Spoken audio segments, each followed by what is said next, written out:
Hello and welcome to another amazing part of What If Ainz was summoned in Familiar of Zero? The pen or the sword wrote this amazing story. Please support them. Don't forget to like, sub and leave a comment. Now let's dive in. As Louise watched her classmates bring forth their familiars one by one, she tried to suppress the jealousy boiling within her. Each of her peers had brought forth familiars. While most weren't overly impressive by most measures, the casual ease with which they used their magic gnawed at her. Those flames of jealousy quickly turned to nerves as Tabitha, a quiet girl with blue hair and a slender frame, brought forth a gorgeous blue dragon. It appeared with a great gale of wind and flash of blue light.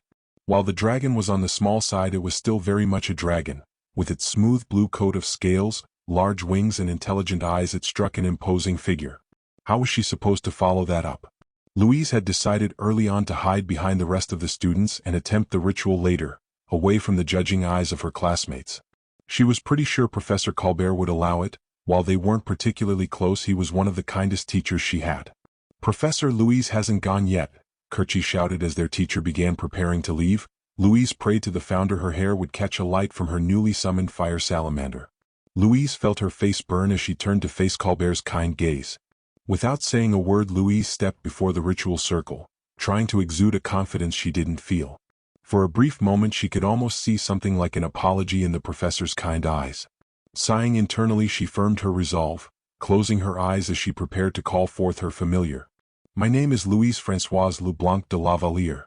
Pentagon of the 5 elemental power, heed my summoning, and bring forth my familiar." Louise cried to the sky as a large blast emanated from the center of the circle, knocking her from her feet. A plume of smoke rose from the center of the creator that had once been a circle. Louise felt tears forming in her eyes even as her classmates began laughing. "Wow, your record of 0 successes remains unbroken. How shocking." Kerchie mocked as she delicately placed a hand over her no doubt grinning lips. Spurred by this, the rest of the students burst into rancorous laughter, and Louise allowed her tears to fall. "Quiet!" Colbert shouted, causing all the students to halt their laughter and interrupting Louise's quiet tears. As one, the students turned to see what Colbert was staring at. In the center of the summoning circle, something was emerging from the smoke. In a word, it was large, standing at over 7 feet tall. Its shape was humanoid, appearing to be garbed in some kind of robe. The figure made a motion with its hand, clearing the dust from the air, and standing at the center of the circle stood Death. The avatar of Death appeared skeletal, its skull a polished white. Long bony fingers covered by pure white gloves, an elegant white robe covered its form, and golden chains draped across its neck. Despite the terrifying presence, the outfit gave off a benevolent and pure feeling. In the pitch-black pits of the skeletal eye sockets sat 2 flaming red pinpricks of light. The red pinpricks moved across the students as if judging them. All was silent. Louise could make out Colbert gripping his wand out of the corner of her eye. She stood from her sprawled position slowly, wondering if she should try to complete the ritual. The being appeared docile at the moment, but her instincts screamed that to walk towards the creature before her was to walk into the embrace of death. The silent standoff seemed as if it would last an eternity, before finally the figure spoke. "Greetings, I am Ainz Olgaun, the Sorcerer King. Is there a reason you have brought me here?" The skeleton spoke with regality and poise that befitted a member of nobility. It was beyond jarring seeing a member of the undead speaking with such a noble tone. Louise felt herself gulp. The undead were the things of fairy tales. In her mind she'd always thought of them as monsters. Creatures born of darkness, incapable of refinement or tact, yet before who stood a being that defied her expectations, and judging by the small gasp from her peers, theirs as well. It took her a moment to understand what the skeleton had said. Its name was Ainz, and it claimed to be royalty. "I am Jean Colbert, a teacher of the Tristain Academy of Magic, the finest magical academy in the country. One of my students was attempting to summon a familiar when you appeared." As Colbert spoke, Louise couldn't help but notice the odd timbre of his voice. If one hadn't listened intently to the professor during his lectures, it would have been easy to miss. Louise's obsession with self-improvement had led to her poring over his every word. She knew his voice, which is why she could identify the tone he had taken. Her professor, who remained calm even before her most violent blunders, was afraid. "Well, I hope you're aware I have no intention of becoming a familiar. Will this be a problem?" As Ainz spoke, ice crawled down the spines of the students and a cold sweat broke across Colbert's face. "Of course not, Your Majesty. This is simply a misunderstanding. My deepest apologies for the inconvenience," Colbert explained with a bow. giving the creature all the respect one would show true royalty. Louise felt herself gape, in part outraged at being denied her familiar, but even more shocked at the professor agreeing with the creature. Jean Colbert was a complex man. Once hailed as the flame serpent, he had walked through the fires of war and emerged stronger for them. He had freed himself of his fear of death long ago. Many who knew the Colbert of the past would be baffled by his current submissive actions. Those people failed to realize the nature of the man of Jean Colbert. He had seen innocence butchered and butchered innocence in turn, such is the nature of war. He lost himself in those years. After leaving the military to focus on magical studies and teaching, he had found himself again. No longer a man who destroyed the futures of others but instead encouraged growth and independent thought. He had turned from the path of battle and found purpose in the arts of a scholar. Most importantly, though, he found himself caring deeply for the health and well-being of his students. Thus he was paralyzed with inaction, for the instincts that had saved him countless times in the past screamed that death stood before him. That not only would it claim his life should he insult it, but the lives of every student in his immediate vicinity. There was no basis for this thought. The creature hadn't done anything, had made no grand gesture of power. Yet his instincts cried out that death stood before him. More, the being called itself king, yet its movements were far more reminiscent of a tyrant, assured of its absolute power and authority. Unbeknownst to the two adults, Tabitha struggled as she pushed down upon her dragon's head in an attempt to keep it calm, despite that it was clear the dragon was terrified. With a mighty roar, it shoved her aside and charged at the distracted ainz. Tabitha shouted for her familiar to stop, but it was in vain. Tabitha had always been a logical person.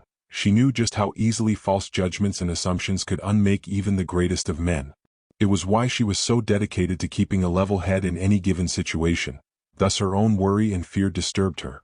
Looking at it logically, her dragon shouldn't be in much danger.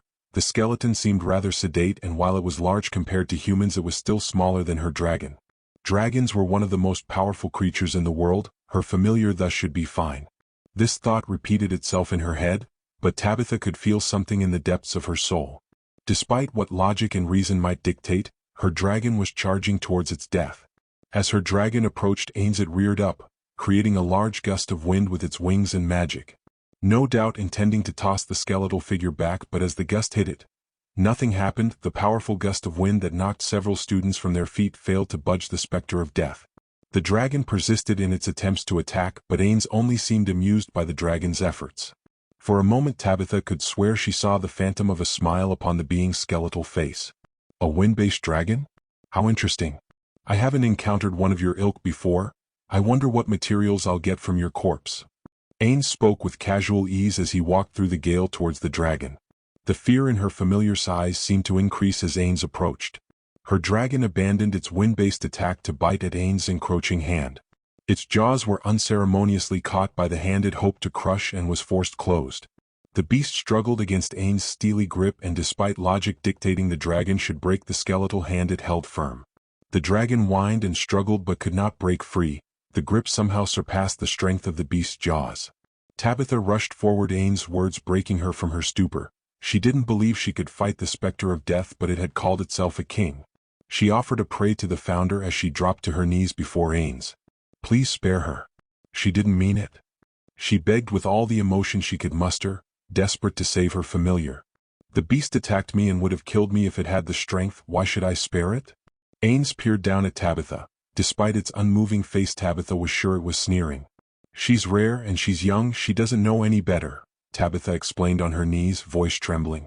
Luck seemed to have favored her as ainz's eyes seemed to burst with light before a chuckle escaped his non-existent lips. All the while the dragon continued to struggle in his steely grasp.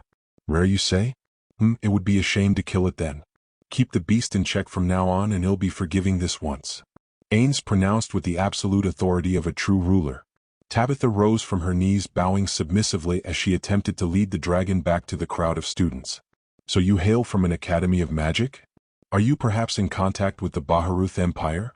Ainz asked, interest coloring his tone. No, I have never heard of such a place, Jean announced calmly. The crowd of students had formed a line behind him. Truly? How unfortunate, I must have been transported rather far then. Ainz sighed as he lifted his hand in a majestic motion. A sphere of pure obsidian appeared before him, causing many of the students to grip their wands more tightly, yet the orb seemed dull and lifeless. Very far indeed. Ainz mumbled under his breath, seemingly disappointed by the sphere as it disappeared before him. He turned back to face the gathered students and teacher. "I have need of a map and other supplies. Surely the greatest magical academy in the country can provide such things to a foreign ruler they've inadvertently captured?" Ainz spoke, a mocking edge to his voice. "Of course. We shall also inform the Queen of your arrival right away. If you'll follow me, I can take you to speak with the headmaster." Colbert felt sweat beating down his face as he explained. He didn't wish to bring the specter through the school, but felt to confront it here would be to damn them all. He would have to send a message to the Queen informing her of the being that claimed to be a king and the danger it posed. Killing it was outside his abilities, in this his instincts were sure. If they could get rid of it without being forced to face it in battle, that would best. Failing that, they'd need a team of the finest mages in the country to defeat this threat before it began to spread havoc. Hopefully it was more benevolent than its appearance let on. Thus a simmering yet scared Louise, a burningly curious Kerchie, and a stoic Tabitha accompanied the rest of the students back to the school, the shadow of death following close behind them. Not for the first time, Ainz was incredibly grateful for his emotional suppression. Without it he would have surely collapsed to his knees in panic. He had miscalculated.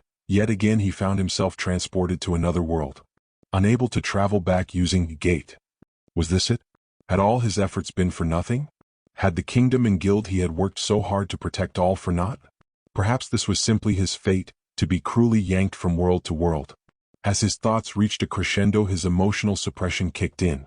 Looking at it with a clear mind, Ainz acknowledged that his coming to this world seemed different to his arrival in New World. Unlike his original transportation to New World, he had seen a flash of green before he arrived here. It also seemed his summoning was a direct result of a ritual, far more precise than whatever force had dragged the guild to New World. While he couldn't use gate to directly return to his kingdom, the residents of this world clearly had the means to bring him here, so all he had to do was figure out how to do the same in reverse. Even as he thought that he knew it wouldn't be so simple, summoning creatures was a simple matter, but returning them from whence they came could only be accomplished by either killing the summoned creature, killing the summoner, or dispelling the magic holding them to this realm. Considering the fact he didn't sense any statuses being applied to himself, it didn't seem he was being actively held here. Perhaps killing the one that summoned him would work? Then again, he'd best keep that in reserve until negotiations broke down. Worst case scenario, he could place all his items into his inventory, kill himself, and hope Demiurge's ritual to resurrect him would work. Saying that it would be his absolute last resort, as he hadn't performed any test on his own ability to revive, leaving such a thing up to chance would be the height of foolishness. Thinking about it logically, he had three objectives. 1. Find a way to return to New World and his precious children. Preferably before his children realized his disappearance hadn't been part of the plan to fake his death. 2. Gather information about this new world and the magic within. 3. Don't bring disgrace to the sorceress kingdom and the name of Ainz O'Gown. It shouldn't be that difficult, right? He just had to act in his full capacity as the Sorcerer King and keep up the act without anyone seeing through it. Ainz couldn't help but sigh internally, as a large sweat dropped forming on the back of his head. He was pulled from his reverie as he heard a door being opened. He had followed Colbert to the headmaster's office, leaving the rest of the teenage students outside. Though he was perplexed why the young girl with pink hair had followed them, she seemed far too young to be of any impact. Beyond the door was a decently sized room. Occupying one end of the room was a large window. In front of it sat a large wooden desk, no doubt made of high-quality wood. Cabinets lined several of the walls. The floor was a carpet of dark blue. In front of the desk was a single chair. This chair looked incredibly expensive, dark blue fabric meant to cushion the back of whoever sat upon it. Judging by the discoloration of the carpet, it had only recently been brought to this room. Behind the desk sat an elderly man robed in pure black. Strangely sitting upon his shoulder was a white mouse. The man's hair and beard mirrored the color of the mouse's fur. His eyes bore a deep gray coloration, full of timeless wisdom and energy. His smile seemed incredibly forced. Ainz stepped through the door first, forcing confidence into his every step, meeting the headmaster's cold gaze and false smile with his own crimson gaze. "Greetings, Lord Gown, please have a seat." The headmaster nodded towards the chair. Ainz couldn't help but grimace. The chair was of fine quality, yet it was clearly meant for someone of smaller stature than himself. The thought occurred this was the perfect time to test the residents of this world. Perhaps they weren't familiar with tiered magic? As with many things, it would be better not to show his own ignorance by asking. Thus when Ainz approached the chair, instead of sitting he moved it aside. He could feel the eyes of all those present upon him. Ignoring them, he held out his hand, Create greater magic item. As the words finished, a large chair of obsidian radiance formed before him. He decided to be slightly creative, adding accents such as spikes to the side of the high-back chair. The gasps he heard were all the sign he needed to know these people were at the very least impressed with what he'd done. Using motions he had practiced countless times, he sat upon his makeshift throne. He couldn't help the swell of pride he felt as they stared in awe at his regal movements. He should consider giving Jerkniv a present for helping him perfect his Sorcerer King act, albeit unknowingly. Still, what to get the bloody emperor? Perhaps a ring of sustenance? No, a bottle of orange juice? Jerkniv seemed quite taken with it when they served it. Perhaps a robe with the embroidery of the Sorceress Kingdom? Yeah, that would show the world the Emperor's loyalty, and he could have it infused with a low-level enchant. Lord Gown, I would first like to apologize for the inconvenience my students caused you in this unfortunate incident. The headmaster's voice broke Ainz from his musings. Ainz pondered for a moment. How would Jivchny react in this situation? Even more, how would the Sorcerer King act in such a precarious situation? I see, so in your country kidnapping a foreign king is considered a simple incident. Ainz forced an indignant tone into his voice. Though he posed it as if he found the idea ridiculous, it was a legitimate inquiry. Perhaps in this strange world magic randomly pulled kings from their homes all the time. He doubted it, but it was still best to test rather than be blindsided later. Considering the forced nature of the smile on the headmaster's face, that didn't seem to be the case. Let me be clear here, headmaster. I have been ripped from my kingdom. If I don't find a means to return soon, it could very well lead to war. I require your aid. Should you provide it, I too shall look on this as no more than a simple incident. Ainz explained as he steepled his fingers. Praying internally, his speech came across intimidating enough to not make him look like an idiot. Ahem, of course, your majesty. What can the Tristain Academy of Magic do to exonerate itself for this inconvenience? The headmaster gulped as he stared back into the burning red eyes of death. Siesta had always been clever. Ask any one of her family members to describe her and they would give a multitude of descriptors. Kind, caring, loving, innocent, naive, or romantic, all of these and many more. Yet they would most likely not call her clever. This wasn't due to cruelty or ignorance, but rather a byproduct of how her clever nature manifested. Siesta was clever in the ways of nobles, how to appear meek and broken before them to not earn their discontent. Of course, many peasants developed the skills to deal with nobles for the few interactions that were required. The difference was Siesta was especially good at avoiding the notice of nobles altogether, slipping under their radar as beneath them. Siesta knew just how broken and meek to appear so as to not earn their interest. In contrast, she knew how to tamper it down enough they didn't feel the need to replace her. She had mastered the balancing act of keeping her mind sound in a world where a single misstep could lead to a noble demanding her head, or worse, her body. She was intimately familiar with crushing her own desires to avoid suspicion. Overall, she was quite pleased with her job at the academy. The nobles were young enough that most wouldn't be interested in pursuing her body with the multitude of other nobles around to court. Everything had long since fallen into a rhythm, one that was sadly shattered one early morning when all the school staff were forced to gather before the headmaster himself in the dining hall. The hall was ordered into groups depending on their jobs, from maids to cooks, even teachers and secretarial staff. Standing beside her fellow maid, Siesta couldn't help but scratch her head. They had never been summoned together like this. To force the commoner and noble staff to hear the same proclamation was unprecedented. This was made all the more bizarre due to the fact anything the service staff needed to know could simply be told to the head cook or the head maid. Whatever information the headmaster could not afford to wait. So what had happened that required such immediate attention? She speculated this had something to do with the noble's bizarre behavior the other day. The students had returned from the annual summoning ritual in a strange mood, seeming almost cowed. She practically cheered at the clear looks of discomfort the usually snobbish nobles wore. So what could possibly have happened to force the headmaster to gather the entirety of the school staff in this one room? The room was abuzz with whispered chatter and restrained energy. At the sound of clapping, the room fell into silence as all attention was drawn to the headmaster. Ladies and gentlemen, may I first say how honored I am to see so many of our wonderful staff gathered together on this day. Recently we had the good fortune of a foreign king coming to meet with the queen. On his way, he was waylaid by a magical occurrence and wishes to remain here to study the phenomenon. After sending correspondence to the queen, we have been granted the honor of hosting our foreign majesty until she can arrive. The headmaster explained, his voice echoing through the silent hall. There was slight discontent from the nobles and commoners alike. How dare a foreigner snub their royalty?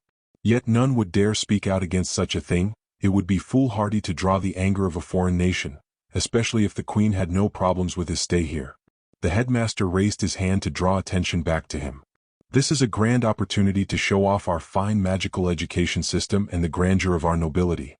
We must not give offense. If he has questions, answer them to the best of your abilities. Now there is something you must all be made aware of. The foreign noble's appearance is incredibly strange. We all must be careful to not draw attention to this and give offense. Teachers, I hope you can help in ensuring your students understand their behavior and actions could very well affect future relations between Tristan and the foreign kingdom. The headmaster continued his speech, receiving several nods from the assembled teachers. Siesta felt her own troublesome curiosity building within her. What could be so strange about the king's features? They felt the need to warn the entire staff. Part of her couldn't help but wonder if the king was like some of the children she knew in her village. The ones born with a club foot or misshapen faces. The ones that nobles took particular joy in tormenting. It seemed impossible, but she also couldn't think of another explanation to have such a serious warning about his appearance. For the first time ever she felt some sympathy for a noble. She could only imagine the difficulty a deformed noble would go through, let alone a king. To be in such a high position and deformed would be torment. Nobles would constantly whisper unpleasant things about his appearance, the weakness his blood would bring. Her inner musings were interrupted as the headmaster resumed his speech. Ahem, we will need special assistance from the maid staff. You will all be on daily rotation as his temporary personal aides. Remember, you'll be serving under a king. Treat this assignment with dignity and grace. The headmaster gave them their task before dismissing the service staff from the hall. He kept the teachers to talk them through how to explain this to their students.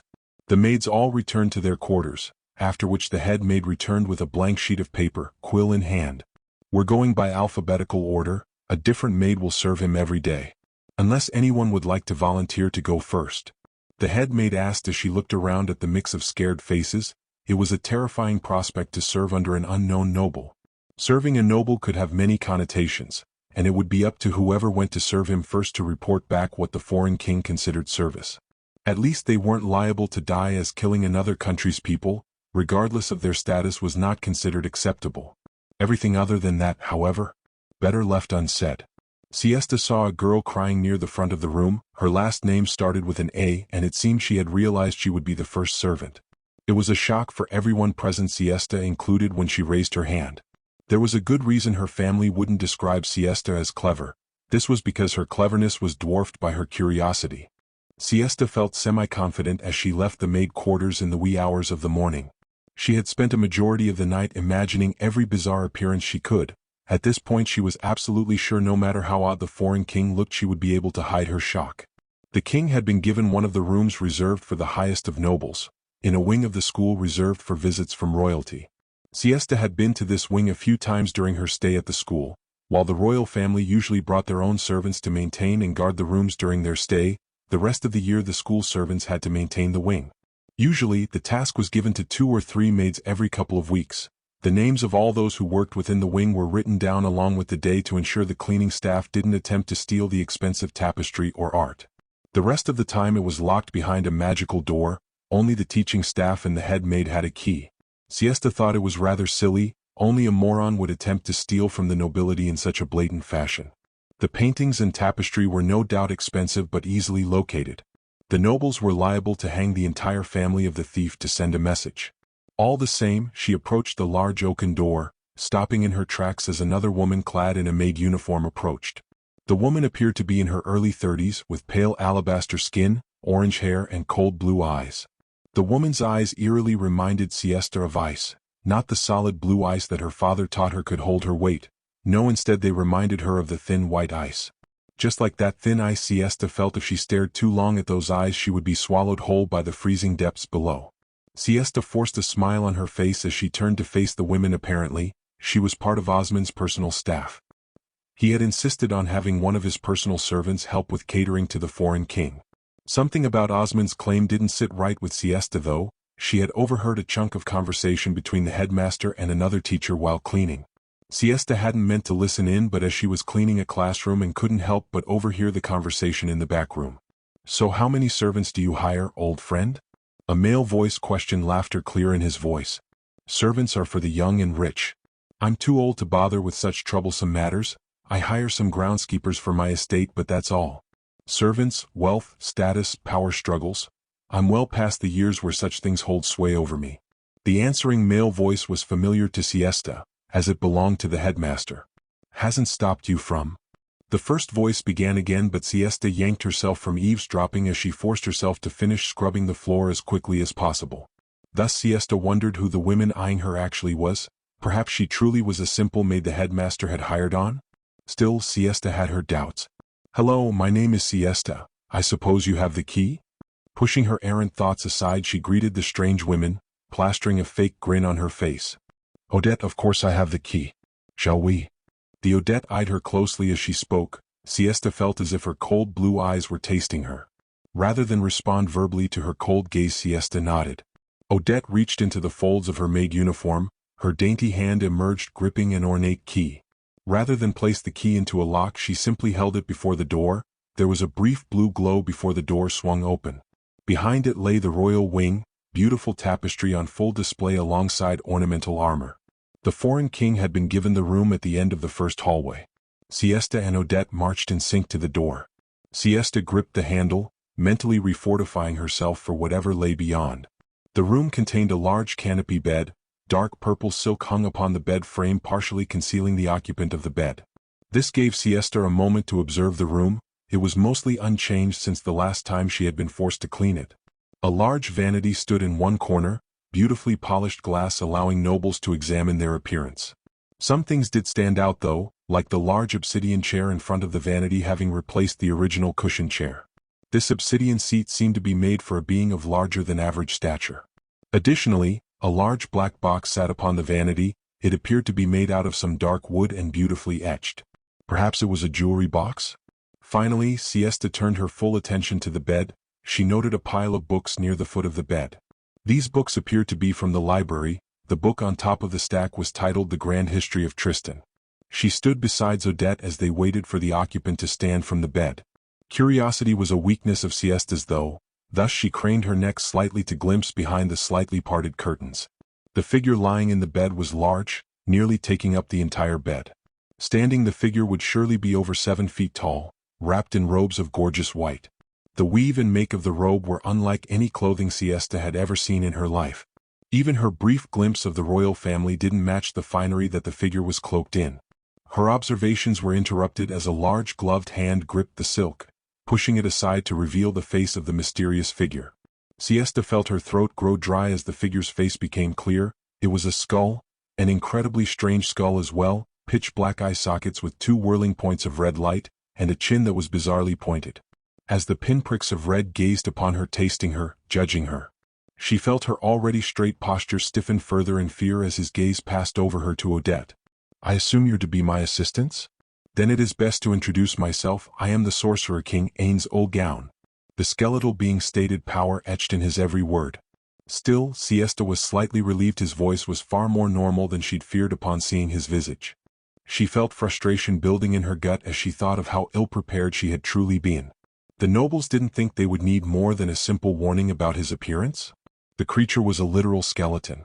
It was pure luck that Siesta hadn't gasped out loud at his appearance, though she couldn't help but notice the lack of reaction from her companion. Had she been properly warned? Her internal frustration was interrupted as the skeletal figure spread out its arms. Again she couldn't help but be impressed by the being's sheer size.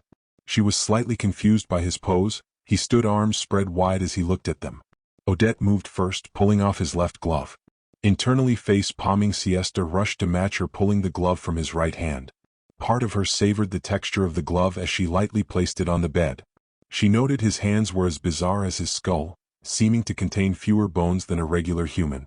Each of his fingers had gorgeous rings of exquisite make. She again had the feeling she would never see something of such value again. She could also clearly see the gaps between the bones in his hands. For a second she was nearly shocked into inaction as she remembered she was disrobing a skeleton.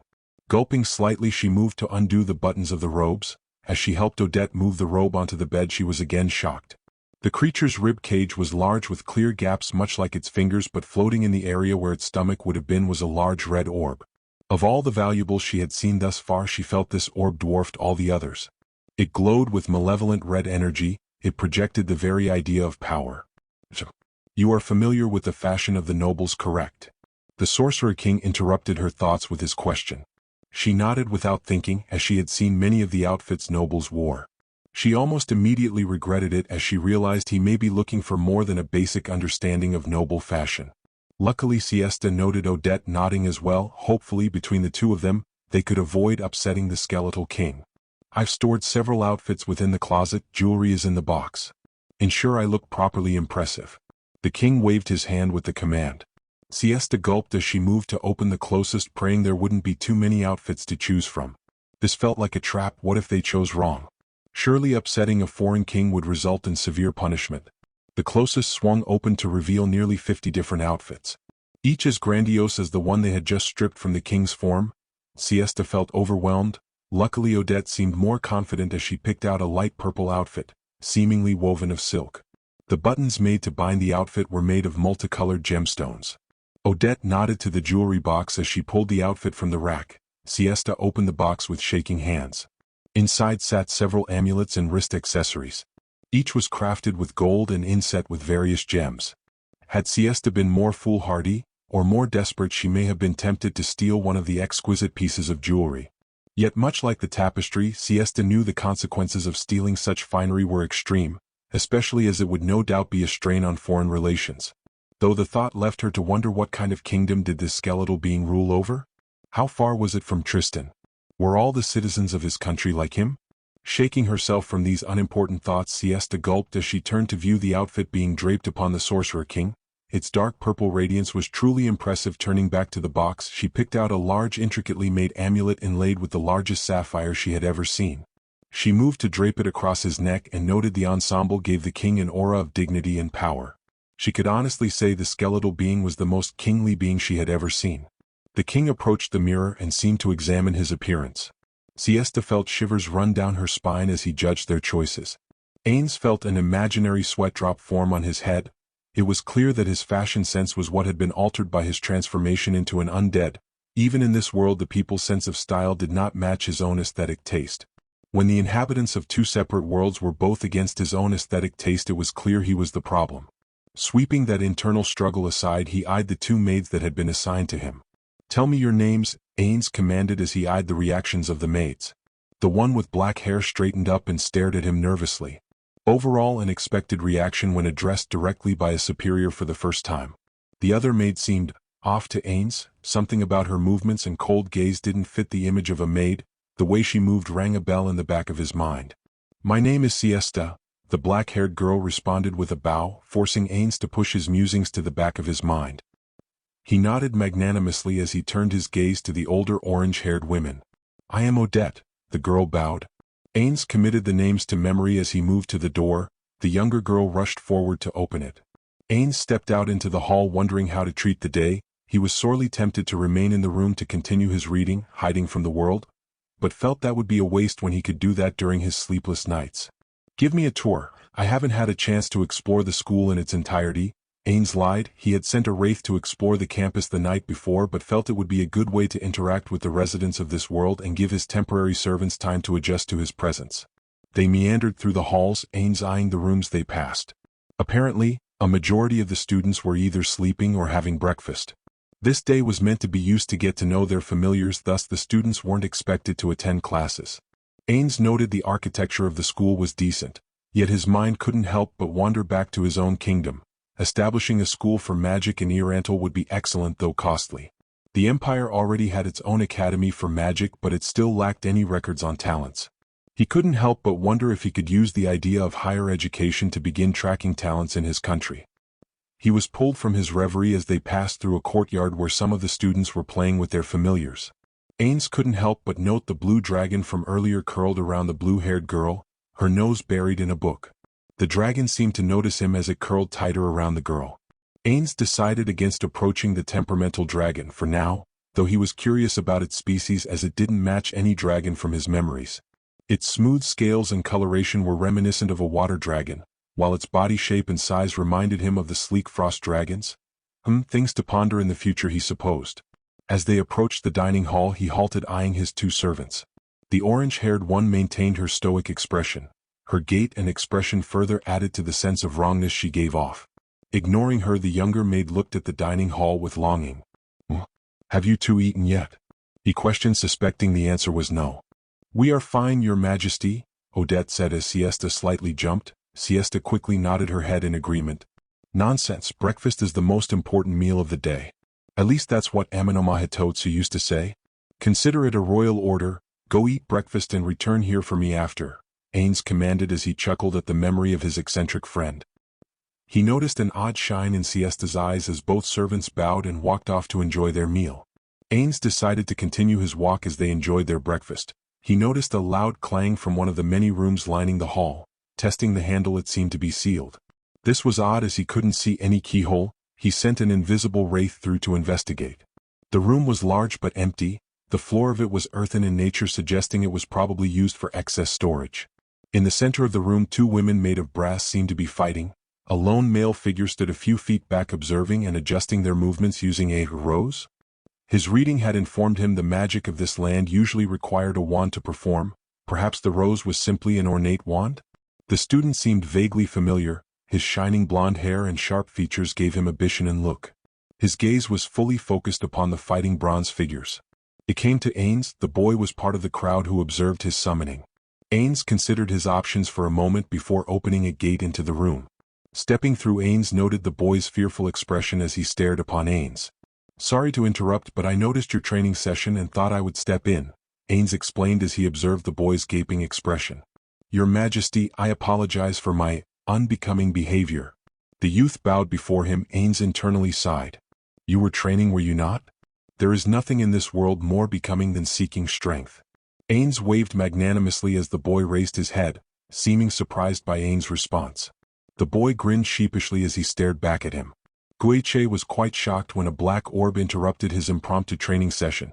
He was even more shocked as the skeletal king stepped through its depths. His shock continued to rise as the king didn't admonish his usage of a room students weren't meant to enter. He had sealed it with magic to avoid interruptions and being scolded. As much as he cared for Montmorency, he didn't wish her to see him gracelessly swinging a sword. She also didn't seem to grasp the importance of his training. So why do you seek strength? The king questioned. Guiche couldn't help but feel this was some form of test. The king's eyes, burning pinpricks of red, seemed to be searching for something. His wording was also odd. Rather than call it training, he referred to it as seeking strength. Guiche contemplated how to answer the difficult question. He could simply say he wished to improve. That he wanted to impress others, yet part of him felt the urge to tell the undiluted truth, to not lie to the foreign king. My father is a famed general. My family line has always stood proudly under the queen. I wish to be worthy of my family's name. Guiche spoke the truth as he felt lying would be a mistake before the foreign king. Just for a moment, he saw something flash within those burning red eyes. He had the undeniable feeling he had passed the test. To live up to a name, to honor the memory of others, it is a heavy burden. Yet, there is no greater honor in this world than to carry on a glorious name. To work to etch it into the face of history, to forge a grand name into an eternal legend. The king seemed to become lost in thought for a moment as he stared approvingly at Guiche. Guiche felt a tremor run through his body. He hadn't expected the foreign king to understand his burden. He opened his mouth. He couldn't say what words wished to leave his mouth, but it felt necessary to somehow respond to the king's praise. Yet before he could compose a sound, the king continued. I shall help you then, a light spar to test your strength, the king stated calmly, a smile in his voice. Your Majesty, I couldn't possibly. Guiche's shock had reached his limit. A noble could not battle a king. It was against all the rules of etiquette and propriety that existed. I understand your worry. If you swear on your name and honor no word of what happens here shall ever leave this room, then I shall do the same. The king offered, a light chuckle in his voice. Guiche felt sweat bead down his forehead. He should say no. He should refuse the king's offer, but a king was offering him a private lesson in combat. Such an honor may never come again. Perhaps the king could even help him grow stronger. In the end, Guiche's curiosity and desire won out over his doubts. I swear on my name, Guiche de Graymont, that nothing that happens in this room shall ever leave my lips. Guiche swore his oath with a bow. Then I, the sorcerer king, Ainz Olgown, swear upon my name nothing that happens in this room shall spread to the greater world. The king swore his oath with a tilt of his head. He then stepped back to the other end of the room, indicating to Guiche to begin the mock battle. Guiche threw his wand forward, creating 12 brass golems. Each pulled out their swords as they moved in a classic formation. The king did something quite shocking, reaching his hand into a void and emerging with a large, pitch-black halberd. Its dark radiance was terrifying. The king moved forward gracefully, slicing the first of his valkyries in twain. Guiche created a replacement despite the awe-inspiring display the king was putting on. His every movement flowed gracefully into the next with textbook efficiency. The king sliced through his golems with ease. Despite his best efforts, the king was growing closer and he had exhausted most of his willpower. Pulling on the last of his reserve, Guiche created his trump card, a larger, more powerful version of the Valkyrie, allowing the one fighting the king to collapse before the black halberd could slice through it. The larger Valkyrie charged as the king's halberd was still being lifted from his previous swing at the now collapsed Valkyrie.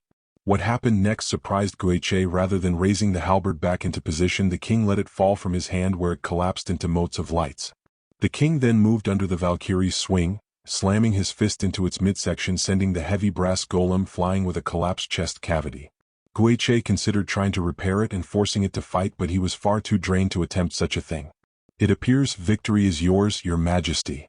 Guiche bowed before the clearly superior combatant, a smile forming on his face as he heard the king chuckle. Standing straight to look at the king, he wiped the sweat from his brow. While I don't wish to seem rude, I have some advice on your technique. The king's smile shone through his voice. Nay, your majesty, I would be honored for any advice you could bestow upon me, Guiche replied, honest intrigue coloring his voice. He wondered on what advice the sorcerer king would give him.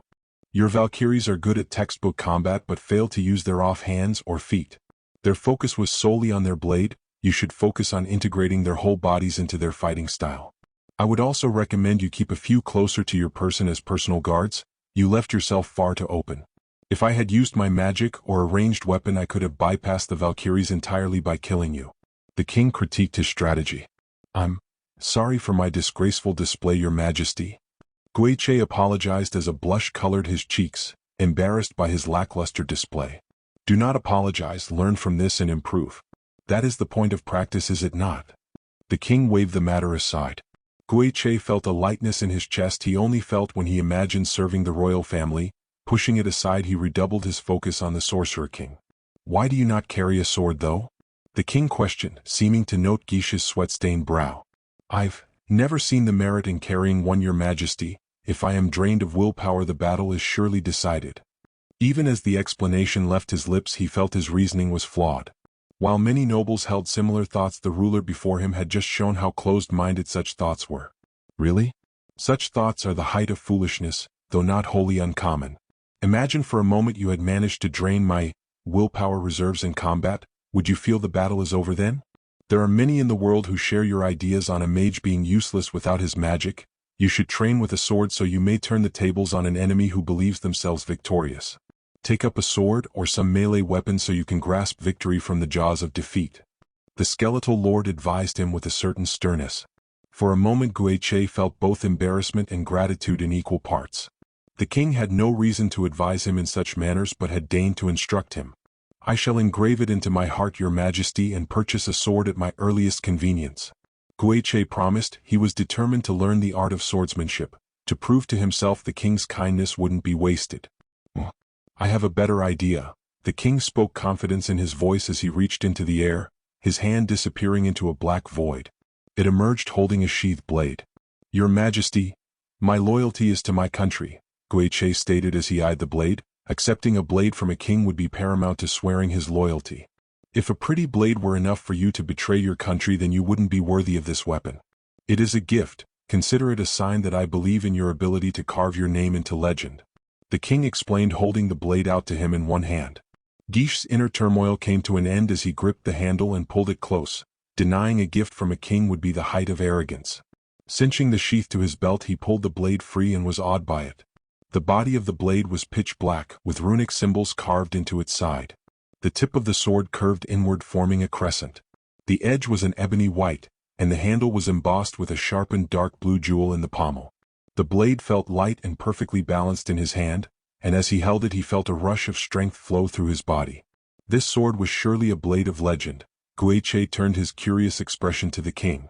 That is a runic weapon crafted by a group of dwarves. It was made only a few weeks ago. It much like you is untested. This sword has no name, no legend. It is simply a wonderful example of runecraft. I leave it to you. Give it a name and legend worthy of its craft. The king explained its origins with a chuckle. I swear on my honor I shall give this sword a legend worthy of its craftsmanship. Guiche bowed, gratitude flowing through his heart. Even his father didn't believe in his dreams of greatness as the king had. He poured his soul into that promise and was promptly embarrassed as his neglected stomach made itself known. I'm sure you will. Now I believe you should clean up this room and get some food. Till we meet again. The king chuckled as he stood, and with a wave of his hand a black gate formed. He walked through it before it promptly disappeared. Guiche sat down with a sigh as he looked over the slightly damaged room. Overall, he simply had to move some of the earthen floor around using earth magic and it'd be as good as he found it. He reached behind him to pat his familiar Verdante, a large mole. He had finally come out of hiding now that the Sorcerer King had left. Guiche stood looking at the sword still gripped tightly in his hand. It was truly beautiful. Yet he needed to test it. He had sensed something about the blade when he first began holding it. Lifting the sword in front of him, he focused, trying to use the sword as a wand. Shockingly, it succeeded, yet the Valkyrie that rose was not made of brass. It shone a bright bronze color. It took a moment for Guiche to fully grasp what he'd done.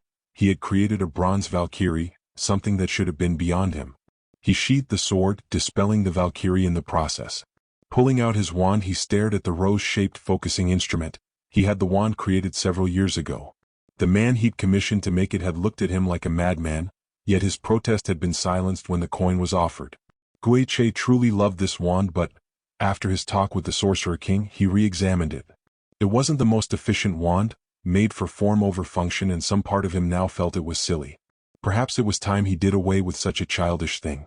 He dropped the rose to the ground. Lifting the sword from his side, he focused, pulling the earthen floor around the rose, burying it. He felt Verdante's eyes on him, questioning.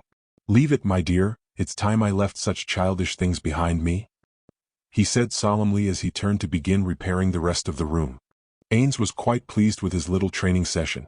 He had managed to hand off a fine piece of runecraft. Hopefully, through it he could get others interested in his country's goods. He had been hoping to advertise in the Holy Kingdom, but this new world may have been an even better marketing opportunity. The blade itself was made of adamantite, but overall wasn't that valuable. It was also far too weak to damage Ainz. He returned to the field outside the dining hall to find the maids waiting for him. They both seemed quite surprised as he emerged from the gate. Jumping to attention, they both bowed as they began their tour anew. Passing several more identical-looking halls, they came to a stop in front of the library. Ainz walked through the area looking over several books. He was hoping to find some that covered the various creatures in this land or one about the economic state of the country. He noted the blue-haired girl from earlier sitting in one corner, sitting beside a loud red-haired girl. Considering his options for a moment, he approached. Perhaps the blue-haired girl would tell him about her dragon. He was truly interested in what species it was. Short of that, perhaps she knew of some books covering the different forms of creatures that occupied this world. As he approached the girls, the redhead went silent while the blue-haired girl looked up from her book. Greetings, I felt it only right I properly introduce myself after yesterday's unpleasantness. I am the Sorcerer King Ainz Olgown. Ainz greeted them with a tilt of his head. The red-haired girl seemed nervous while the blue-haired girl's face remained stoic. Good day, Your Majesty, I am Kirche von Zerbst. The red-haired girl introduced herself, standing from the table to bow. Tabitha, Your Majesty. The blue-haired girl pulled herself from her seat to bow as well. Tabitha, I wish to ask you about your dragon. What species is it? I have never seen a dragon quite like it, Ainz explained, allowing curiosity to color his voice. Rhyme dragon. Tabitha answered curtly. The girl seemed bizarrely quiet. He couldn't help but wonder if she was still upset over his treatment of the dragon the other day. He could understand holding a grudge, but the creature had attacked him first, thus he didn't feel he had done any wrong. Sensing he wouldn't get anywhere by questioning the girl's dragon further, he decided to ask about books instead. I see. Well, I was hoping to locate some literature on the nature of exotic creatures. Do you have any recommendations? He questioned hopefully. The girl seemed surprised for a moment before rising from her seat and approaching a shelf. She pulled down 4 books and carried them over to him. Bestiaries, she stated as she held out the books. Ainz gracefully took the books into his hand before placing them into his inventory, slightly satisfied as he heard the students gasp as the books disappeared into the void. I'll return them later. Thank you for your assistance, Tabitha. He forced a note of kindness into his voice. Sensing he wouldn't get anything more useful from the 2 girls, he left the library. He decided to take the long way around the outside of the school to get a view of the grounds surrounding his temporary home. The maids were silent, trailing behind him as expected. He was honestly just enjoying the feeling of the sun upon his bare skull as he observed the beautiful fields and neighboring forest. It seemed this world also hadn't been damaged by humanity yet. Something caught his eye though, a flash of blue in the woods. Contemplating it for a moment, he made up his mind. "Remain here, I will return in a moment." He ordered the maids. They seemed surprised but bowed in acquiesce. Casting a silent, time stop, he began walking into the forest. In rather short order he discovered what he was looking for. A relatively small blue dragon hiding in a clearing. He took this chance to more closely observe the creature. It truly was an odd specimen. Its crested head and dark blue coloration both reminded ainz of a water dragon, but its powerful wings pointed towards that not being the case. He couldn't help but wonder if Tabitha would allow him to take some of the beast's children in the future. Ainz lamented the fact if he wanted such a thing it may be best to attempt to make peace with the beast and its master. Thus Ainz dispelled the time stop, and watched as the creature reared up in shock at his sudden appearance. "Calm yourself, I've come to speak peacefully. I am ainz Gown. What is your name?" Ainz questioned the beast as it seemed to draw in on itself. Its eyes glued to his figure, fear seeming to radiate from it. "Do not play coy with me. You may be young, but you are surely old enough to understand my words. State your name." Ainz ordered even as a sweat drop formed on the back of his head. Perhaps this species of dragon couldn't speak? Perhaps it simply wasn't old enough to comprehend his words? Yet Ainz felt that wasn't the case. The beast's eyes were filled with fear, yet also intelligence. It knew he was a threat but was not following its instincts like the day before. It wasn't nearly enough time to train a beast to deny its instinct, but more than enough time to order an intelligent being to not attack him. His theory was proven right when the dragon glowed, taking on a human form. The human form closely mimicked Tabitha's appearance. A coincidence? Or a conscious choice to mimic the girl? Ainz pondered as the newly formed girl glared at him in fear. "Irukaku," the girl stated calmly. Ainz not for the first time wondered how he would react to a naked girl had he still been human. As it was, he could acknowledge the girl was cute, even beautiful, but felt no desire for her. "Irukaku, it is good to finally speak with you properly. I would like to apologize for my part in our poor first impressions and extend an olive branch," Ainz answered the dragon, pushing those useless thoughts aside. "You smell like death, like pain, suffering. You'll hurt big sister if I let you," Irukaku responded, fear and frustration seeping into her voice. Ainz felt the temptation to smell himself for a moment. He had never been told he smelt before. He had bathed not long before arriving in this world, and as an undead, he shouldn't produce any form of scent. Perhaps the creature's instincts informed it of his high status as an undead? Much like the dragon that had kneeled to him in the dwarven city? Dragons did seem more in tune with his power even when he wasn't actively projecting his aura. Pushing these thoughts to the back of his mind for later examination, he decided to attempt to assuage the creature's fear. "I swear to you, if you and your sister do not stand against me, no harm shall befall you," he promised, trying to force a soothing tone into his voice. Irukaku was still eyeing him suspiciously, though there seemed to be a slight shine to its eyes. "Promise?" Irukaku questioned. For a moment Ainz honestly felt bad. The way the creature had posed that question was incredibly reminiscent of a child expecting to be scolded. Perhaps the creature was too young to grasp the full impact of its actions, though that probably meant he would be waiting some time before getting any of its children. "I will swear it upon the name of ainz Gown if it will reassure you," Ainz grinned through his reply as he saw the fear receding from the dragon's eyes. The girl seemed satisfied with that, nodding her head with a small smile. She changed back into her draconic form, letting out a light whistling sound. This was interrupted by the loud sound of its stomach rumbling. The dragon lowered its head in embarrassment, almost seeming to blush. Ainz chuckled to himself as he reached into his inventory. His hand emerged holding a large black cauldron. Tipping the edge onto the ground, tens of fish flowed onto the ground. The dragon seemed to be eyeing them excitedly but did not move to pick them up, seemingly nervous about upsetting his good mood. With a smile, Ainz threw one of the many fish to the creature, which it swallowed whole. He then returned the cauldron to his inventory, casting gate. He took his leave to rejoin his assistants. They finished their walk around the school's grounds before heading into one of many halls. They were approaching Colbert's workshop, as he wanted to know what avenue the professor was researching to return him to his kingdom. Upon arriving at the entrance to the workshop, one of the maids opened the door. He ordered them to remain outside as he stepped through. If he were to describe the workshop, he would call it ordered chaos. There were machines, books, and beakers of various fluids. Everything was separated into different areas of the room in a way that seemed almost random. At the head of the room, sitting at a large desk by a window, was Colbert himself, working on a large diagram. Ainz was surprised by his lack of greeting, but the man seemed fully absorbed in his work. "Colbert, how goes your work?" Ainz questioned to draw the professor's attention. Colbert startled from his seat as he looked up at Ainz. "Lord Ainz, apologies. I did not hear you enter." Jean rushed to explain as he bowed. Ainz couldn't help but note the bags under his eyes. It was obvious the man hadn't slept since Ainz's arrival. "Do not let it weigh on you. You are working to return me to my homeland. I can only be pleased with your dedication to this task. I would like to hear your thoughts on the matter." Ainz explained. Jean seemed pleased with his praise before nodding. "I'm still in the beginning stages, but I have made some progress.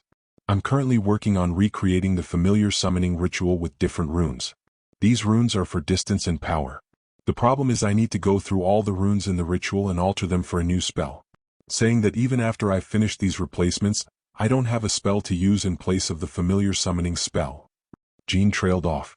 "Don't worry about the spell, focus on the ritual components. I believe I have the perfect spell to use in place of it," Ainz stated with more confidence than he felt. Rituals were a thing in Yggdrasil, but whatever Jean was doing required an understanding of the inner workings of magic that Ainz's levels didn't grant him. Pushing his doubt aside, he refocused on the professor. "That's great. Then I should have a testable ritual by the end of the week. Though I'll need to visit the city after I'm done adjusting the ritual to get some materials." Jean exclaimed happily. Ainz felt his interest rise as he mentioned a visit to the city. He wondered how the cities in this world would measure up to those in New World. "Truly? Then I think I shall accompany you on your trip. It would be an excellent opportunity to get a better feel for your people's culture." Ainz responded with a smile, noting the way Jean's face seemed to fall. "Your Majesty, I mean no insult, but your appearance could cause some problems," Jean stated carefully, most likely afraid of insulting him. "Fear not, Professor, I'll ensure none will be upset by my appearance. So tell me, when do we leave for the city?" Ainz chuckled as he attempted to reassure the professor. He noted the sweat on Jean's brow and his less than reassured expression. "Probably not for another 3 days, Your Majesty, as it'll take me that long to ensure I've made no mistakes with the runic replacements," Jean explained as he nervously eyed Ainz. "I look forward to it, Professor. It shall be a fine day. Until we meet again, Colbert." Ainz finished before Jean could protest further. As Ainz walked towards the door, he stopped. His eyes were drawn to a large device sitting upon a table. Something about it struck upon a memory. Finally, it came back to him, an old historic document about the beginning of the Industrial Revolution, that inevitably lead to the toxic world Suzuki Satoru had inhabited. "Professor, what is this?" Ainz questioned, pulling the professor from his focus on the ritual diagram. "Oh, that is a simple device I've been tinkering with. If harnessed properly, it could be used to pull carts without the need for horses. Though I haven't worked out all the kinks yet, and most nobles seem uninterested in it. I've also struggled with finding a good source of dragon's blood to fuel it," Jean proudly explained. "Professor, I will not tell you what to do with this device, but heed my words. Man is not ready for this device, and it can cause more damage than you can possibly imagine. Be careful." With those solemn words, Ainz left the confused professor to his work. After the familiar summoning ritual, Louise could admit her recent behavior hadn't been the most noble, but in her defense, she wasn't exactly feeling like a noble at the moment. She had failed. The summoning ritual should have been her chance to prove everyone wrong. To show she was worthy of her title as nobility, she would summon a familiar. She would prove she was a mage. For one glorious moment, Louise thought she'd succeeded when she saw a shape taking form in the dust kicked up by her explosion. Then the figure emerged in all its horrifying glory, a skeletal head with burning pinpricks of light functioning as its eyes. It was a creature reminiscent of old fairy tales, meant to terrify children into bed. For a moment Louise felt like a small child under its terrifying gaze. Before she could properly orientate herself and attempt to bind it, the creature spoke. It claimed to be a king. She had planned to berate it and force the contract, but Colbert had quickly acquiesced to the creature. It had taken longer than she liked to admit for her to realize why the professor had so easily believed her summon. It hit her as they moved towards the headmaster's office. The being's every word was infused with absolute authority. Its movements were full of an easy regality and sureness she could only remember seeing in her younger years as Princess Henrietta's playmate. Its movements and words heavily mimicked those of the royal family. Its every gesture reeked of its absolute authority. She had been so wrapped up in her shock over the revelation she nearly had a heart attack when when the king formed a pitch-black throne with a wave of his hand, she had been unable to stifle her gasp. She felt a cold sweat roll down her back. She had summoned a foreign noble, not just any noble either but a ruling monarch. What exactly did this mean for her? Her family? She hadn't meant to, yet commoners and nobles had been hanged for far less egregious crimes against royalty throughout history. Would her country hang her to avoid initiating hostilities between their two kingdoms? Would the skeletal king demand such a thing? She was so lost in her thoughts she was startled when Colbert tapped on her shoulder to get her attention. She was told that the rest of the conversation wouldn't require her presence and that she should rest. It was probably for the best. She hadn't even heard a word of what had passed between the headmaster and the king. Thus, with all the dignity she could muster, she returned to her room and collapsed onto her bed in tears. Her peers had been correct. She really was a zero. Such a zero that she couldn't even bind a familiar. Such a zero that she managed to summon a foreign noble and permanently damage Tristane's image in the eyes of another kingdom. Overall, that though she felt tears pouring from her eyes as her mother's stern voice repeated over and over in her head, berating her for breaking the rule of steel, she fell asleep to the music of her own broken sobbing. When Louise woke, she could feel the tear stains on her face. Rubbing the sleep from her eyes, she moved off her bed. She automatically gathered her clothes. Moving to wash herself, she stopped at the door. The events of yesterday flooding through her mind, as tears ran from her eyes anew.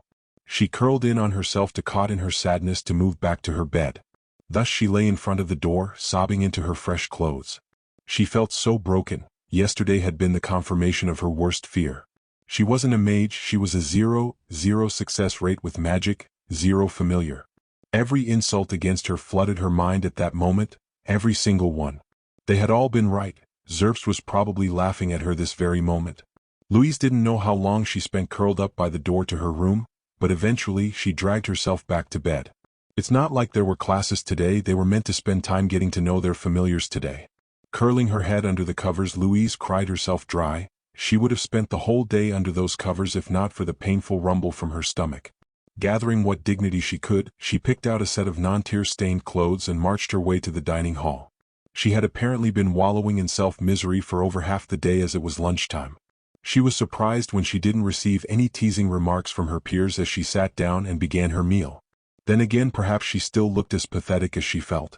There was quite a bit of space between her and the nearest student, and it seemed her depression was working as a notable deterrent from the usual teasing remarks. As she was eating her meal in silence, she felt eyes boring into her back. She made a valiant attempt to ignore it by shoveling the food more quickly into her mouth. Even as she finished her meal, she still felt the eyes boring into her. Gathering her courage, she turned to find Zerbst staring at her from across the room. Next to her sat Tabitha. Louise weighed her options. On one hand, she was sorely tempted to give Zerbst a piece of her mind. On the other, she didn't have the energy. Sending the infuriating girl a severe glare, she marched out of the dining hall. Louise almost began walking to class before remembering yet again that there were no classes today. With a sigh, she marched back to her room. She threw herself into her desk chair, staring down at a clean white piece of parchment. She had been planning on writing her sister Katlia after the ritual to inform her of what kind of familiar she had summoned. Redoubling her resolve, repeating the rule of steel in her mind, she focused on the letter to her dear sister. She tried not to think of a more terrifying letter she needed to write, to a less forgiving family member. Louise woke with a start as the sun shined through her window. Shaking the sleep from her eyes, she picked out a fresh set of clothes. As tempted as she was to curl back under the covers, she had class today. Part of her hoped the monotony would distract her from her internal despair. She paused as she passed her desk. Looking at the 2 sheets of parchment, one letter was half complete and addressed to Katlia. The other was fully blank except for the name at the top. Dear Karen, it read. She still had no idea how to explain to her mother she failed. No, that was a lie. She knew exactly how to say it. She just didn't know what to write that would convince her mother and Eleanor that she should stay at the academy. With no magic and no familiar, her sister and mother were liable to force the issue. She had about a week to come up with something to convince her mother and sister she should stay any longer, and her mother was liable to send someone to investigate her lack of correspondence. Pushing the letters to the back of her mind, she picked out a fresh outfit and marched to the dining hall to enjoy breakfast. Again, there seemed to be a wider berth of space between her and the other students. She had ensured she didn't look as haggard as she had yesterday, yet her peers still seemed to be actively avoiding her. Avoiding her more than usual. Pointedly ignoring her depressing thoughts, she dug into her breakfast. She was interrupted as a tray was planted on the table directly across from her. Looking up in surprise, she found Zerbst glaring down at her. Hey Zero. I couldn't help but notice you were barely around yesterday. Did you finally accept the fact you'll always look like a little girl? Kerchie mocked. Louise felt frustration burn in her chest as she blushed. At least I don't drag a different boy to my room every night, Louise replied with her own barb. Several other students tuned them out as they continued their usual back and forth, focusing on their meals rather than the common sight of Louise and Kerchie fighting. After a good 20 minutes of back and forth, Kerchie walked off with a huff. The other students began flowing out to their usual classes. Shaking off the exchange, Louise marched angrily out of the dining hall. As she approached her first class, her mind couldn't help but examine the exchange with Kerchie. Something about it didn't sit right with her. It had actually been refreshing to resume her usual interactions with her nemesis. Kerchie hadn't been as harsh? No, her words were as barbed as ever, but she hadn't pointed out Louise's lack of magical talent or her failure at the summoning ritual. Instead, Kerchie had focused solely on her physical attributes and lack thereof. Had Kerchie been trying to help her? Had Louise's old nemesis recognized her despair and somehow knew the normalcy of their arguments would be a comfort? The thought was both comforting and disconcerting. Kerchie had never done anything kind for Louise and she responded in kind. Perhaps she was simply overthinking it? Perhaps Kerchie had simply wanted to focus on her appearance today? Pushing those thoughts aside, Louise entered her first class for the day. At the head of the class stood Chevreuse, an earth mage of some talent. On her first day she had shown the ability to turn rock into brass, and explain the prevalence of earth magic in building and ecological endeavors. Her lesson today seemed to focus on fire magic, which had Kerchie practically jumping for joy. While it shamed Louise, she struggled to pay attention to her professor's words. Though she found herself reinvigorated every time Kerchie threw some underhanded insult her way. The rest of her morning followed the same pattern, her struggling to pay attention and only absorbing the lessons in an attempt to prove Kerchie wrong. Before she knew it, lunch came, drawing her from her classwork. She marched to the dining hall in a huff over Kerchie's last barbed insult about her intelligence being as underdeveloped as her chest. Sitting down to enjoy her meal, she was surprised to see Guiche sitting beside a girl with curled blonde hair, with a brilliant set of baby blue eyes. If memory served her, the girl's name was Montmorency. Last Louise heard, he was dating a younger classmate by the name of Katie. Pushing the thought away, she continued to examine the couple as a maid with black hair approached them. Curiosity getting the better of her, she strained to hear the exchange. "Apologies, my lord, I noticed you left this on the catwalk last night," the maid explained as she placed a glass bottle filled with a bright green liquid upon the table. It appeared to be perfume, judging by the cap. Despite their relative distance, the fear was clear on Guiche's face. "Guiche, why were you on the catwalk with my perfume?" Montmorency questioned, suspicion clear in her voice. It was rather strange as Guiche's room was nowhere near the catwalk. Guiche gulped, wiping a hand across his forehead in an overly dramatic manner. "My love, do not fear, this plebeian is simply mistaken. I wasn't on the catwalk last night. Your perfume must have fallen from my belt once I was taking a walk yesterday morning." He professed his innocence, and it almost seemed Montmorency would believe his claim. Unfortunately for Guiche, another girl with brown hair and light violet eyes stormed up to their table. "Guiche, what are you doing with her? Why are you giving her my perfume?" the girl shouted. Guiche stood from his table, mouth hanging slightly agape as he struggled to find words to placate the angry girl. Montmorency also stood from her chair to glare at Katie. "Katie, please let me explain." Guiche tried to draw the attention of the two irate women so he could explain himself, but they seemed to be ignoring him while they sorted through what he had done, which Louise couldn't help take a small amount of satisfaction in. It wasn't often that another noble got to feel ignored by their peers. "What? I made this perfume for Guiche as a symbol of our courtship," Montmorency practically growled as she ignored Guiche's plea. "Guiche swore he purchased it for me as a symbol of our love," Katie explained with tears at the corners of her eyes. "You said you had eyes for no one else." The girls yelled in unison. They turned back to the heavily sweating Guiche, faces red with sadness and rage. "You liar!" they shouted as their hands collided with both sides of Guiche's face, knocking him to the ground.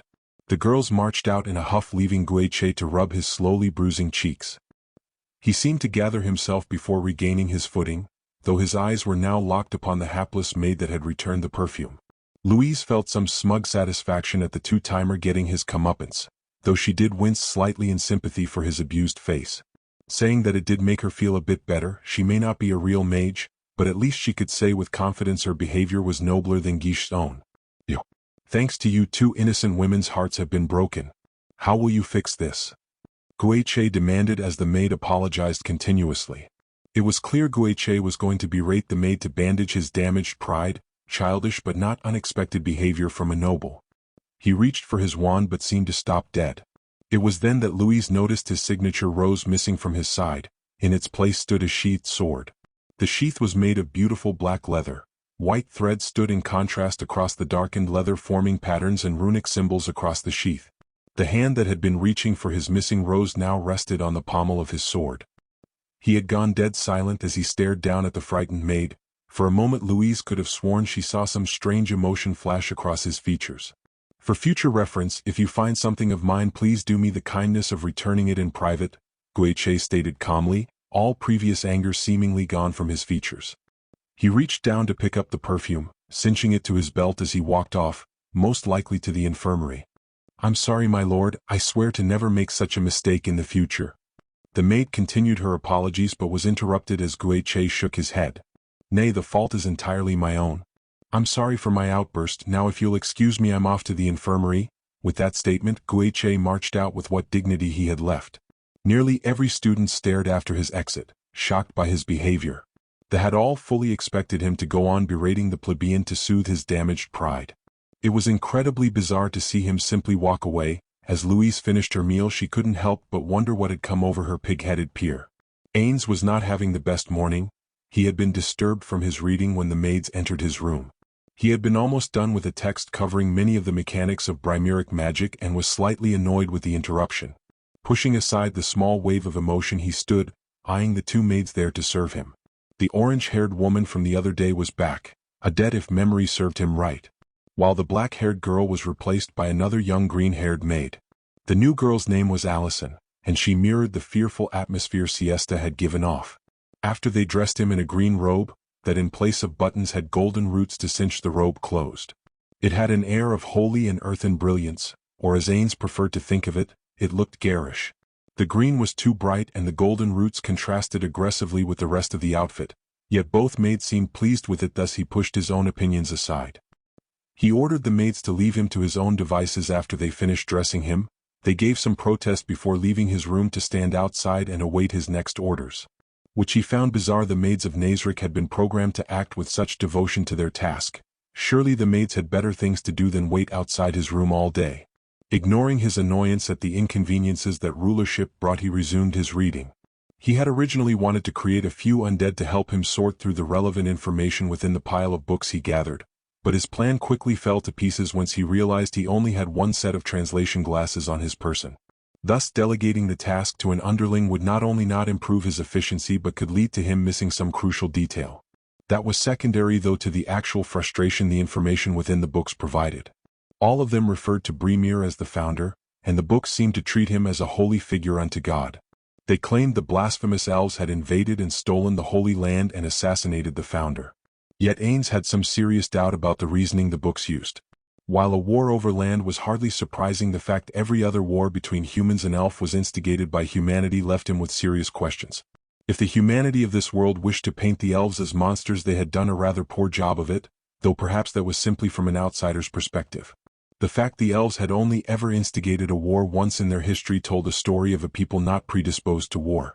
So why had the elves taken the Holy Land? More, why did they continue to hold it so fiercely when it drew humans into war with them? Perhaps that's what the elves wanted? To have the humans bring the battle to them on their home turf? Yet he didn't buy it. The elves had an advantage, especially after the fall of the Holy Lands, but they never pushed beyond it, never tried to claim more of the world. He had a theory: there was something in the Holy Lands, something powerful enough, or terrifying enough to force the seemingly docile elves into war. Something they couldn't trust humans with, something they couldn't move. Now the question: what was hiding in the Holy Lands? Perhaps a world-class item? Or some other magical object of similar power? Whatever it was terrified the elves enough to force the humans from their land. Pushing aside the maddening theories, Ainz slammed the history book closed. This particular book he had stolen from a sealed-off segment of the library. He had only found it using a wraith to search the school on his first day. Adding the book back to his inventory, he walked to his window, bemoaning the fact he would have to take the maids with him if he wanted a peaceful walk. Ainz spotted a familiar young man holding his face and marching off the path into the woods. For a moment Ainz considered his options. He could walk out with the maids and follow after him the proper way, but that would leave no room for a private conversation the young man would most likely prefer. Ainz marched to his door, ensuring it was locked. He opened his window, casting "Perfect Unknowable" and "Fly." Guiche sighed to himself. While he had been tempted to rush to the infirmary to soothe his aching face, he decided against it. Instead, he walked into the woods, arriving at a small clearing. He rather ungracefully sat upon the soft moss beneath a tree, his loyal familiar curling into his side. He was embarrassed he had been caught, upset he had hurt Montmorency and Katie. Yet above all these emotions was the overwhelming shame he felt in his chest. Not for yelling at the commoner, least not just for that. He had reached for his wand, the wand he had put down. He had meant to leave childish things behind him, and yet he had hurt someone he cared for deeply due to his childishness. Even worse, he had very nearly drawn his sword against a plebeian, a person whose only mistake was returning something to him. How disappointed would his father be to see him throw such a fit? More, what would the Sorcerer King think if he learned the sword he had gifted to Guiche had nearly been drawn over such a petty matter? He had sworn on his honor to give the sword a legend worthy of its craftsmanship. Drawing a sword on an innocent commoner, after cheating on his girlfriend, hardly the start of a grand legend. He felt tears gather in the corners of his eyes. He would not cry though. This was a mess born of his own stupidity. He would not dishonor himself further by giving such a pitiful display. "Greeting Gut, it is good to see you again." A familiar voice jerked Guiche from his reverie. Somehow the Sorcerer King himself had appeared in the middle of the clearing. There was no sign the brush had been disturbed, and he hadn't seen the blackened sphere the king had made before. Pushing aside his pondering, he rose to his feet and performed a quick bow in greeting. "Your Majesty, I apologize for my shameful condition. I did not expect to see you here." Guiche apologized as he blushed in shame, yet another failing of his foolishness. "It is fine, Guiche. I was simply out for a walk when I spotted you wandering into the woods, though you seem rather distressed." "Why is that?" the king questioned curiously. Guiche considered his options for a moment. He could lie. No one was liable to tell the Sorcerer King the details of such a minor incident. It would be the correct political decision to not show weakness to a foreign king, to not share an incident that would make him lesser in the eyes of royalty. Yet as he considered this option, his hand fell to the pommel of the sword he had been gifted. He would not further besmirch his honor with another childish lie. Thus he bowed his head slightly as he explained his foolish actions, even detailing how he almost raised the sword to threaten a commoner. He glanced up a few times during the story, but the Sorcerer King's face remained unchanging. Yet he couldn't help but feel judgment in the king's eyes. Thus as he finished his tale, he took a knee. Removing his sword from his belt, he held it out in both hands. He knew it was preemptive, but he didn't feel the need to drag out the obvious outcome. As awful as he felt, he knew he had no one to blame for losing the sword but himself. The Sorcerer King did not take the sword though. Instead, one of his massive bony hands patted him on the head. Glancing up, he could almost feel the smile radiating from the king's skeletal visage. "The sword is yours, Guiche. It is not mine to take back, and I would be a truly petty person to not forgive such a small transgression. The fact you cared so much about what you almost did shows you are worthy of that blade." The Sorcerer King chuckled lightly, his eyes gleaming like burning rubies. With a small smile, Guiche rose to his feet, reattaching the blade to his side. "I will offer you some sage advice gifted to me by an old friend. Dating more women is fun, but don't sacrifice love for it. No amount of fun is worth the pain you can cause to someone who actually matters. So I will not begrudge you your fun, but heed my friend's advice. Don't sacrifice something real for the thrill of a moment." The king gave his sage advice as Guiche pondered what mattered most to him. His thoughts wandered to Montmorency as he smiled. "Your friend sounds very wise. I shall take his advice to heart," Guiche promised with a bow. Though he was a bit perplexed, was the king's friend another skeleton? A different creature altogether? Why had it given that advice to the skeletal Sorcerer King? Was he in search of suitors? Were there female versions of whatever the Sorcerer King was? "Your face seems to be bruising. I believe I have something to help." The Sorcerer King pulled him from his reverie. It was still quite jarring to see the king's hand disappear into a black void. Last time it had emerged with a sword. This time it emerged with a glass vial full of a deep purple liquid. The color reminded Guiche of a deadly poison he had once read about. Pushing aside the doubt in his heart, he took the potion and consumed it in a single gulp. If the king had wished him dead, he had no doubt he would already be dead. Poison would hardly be the most efficient way for such a powerful monarch to deal with him. It was miraculous, the pain in his cheeks instantly faded and he could feel the bruises fading away. "Thank you, Your Majesty." Guiche grinned as he straightened up to look the foreign king in the eyes. "Now, do you have any more classes today?" The king questioned, a strange light in his burning red eyes. "I had 2 more classes, but the first is no doubt almost over at this point. The other students most likely told the teacher I'm in the infirmary," he explained his schedule nervously. "I see, then how would you feel about skipping the other class as well? I believe you said you wanted to learn to wield that blade. I believe I can be of assistance." Ainz offered with a smile as Guiche felt himself brighten at the prospect of learning to use the glorious weapon cinched to his side. "I can't possibly take up a blade against royalty." Guiche declined fervently. As much as he wished to learn more of the art of swordsmanship, he wouldn't dare attack a king, especially one that had offered him such kindness. "Of course not, I will not be your training partner." "He will." The Sorcerer King seemed to grin as he lifted his left hand and snapped his fingers. A black mist roiled from his hand, landing upon the ground. The black mist rose up, forming a humanoid shape. As the mist settled, the shape became more distinct. It appeared to be a simple skeleton, holding a rusted sword and shield. Guiche felt sweat bead down his back as he eyed his training partner. Despite the rather ramshackle appearance of its equipment, he could sense something within its stance, a hatred burning beneath the surface of its black featureless eye sockets. "Let's get started," the Sorcerer King commanded as the skeleton rushed towards Guiche with gusto. Guiche couldn't help but think the last 2 days had been both the strangest and most frustrating days in his life. All his attempts to apologize to Montmorency failed. She refused to hear his words, storming off whenever he attempted to apologize. He hoped the fact she hadn't demanded her perfume back was a sign she would forgive him in time. Still, the fact that she hadn't spoken a single word to him in the last 2 days, even in the same class, was distressing. His apology to Katie had gone slightly better, though they weren't on the best of terms for the moment. The strange thing was the Sorcerer King had invited him to continue training. Over the last 2 days, as the sun began to set, Guiche would meet the Sorcerer King in the clearing. The Sorcerer King would summon more of his bizarre skeletal servants for Guiche to train with. He could feel himself improving. While the undead summons had a frightening appearance and aura, they weren't overly agile. He could now confidently swing and parry with his sword. While he was still learning the basics, he was pleased with his progress. Still, a more agile opponent would surely find his skills lacking. Yet the Sorcerer King never seemed displeased with his slow progress. While Guiche felt incredibly grateful, he was also paranoid. He couldn't grasp why the Sorcerer King was helping him. Why would a king be so willing to train him? What did the king stand to gain? Why did he demand Guiche kill the undead after his training was done for the day? Why had the king asked about legends and enchanted weapons? Why had the king asked about martial arts of all things? Why would a king want to know about unarmed combat? Still, despite Guiche's doubts during their interactions, he sensed a pure form of nobility and kindness he was unfamiliar with.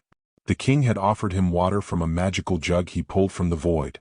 Beyond a few questions, the king always seemed rather aloof, watching his progress with a critical eye. The king's gaze spurred Guiche to try even harder. Each time his skeletal foe knocked him down or disarmed him, he felt even more driven to succeed. To show the king that his faith hadn't been misplaced. The Sorcerer King had informed Guiche that he wouldn't be able to help him train for a few days. Guiche had desperately wished to know why, but did not wish to disrespect the king's will by questioning him. Still, it did leave Guiche's afternoon entirely free, as he only had morning classes today. The training had served as an excellent distraction from the pain of Montmorency still not talking to him. Pushing aside these morose thoughts, he finished his lunch. Leaving the dining hall, he planned to walk around the academy's grounds to clear his mind. It was during this walk that he came upon a strange sight: Professor Colbert standing by a wooden carriage. The stables were near and he was examining the horses. It seemed bizarre because last he heard the professor had absconded from teaching classes to assist the Sorcerer King.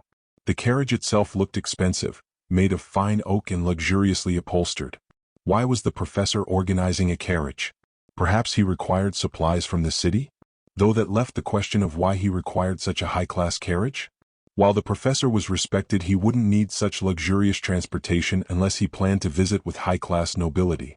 Pushing these thoughts aside, Guiche resolved to ask the teacher himself.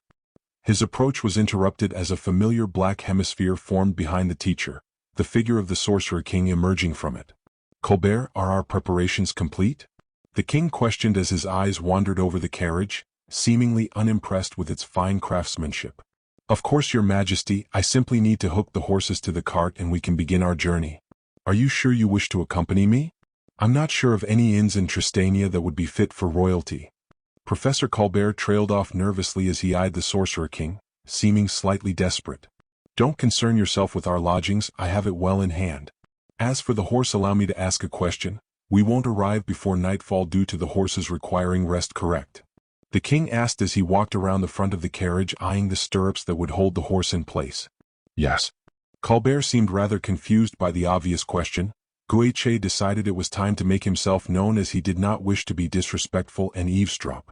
"Your Majesty, Professor," Guiche greeted with a bow. Colbert wore a surprised expression while the Sorcerer King seemed unaffected. Guiche had the distinct impression the Sorcerer King had been aware of his presence the whole time. "Ah, Guiche, we were just finishing our preparations for a trip to the fine city of Tristania. Did you need something?" The king asked as his hand reached into the void, emerging with his hand closed around a small object. "I would like to accompany you on your trip, Your Majesty, if you would be so kind as to allow it." Guiche was shocked by his own request. He hadn't meant for such a request to leave his mouth. It seemed his desire to spend more time with the Sorcerer King had manifested itself despite his wish not to disrespect the foreign king. "Will that not interfere with your schoolwork?" Colbert questioned as he eyed Guiche with a critical eye. "No, Professor Chevreuse was injured during an unfortunate incident during class earlier today, thus my classes tomorrow were cancelled." Guiche explained. Truthfully, Chevreuse had been injured when she asked Louise to turn dirt into brass. The explosion had caused a large chunk of stone to fall from the ceiling and hit her in the arm. The healers had already repaired most of the damage to her arm, but she had been told to rest for a few days to ensure she healed properly.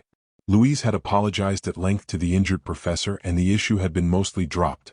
Though there were other teachers that could cover for her, the headmaster had declared it an extended void day for the students.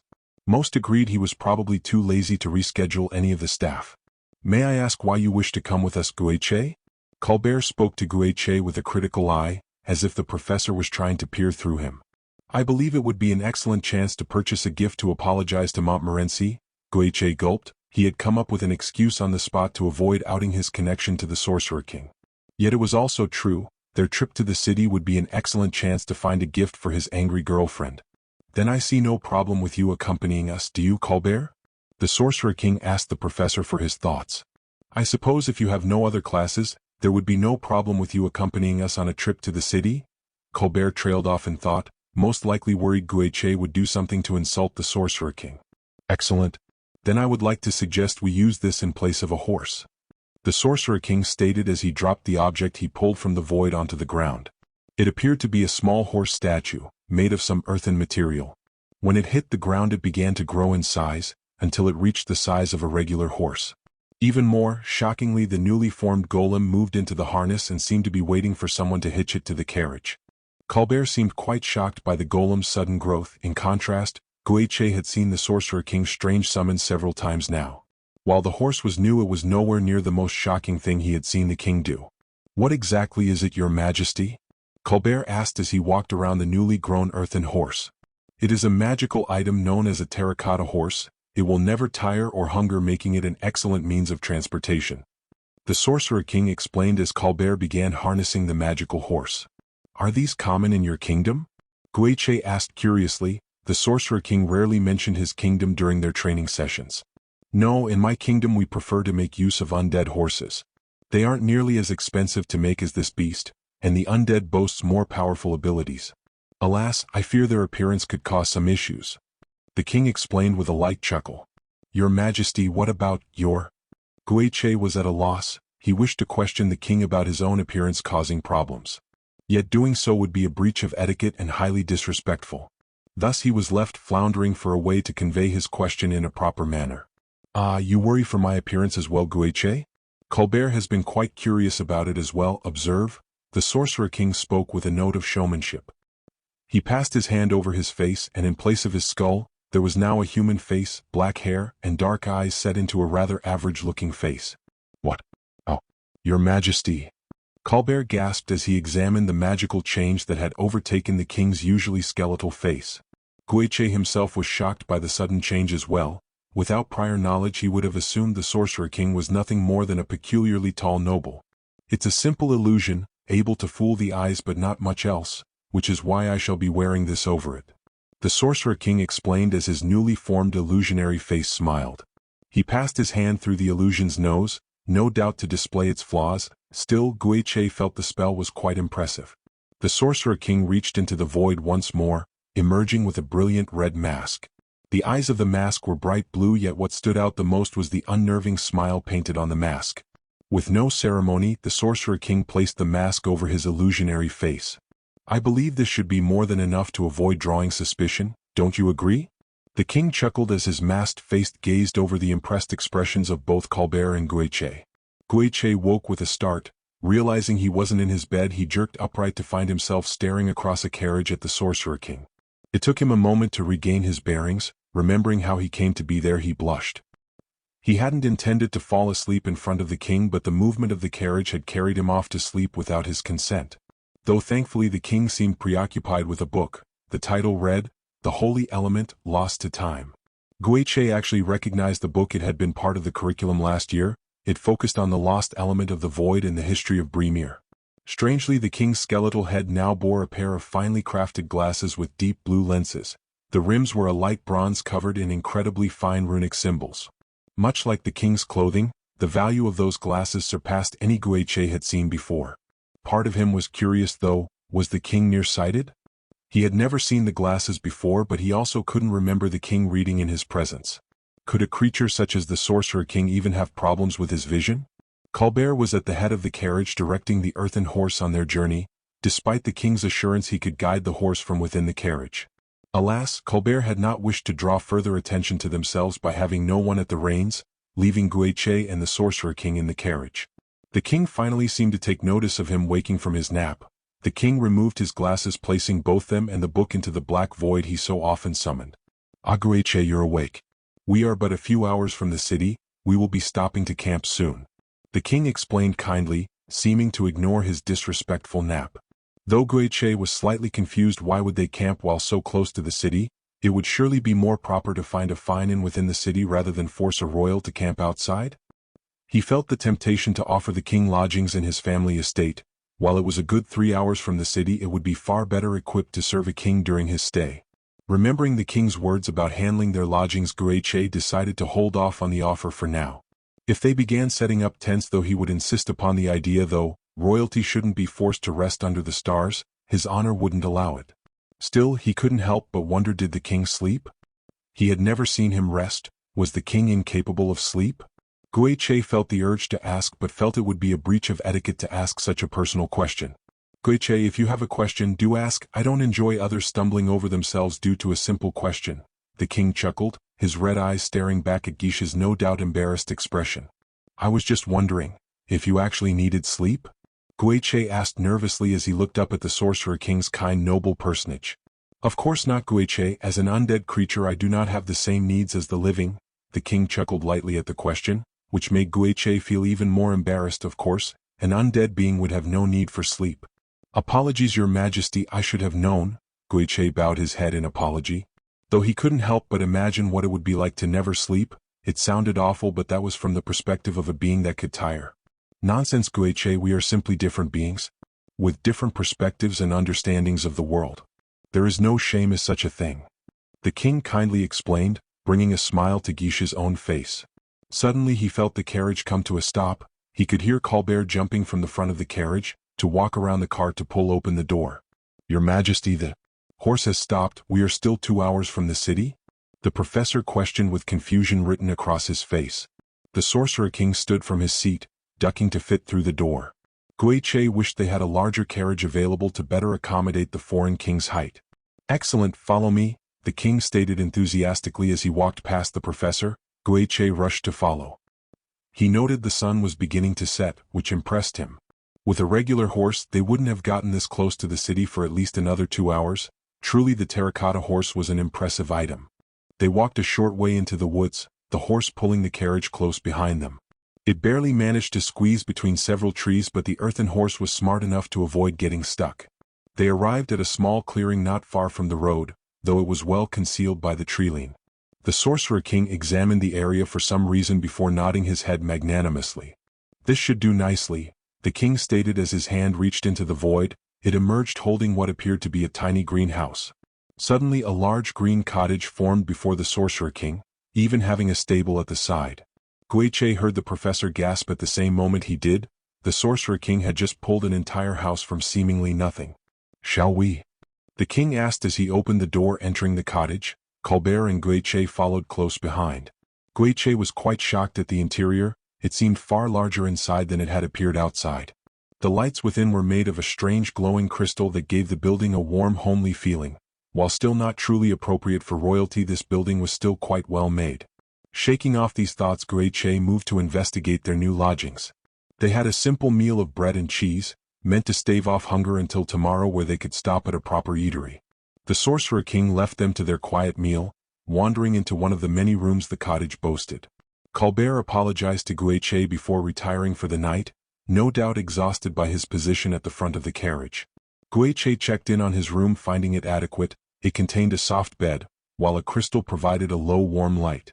Satisfied with his inspection, he walked outside to find Verdante waiting for him. His familiar had followed them underground. He reached down to pet his familiar with a smile plastered on his face. The setting sun shone through the trees, giving the forest an enchanted look. Guiche let himself absorb the calm atmosphere. His relaxation was interrupted by the sound of a door opening. Jerking up, Guiche saw the Sorcerer King standing in front of the door. His gaze swept over Guiche and his familiar. "Ah, Guiche, it seems we will be able to continue your training today," the king chuckled as Guiche pulled his sword from its sheath, a smile forming on his face. He took the stance the Sorcerer King had shown him, lowering his center of mass. "I have a different opponent in mind for tonight." The Sorcerer King nodded to himself. With a snap of his fingers, the familiar black mist fell from his hand. The mist grew far larger than it usually did, forming into an entity that stood slightly shorter than the Sorcerer King himself. It held a massive flamberge and tower shield in its hands. If the usual undead Guiche fought was full of internal rage, the one standing before him now radiated hatred. Its humanoid shape somehow made it seem more bestial, a creature born of condensing pure hatred down to a single point. It threw back its head and roared. Guiche felt overwhelming terror race through his mind. His every instinct screamed at him to flee the creature standing before him. It was a bit strange. While the creature was terrifying, the fear he felt now seemed disproportionate. Despite that, he held his ground. The bestial undead began marching towards him methodically. Each step furthering the terror growing in his heart. He knew his death approached and felt the urge to flee. Yet he could not. The thought of the Sorcerer King's judgment, his father's disappointment, Montmorency never seeing his potential. All these flashed through Guiche's mind and drove him to raise his sword. Shouting out a cry of determination, he brought the blade to strike the massive undead creature. The creature blocked his clumsy strike, knocking him to the ground. Suddenly the fear disappeared and the undead seemed less overwhelming. Stepping back, the beast turned to the Sorcerer King. He ordered the undead to guard the cottage, causing it to bound off into the forest. This left Guiche on his knees before the Sorcerer King. "Guiche, I am impressed. It takes a strong will to fight through your fear. This was a test to see if you could face the fear of death. It may have felt overwhelming, but one of my guardians assured me such tests were important." The king chuckled as he gazed down at Guiche's panting visage. Guiche felt overwhelmed but grateful. The king had intentionally terrified him to test his resolve, and more shockingly, he had passed. He burst out laughing before the king, uproarious, unapologetic laughter. Even proper etiquette wasn't enough to stop him. Your Majesty, why? Why are you helping me?" Guiche asked between his rumbling laughter. Ainz was shocked by the question. While the boy's quest to make his name a legend did resonate with Ainz, it wasn't the reason he'd chosen to help. The truth was the boy was an incredibly useful connection. His father was a general. Giving him a piece of runecraft was a logical marketing ploy. If Guiche's father saw the sword and was impressed by it, there was a good chance his father would attempt to reach Ainz to purchase more runic equipment. The training was an experiment. In all Ainz's research, he had yet to find any evidence that this world had a leveling system. This would make this world more similar to Earth than either New World or Yggdrasil. His training with Guiche had shown just that. He didn't seem to be gaining any levels. While he was improving, there was no jump in ability or strength as there should have been. Yet Ainz knew the truth would likely upset the young man before him. Thus he came up with a different answer. "I am helping you because in you I see potential. I see a man who could be a legend. In you I see a hero the likes of which this world has never known." Ainz fibbed while trying to project a majestic aura. Guiche looked at him with deep admiration. Standing from his knees he bowed gratefully.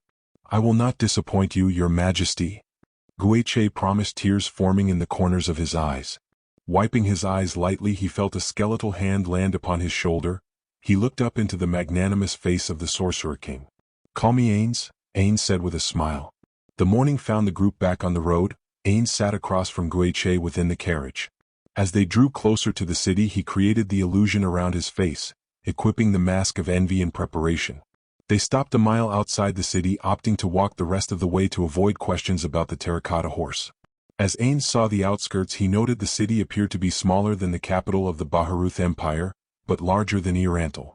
It also seemed to lack the defensive measures of the two cities, lacking defensive walls or an army of knights. There did seem to be a few guards scattered about, but they didn't appear to be part of a patrol.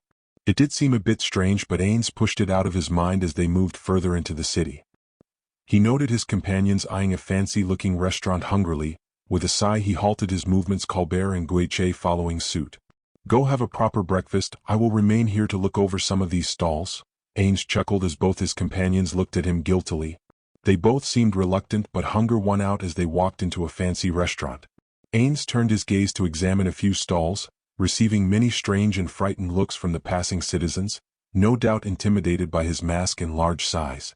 Ainz noted a large statue at the central intersection between four paths. It seemed to be a statue of Brimir. Part of him couldn't help but feel a flash of jealousy. At least Brimir's followers had waited until after his death to erect a statue of him. Pushing those thoughts aside, he began looking over a stall selling assorted gems, none of which seemed overly valuable. As with street vendors in the Empire, most of them lacked items of value. When he sensed something bizarre, something that shouldn't be here. Deciding to investigate the anomaly later, he continued his browsing, stopping as Guiche and the professor returned to his side. The professor began leading them down a series of alleys. Apparently, he had a very specific alchemist shop in mind. Passing many shady-looking businesses and abandoned buildings, they came upon a building with a sign reading, "The Black Cauldron." Ainz honestly felt annoyed by such a generic name. The shop owner could have been a bit more creative at least. Pushing his annoyance to the back of his mind, he turned to the professor as they stopped at the front door. "Your Majesty, while my friend is an excellent alchemist, she is a bit eccentric. I feel it may be best if I went to talk to her alone." Colbert trailed off nervously. Ainz nodded magnanimously. As annoyed as he was about the alchemy shop's name, he understood the professor not wanting Ainz to interfere with a private conversation between old friends. Leaving the professor to collect the ingredients, Ainz began walking along the alley looking over several shops. One that stood out to him was a sign with two crossed swords. Ainz began walking towards the slightly open door, Guiche following close behind. Inside the shop was slightly dingy, but hanging from the walls and filling barrels were several weapons. They varied in quality and age, but they were very numerous. The shopkeep was a bald man with a large scar running across one of his eyes, wearing a blacksmith's apron and polishing a steel sword. To an average person, the man would probably seem intimidating, but the man was a foot shorter than Ainz. Making his attempt to puff up his chest seem rather silly, Ainz walked up to the counter. "Do you have any enchanted items for sale?" Ainz asked politely as he towered over the man. The shopkeep seemed nervous about addressing his towering figure. "Of course, good sir, have a look at this." The store owner walked into the back of the store theatrically. On his return he held a large blade inset with several gems. The golden handle was inlaid with rubies, and the blade was a shining silver. Ainz lifted the weapon to his eye, casting a silent, appraisal magic item. This fine blade was crafted in Germania. It's enchanted to increase the strength of the wielder. "She's all yours for 50 ECU. The shopkeep emoted, failing to notice Ainz's rising irritation. "Did you think you could make a fool of me? This blade holds no magic, and it seems to be made solely for appearance." Ainz criticized as he gripped the blade, snapping it in two with the application of his strength. The shopkeep looked terrified while Guiche stared in wonder at the shattered blade. "I believe we are done here, Guiche. Did you not say you wish to find a gift for your girlfriend? Let's wander the market a bit more." Ainz and Guiche marched out of the store without a glance back at the fearful shopkeeper. Both of them failed to hear a muffled voice from the bottom of a barrel. The rest of the day passed in a blur to Ainz. They searched many shops and stalls but struggled to find anything of value. Guiche eventually settled on a pair of earrings for Montmorency. The professor returned with news that the ingredients were being carried back to their carriage. It was nearing dusk as they began looking for a decent inn. They arrived at an inn known as the Sleeping Giant. It was a rather wealthy establishment. Colbert paid for 3 rooms and they decided to take an early night. After going their separate ways, Ainz used greater teleportation to teleport to the alley behind the inn. Casting a silent, perfect unknowable, and fly, he began his search for the anomaly he sensed earlier. Flying over the rooftops, he honed his senses. It appeared to be moving about the city. He eventually tracked it down to a desolate alley. Silently lowering himself to the ground, he found a bizarre sight. A little blonde-haired girl, who couldn't be more than 5 years of age, with her teeth sunk into the neck of an older man. The man was heavily scarred and growing paler every second. Most would be disturbed by such a sight, but Ainz felt nothing as he watched the girl drain the life from the man. Clearing his non-existent throat, the girl failed to respond. It took a moment for Ainz to realize his embarrassing failure. He hadn't cancelled perfect unknowable, thus any noise he made was still silent. Feeling glad that no one could see his embarrassment, he dispelled perfect unknowable, then cleared his throat. The girl jerked up from her meal, staring at his masked figure for a moment before throwing her hand forward, launching a knife towards him. The knife glowed a light green and collapsed as it neared his personage. "Well, that was rude, please calm yourself. I am ainz. I was quite shocked when I sensed another undead within this city. I did not know others of my kind wandered this world," Ainz explained calmly, trying to reassure the now frightened vampire. The girl was now standing backing up against the wall of the alley. "Undead? Are you one of the elder's pets?" the girl questioned as she eyed him suspiciously. Ainz felt insulted at being called someone's pet but pushed it aside for the moment. "Hardly, I am the Sorcerer King, and who might you be?" Ainz questioned as he removed his mask. The girl gasped as she stared at his skeletal face. It would appear even among the undead of this world his appearance was strange. "I am Lorraine, what are you?" Lorraine asked, curiosity and fear coloring her voice. "I believe we have much to discuss, Lorraine." Ainz chuckled lightly. Ainz was quite pleased with the information Lorraine had shared with him. Apparently, she was hiding in the city to avoid a large vampire meeting between a group of 3 ancient and powerful vampires. They served as the leaders of their individual clans, large groups of vampires that worked together to remain hidden from human eyes. Lorraine was technically an outcast of the clans due to her refusal to join any of them. She only knew of the meeting due to a friend within the clans letting her know. Still, fortune seemed to smile upon Ainz. The vampires were meeting in an ancient mausoleum deep in the forest. The clan heads only met once every 100 years, thus this would be the perfect opportunity to put an end to this world's vampiric problem and gather information from the ancient leaders. The oldest clan head was known as Raphael. Apparently, he had been around for nearly 2,000 years. He had the largest clan numbering 300. He was known for his obsession with gathering knowledge. The youngest clan head was barely 500 years old and went by the name Victor. His group was the most active among the clans, often moving around the world to remain undetected. He led around 250 vampires. Adam was around 700 years old and led the most vicious group. It was rare for members of his group to live past 100 years as their brutal tendencies often drew human interest. He led a group of vampires numbering just over 150. Ainz approached the mausoleum under the cover of perfect unknowable. Lorraine had remained in the city. Ainz told her to wait for him within an abandoned warehouse. Hopefully she didn't attempt to flee. It would be irritating to track her down. The mausoleum was quite run down, nothing like the beautifully maintained mausoleum of Nazareth. Pushing these thoughts aside, he entered the central structure silently. After walking down several different staircases and long winding halls, he came upon the central chamber. Using an invisible wraith, he peered within. The chamber was massive. In the center of the chamber, 3 men sat around a stone table discussing something about good hunting grounds.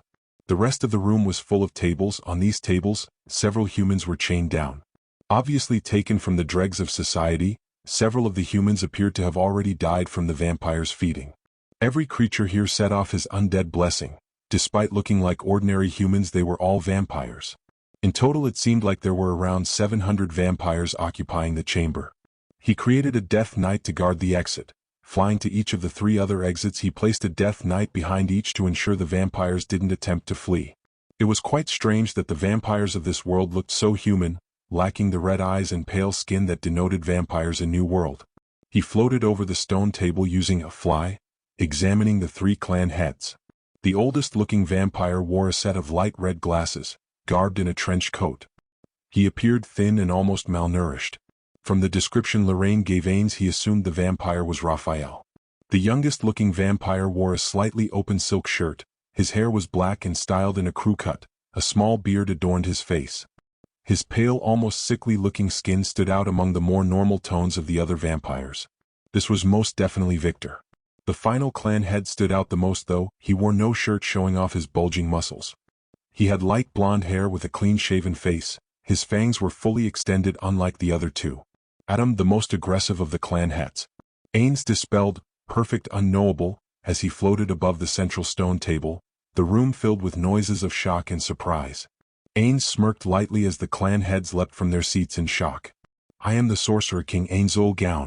I give you this chance, bow before me and swear your undying loyalty to my grand name. If you do, I promise you prosperity the likes of which you have never known. Refuse and steel yourself for death. Ainz proclaimed before the hundreds of vampires. Adam knew he wasn't the smartest of vampires. He had gained his position as clan head due to his strength. He had always been naturally gifted with unusual strength. Even before becoming a vampire he had been able to bend iron. After his transformation he found he could shatter steel, thus he had focused his magical training on furthering his natural abilities. He had created a technique known as stone armor after making a contract with a potent earth spirit. His armor made him famous among other vampires. The magic that formed his earthen armor made it harder than steel and allowed him to shape the stone around his hands into devastating melee weapons. He had never encountered a form of armor that could survive a strike from his stone-encased fist. He was shocked when a skeleton of all things appeared above them and demanded their subservience, thus he did the only thing he could do. As both Raphael and Victor were trying to think of a response, he acted. I have a better idea, go to hell. Adam roared as stone rose up around him forming his armor. Confidence flowed through his body as he created a burst of air to launch himself towards the haughty skeleton. He raised his right fist, forming a hammer shape intending to bludgeon the skeletal figure. Focusing, he encased his fist in flames. As he neared the floating skeleton he felt confident. He would crush this arrogant fool and further cement his place among the clan heads. It should have been a simple matter. Adam would crush the skeleton. Yet the skeleton did something that should have been impossible. It caught his fist. No matter how he struggled, the skeleton's grip was beyond his strength to break. Using his other fist he attempted to crush the hand gripping him. Yet the grip did not loosen. Several knives and swords flew from the crowd below as his clan attempted to assist him. Rock tore from the ceiling to collide with the skeletal figure, but it was reminiscent of the ocean breaking against the shore. Rocks collided, blades met their mark, but the figure remained unmoved by the onslaught of magic. Instead, the creature's burning gaze ignored Adam in favor of his struggling clan. It raised its unoccupied hand in the direction of his clansmen. He could feel it in his bones. His clan was about to be destroyed. He screamed and roared, thrashing violently against the steely grip. Alas, it was in vain. Widened triplicate magic. Napalm. The skeletal being spoke and screams filled the air. 3 massive pillars of flame encircled Adam's clan as all 150 were burned from this world. All his hard work wiped away like nothing. Screaming in rage he clawed, crushed, bit, ripping stone from the walls and ceiling, all for naught. The skeleton laughed at Adam's struggles, throwing him to the ground at great speed. Despite his attempts to slow the impact, he felt his armor shatter as he crashed through the stone table, the elders backing away from the crater his broken body had made. He felt his ribs shatter, vertebrae cracking as agony filled his mind. Existence was agony, so blinded by the pain he failed to notice the skeleton pointing at him. Hell flame. The skeleton's voice echoed through the chamber. Blinded by agony, Adam failed to see the tiny black flame. He felt it though, he felt it as the black flame tore through his body, ripping into his very soul. Adam screamed out in agony as his very soul burned away. Ainz smirked as he heard several vampires cry out in fear as the Death Knights moved through the doors to block the exits. He turned back to gaze at the 2 remaining clan heads. They seemed frozen by indecision. They had seen their comrade and his clan slain, and they now feared to move against him lest they meet the same fate. Maybe I wasn't clear, Neil? Ainz ordered as he silently activated his undead domination skill, taking control of the oldest vampire. Raphael fell to his knees, Victor following suit. The rest of the vampires seemed frozen in shock as the oldest and most powerful of their number knelt before him. Yet as they shook themselves from their shock and fear they fell to their knees. Glory to ainz, Raphael proclaimed. Ainz felt disappointed. Though the emotion wasn't strong enough to be suppressed, it still left him a bit morose. He contemplated why these emotions had arisen as they rode back to the academy. Guiche had yet again fallen asleep and Colbert was currently holding the reins, which left Ainz with little in the way of distractions. Overall, things had technically gone well on their trip to the city. He had cemented Geisha's admiration, and word of his runic blade was sure to reach his father's ears. He had dominated a group of vampires that were a treasure trove of information. Colbert had gotten the necessary ingredients for the ritual. There was a possibility of him returning home. Yet despite this, his spirits could not be lifted. The problem, Ainz mused, was that everything had gone well, too well. After his discussion with Lorraine, he had been confident the vampires lacked the means to harm him. Though that's not to say he hadn't set up a few contingency plans, in case the elder vampires had a hidden trump card. Lorraine had explained the basic layout of the mausoleum, and after some light reconnaissance, Ainz had created a strategy that he was rather proud of. He had left a group of elder liches on the surface. Had he felt threatened, he would mentally command the elder liches to create a large explosion to collapse the central chamber. In the destruction, Ainz would fly to the ceiling and reactivate, perfect, unknowable. From there he would have attempted to teleport out. Of course, if his teleportation was blocked, he would have flown above the fighting death knights and vampires towards the exits. Failing that, he had a few other backup plans, but many of them would cost one-time use items, and he had no wish to expend such valuable resources unless he had to. Yet, as so often seemed to happen with his backup plans, it was unnecessary. The elder vampires were as weak as his conversation with Lorraine had led him to believe. He was looking forward to future interactions with the elder vampires. Their ancient knowledge would be incredibly useful to him. Hopefully they could give a less biased historical report. Perhaps they even knew why the elves were so driven to hold the Holy Lands. Pushing aside the wild thoughts, Ainz contemplated his plans for the vampiric race. He had left the group of elder liches to direct them. They were currently moving to a location closer to the school grounds, an abandoned graveyard that had been forgotten by time. While Ainz could teleport back between the mausoleum at will, it would be beneficial for the vampires to be closer, allowing them to reach him more swiftly. This world seemed to lack any spells like message, meaning communication over long distances was far more difficult for the inhabitants of this world. While Ainz could always use message to reach them, they had no means to reach him in an emergency. While the liches would be of great help, the fact remained being closer would save quite a bit of unnecessary effort. He had given specific orders to the vampires that they were not to harm any humans and await his orders. He had no doubt there would be some rebellion among the vampires, but with an elder under his undead domination effect, he doubted they would cause any large problems. He had already given the order to the elder to kill any who refused to follow the herd. It would take a few days for the vampires to fully settle into their new location. Only after they did so would Ainz solve their nutritional problems. With a small smirk, Ainz refocused on the world around him, looking out the window to the forest surrounding the roads. It was approaching midday. The cloud cover gave the world a gloomy aspect. It seemed it would begin to rain soon. Ainz wondered if he should offer to change the weather to ensure they weren't delayed. Ultimately, he concluded such an action would draw too much attention. If the weather truly got too rough, he would pull Colbert from the front of the cart and allow the horse to guide the carriage. With a tired sigh, Ainz wondered what his precious children were up to in his absence. Demiurge could feel a throbbing in the back of his skull as he watched Albedo traipse throughout their master's grand office. Though she was incredibly careful as she moved their master's items, it was clear from the slight shaking of her palms that she was not in a good state of mind. She had been quite panicked when their lord failed to make contact after the official discussion with the Roble Holy Kingdom. At first, Demiurge had felt himself panicking as well before he saw through the first layer of his ingenious master's plan. He had hoped Albedo's own intelligence would have to lead her to similar conclusions. Alas, it appeared her love for the Supreme One outweighed her analytical abilities. If 3 days hadn't been enough time, then it was likely she would never reach the logical conclusion on her own. Enough, Demiurge asserted, causing Albedo to seize her rummaging. She straightened her back to look Demiurge in the eyes, annoyed by his interruption. You have something to say? I told you there was no need to accompany me. I'm perfectly capable of searching for clues without your assistance. Albedo spoke with an edge of cynicism. She was still upset Demiurge had prevented her from raising all Nazric's forces to find their master. She had nearly drawn her weapon on him when he had first stayed her hand, and her glare had become a common sight the past days. Albedo, I would like to apologize for not explaining the situation sooner, but I had hoped you'd see the truth on your own. Demiurge explained, a genuinely apologetic tone coloring his voice. And what do you believe I have missed?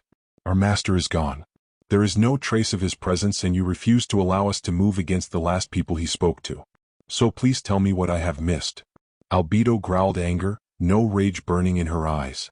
Yet despite her flare of emotion, she maintained her respectful tone, as was proper when within their master's study. Albedo, the group from the Roble Kingdom, was nothing more than stragglers begging for aid. Do you truly believe such base knaves have anything to do with our master's disappearance? Even more, before our liege's supposed disappearance, we were discussing plans of what to do in his absence. No? Demiurge said as he moved to straighten some papers on his master's desk. Albedo hadn't properly realigned them after searching through them, a clear sign of her less than stellar state of mind. What is your point? We had a plan in place to allow for our master's absence. I fail to see how that relates to our current situation. As Albedo spoke, the rage cooled slightly, an edge of curiosity entering her voice. She was clearly interested in whatever explanation Demiurge had prepared. Isn't it obvious? The plan was a good one but fundamentally flawed, as we would know his location and actions. By disappearing entirely and under such mysterious circumstances, our master has given us a far more genuine test. Think about it, he is alive and unharmed according to the records in the throne room, yet we can't reach him. I believe he is intentionally blocking our attempts to reach him, to better facilitate this test. Demiurge revealed the summation of his master's grand plans with a mocking smile. Despite his hours of pondering, he was still only able to peer this far into his master's plans. He had no idea what actions his master was currently taking, nor where he had gone. The disappearance, while an ingenious way to test them, was still incredibly stressful. On top of that, he felt slightly ashamed. Their master had so carefully set up this test, yet Albedo had failed to understand it. Was that not in of itself a sign of failure? Albedo, think about it, he mysteriously disappears right after we planned for such an eventuality. That was meant to be our clue, yet you've let your emotions blind you. Demiurge lightly reprimanded her as he pushed aside his doubts. If they had failed, their master would reprimand them on his return. So you believe this to all be part of some kind of test? Albedo queried, obviously pondering the idea. The scrunching of her brow denoted the confusion such an idea brought her. Of course it is. Even now we are but puppets dancing on our glorious master's strings. Yet instead of working hard to ensure his grand kingdom is prepared for his return, you've wasted time searching for clues he assumed you wouldn't need. You wanted to see how we would behave should he disappear without warning. Just as he intended to test our plans for his disappearance, he wished to test if we could put those plans in motion without the comfort of knowing his exact location. It's the only logical explanation. Demiurge explained his master's marvelous foresight and planning to Albedo. I see the wisdom in your words, Demiurge. Should I call off the search parties? Albedo's eyes seemed to ignite with understanding at Demiurge's explanation. Demiurge was a bit pleased with her return to her senses but was frustrated by her reply. Of course not, we must treat this as if our master has truly disappeared with the knowledge this is all part of his grand scheme. We should redouble our efforts so he is not disappointed on his return. Besides, isn't it the duty of a good wife to maintain the house while her husband's gone? Demiurge smirked as he spoke the lines he knew would allow Albedo to redouble her focus on her assigned task. With a bounce in her step, Albedo left the office. With a small smile, Demiurge followed her, assured that his master would not return to a burned kingdom due to his subordinates' ineptitude. He couldn't help but wonder if any of the other guardians truly comprehended their master's intellect, or if he was the only able to peer into the fathomless pool that was his master's plans. As they approached the school gates, Ainz had the inexplicable urge to sneeze. Considering his lack of nasal passages, it was a bizarre urge. He couldn't help but remember one of his friends explaining something about sneezing when others spoke of them. Was it a trope from mythology? Or a trope from animation? For the life of him he couldn't remember where the statement came from, nor even which of his old friends explained it. Touch me? No, Bukabukagama? Maybe. Ainz was interrupted from his musings by a loud crash, the cart pulling to a sudden stop. Glancing out the window, the world outside was painted in a light golden hue. A bizarre sight greeted him under the afternoon sun. A giant earthen golem striking the side of the school building, at odds with the light, airy atmosphere the afternoon light provided. Guiche had startled from his rest and had leaped from the carriage. Sighing internally, Ainz moved to follow suit. It was quite an odd sight. The golem, while large, wasn't overly well defined. It reminded him of an uglier version, Nishikienrai. As if the creator had no interest in creating a more beautiful construct, saying that Ainz's own experiences with the Avatara had taught him the difficulty that came with producing a three-dimensional work of art. Still, Ainz felt the creator of the golem could have at least smoothed out some of its features better, removed the clumps of grass and plant life. It didn't seem like a matter of lacking artistic skills, rather it seemed to denote a lack of effort. A small figure stood atop the golem, seemingly the one controlling it, perhaps its creator, considering what he knew of golems in this world. Your Majesty, this is the work of a triangle-class mage, I believe it may even be Fouquet the crumbling earth. I must ask you to stand back. Colbert interrupted ainz's internal critiques. For a moment he felt slightly annoyed, but looking at it logically it was the correct statement. Endangering a foreign dignitary would be very improper still. The fact remained the golem before them didn't seem overly powerful. Then again, from the book he had been reading, triangle class was considered impressive. Now the question, did he interfere? Out of the corner of his eye, he saw Guiche pulling his runic blade free as Colbert raised his wand. A devious idea occurred to him. With a small smirk he cast a silent, time stop, and fly. Landing atop the golem he moved to examine the figure. It appeared to be a person of short stature, a dark wand clenched in its left fist. Examining it closely, the figure appeared to be female, though it was a bit hard to tell through her layered clothes. She looked vaguely familiar, yet for the life of him, Ainz couldn't recall where he had seen her before. Ignoring this familiarity, he floated down the side of the golem, casting a delay-enhanced magic shock wave on its side. Floating back to the ground, he resumed his position behind Guiche and the professor just as the time stop came to an end. The earth shook suddenly beneath Guiche's feet. The massive golem seemingly crumpled before an invisible force tearing through its side. The golem was torn cleanly in half. It looked almost comical as it toppled to the ground. The figure leaped from atop the golem, hitting the ground in a roll. As the figure was rising to her feet, Colbert cast Flame Barrier, a spell that ignited the ground to make a wall of flames. The figure rose to its feet, sending a boulder towards Guiche and the professor. As the figure began moving, earth to suffocate the flames. Glaring, Guiche rushed forward, slicing through the rock, using magic to redirect the disparate chunks into the ground. He then slammed his blade into the ground, casting a spell to raise 8 Valkyries. He ordered 6 of them to stand around the wall of flames to further block the thieves' escape. He had the remaining 2 charge through the wall of flames. Several loud bangs echoed from the circle of flame. The figure most likely tiring of the 2 Valkyries used a stone pillar to launch itself over the flames and Valkyries towards the forest. Its landing was interrupted by a loud explosion. Emerging from behind the tree line was the pink-haired girl Louise, wand held high. The thief rose to her feet, angered at her escape being cut off. Guiche rushed forward, Valkyries moving to surround her. He brought his sword down to strike the thief, but she was faster, bringing up a steel dagger to redirect his strike. Luckily, his training had taught him the basics of not overcommitting to strike, thus he was able to dodge the thief's follow-up attack. Grimacing, he glared at the figure. A plan forming in his mind, he reached his free hand out as if to grip the thief's wand arm. Fouquet responded by slashing towards Guiche's outstretched hand, just as he hoped. Swinging his sword into a hard slash, he saw the shock in the thief's eyes that reflected his own. There was a sound, a thunk of something hitting the ground. A feminine scream came from Fouquet, as a metallic scent filled the air. The thief collapsed to the ground, gripping the stump that used to be her hand. Louise felt a bit sick to her stomach. She was seated next to Guiche outside the headmaster's office. The Sorcerer King had entered the office with Colbert to explain the situation to the headmaster. The thief had been taken to the infirmary alongside her severed hand. She had never seen so much blood, her mother's mantra repeated in her mind over and over. She could not disgrace herself by becoming sick. Still, the shock on the thief's face would be burned into her eyes forever. Pushing aside the sickening memory, she couldn't help but be surprised the famous thief was a woman. All the rumors she'd heard painted the thief as a man. Was it any wonder catching her had been so hard when they weren't even looking in the right gender? Pushing aside these thoughts, she couldn't help the excitement building in her chest.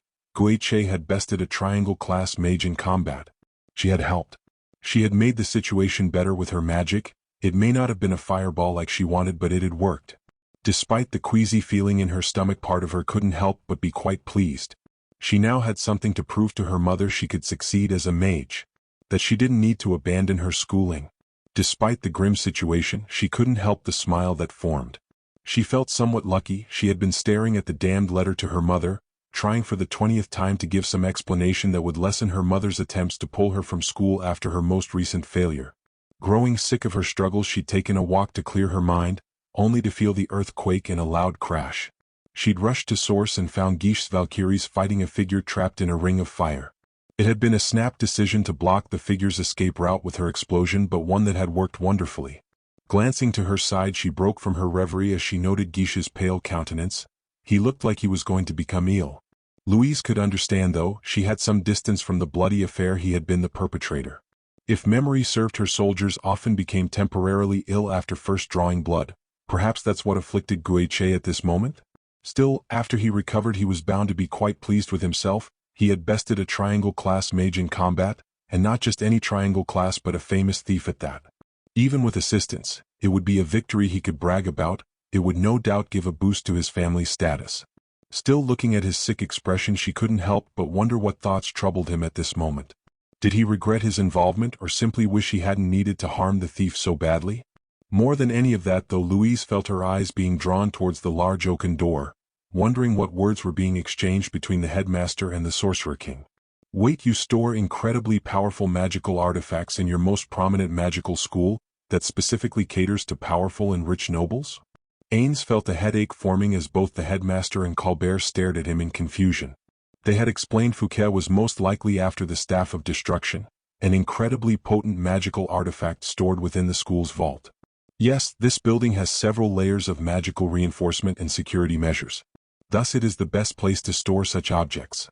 The headmaster explained, confusion coloring his voice, clearly not understanding why the Sorcerer King was perplexed by this idea.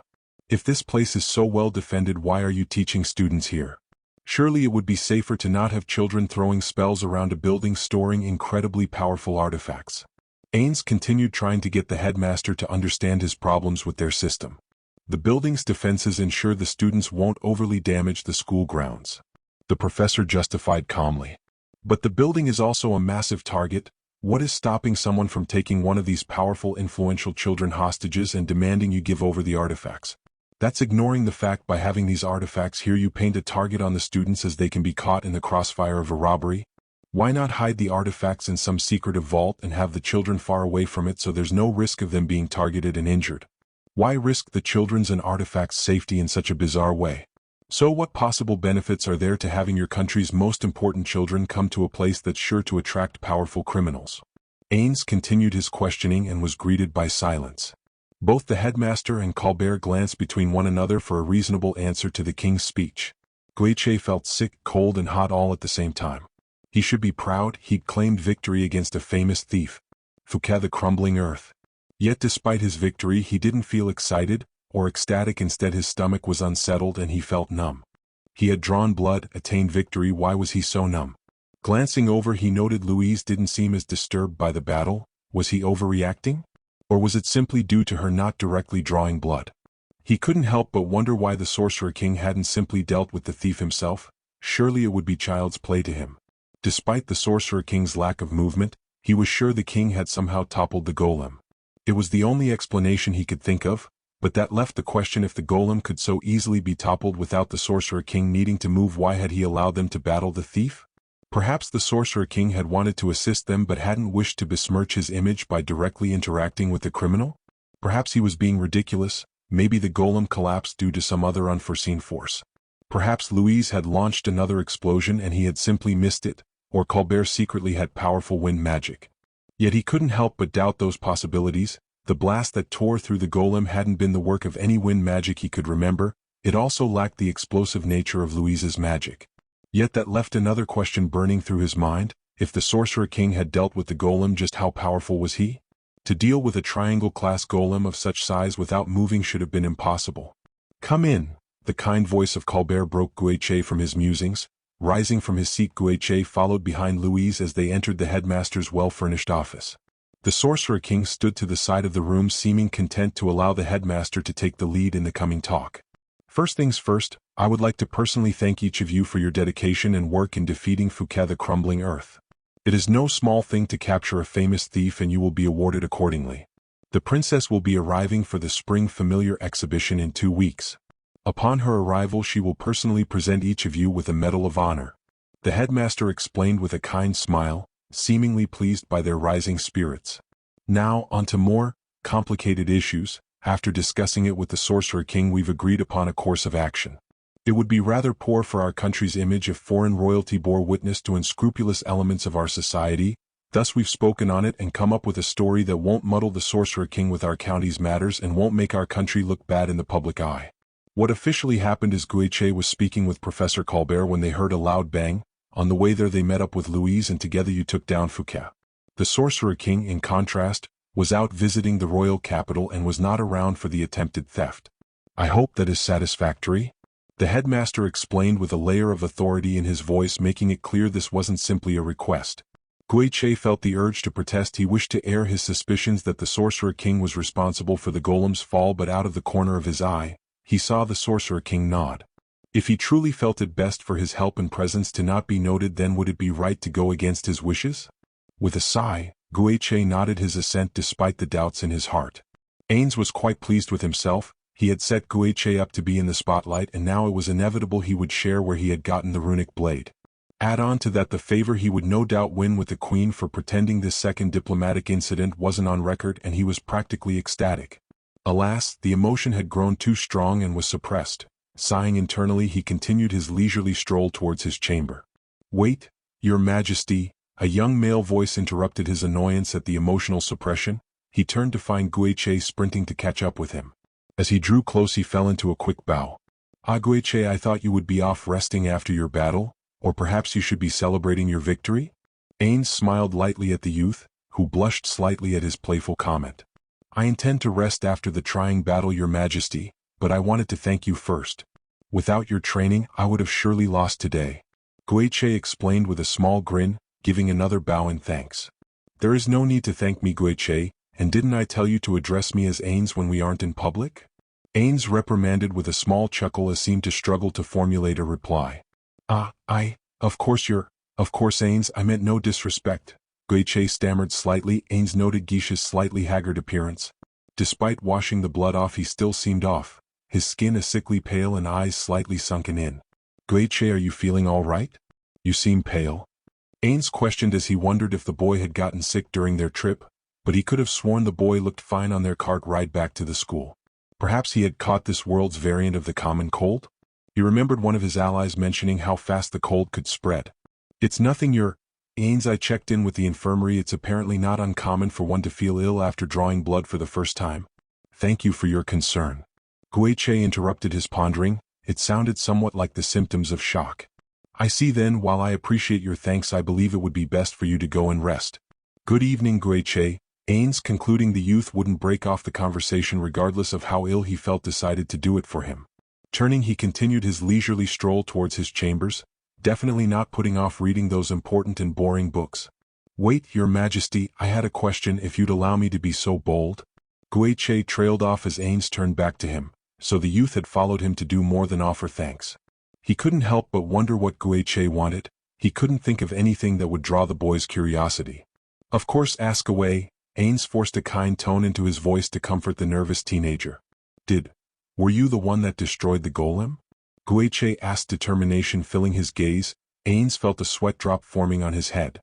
He had been prepared for just about any question. He simply hadn't expected it to be so simple, nor for the youth to be so serious about such a thing. "A golem? I see. I believe it may have just been a case of poor craftsmanship. The creation was not well put together. Perhaps a gentle breeze knocked it aside." Ainz attempted to jest to lighten the mood, but Guiche's determined stare remained in place, though his eyebrows seemed to twitch. That was a good sign, wasn't it? Twitching facial muscles could be a sign the youth was resisting in the urge to laugh. Ainz internally celebrated at this modicum of success. "Please do not jest, Your Majesty," Guiche pleaded, leaving Ainz confused. The way the youth was focused on this seemed bizarre. Perhaps he should lie? Then again, he couldn't imagine why it would matter, nor could he conceive a scenario where the information could come back to haunt him. Even if Guiche told someone else and it for some reason mattered, he could simply deny it then. "Yes, Guiche, it was a simple matter. Why do you ask?" Ainz wondered aloud as Guiche's eyes seemed to sparkle in admiration. "Thank you for everything, Your Majesty. Have a good evening." Guiche bowed yet again before turning to leave. Ainz felt a headache forming in his skull. It was a familiar headache, though, one that often formed when he had no comprehension of the interaction that had just taken place. Usually it only occurred when interacting with his subordinates, and they came to some conclusion he hadn't intended. Resisting the urge to rub his forehead, he abandoned his walk and simply teleported back to his room. Unbeknownst to both parties, a third pink-haired figure emerged from behind a hanging banister and marched off to her room. Guiche awoke to the light shining through his window, still feeling slightly sick after yesterday's activities. Forcing himself from his bed, he quickly changed into the school uniform. Cinching the runic blade to his side, he paused in front of his mirror. His eyes had bags under them, denoting his restless sleep. Part of him wished to curl back under the blankets and sleep until he felt better.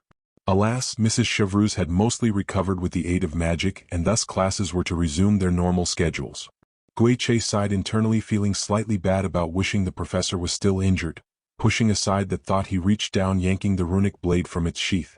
He saw reflected on the blade, his stare felt slightly unnerving. He had used this glorious weapon, he had maimed another mage, he had drawn blood. He was sickened, he was invigorated, he was proud, he was ashamed, shaking his head to clear his mind.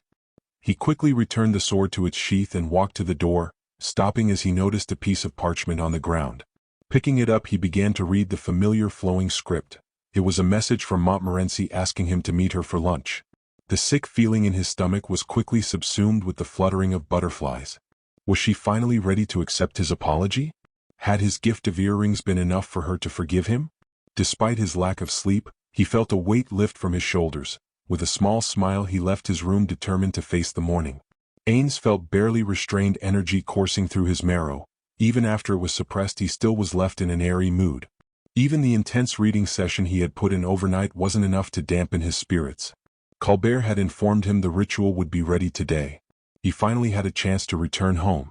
"Your Majesty, I don't wish to offend you, but it is important to remember that today is an experiment. I've adapted the ritual to the best of my abilities, but this is untested magic. I had to redesign the ritual from the ground up to allow it to accept magic outside the familiar summoning spell. Add on to that the fact I had to rewrite the runic characters, and I can't promise we will get the results we seek on our first attempt."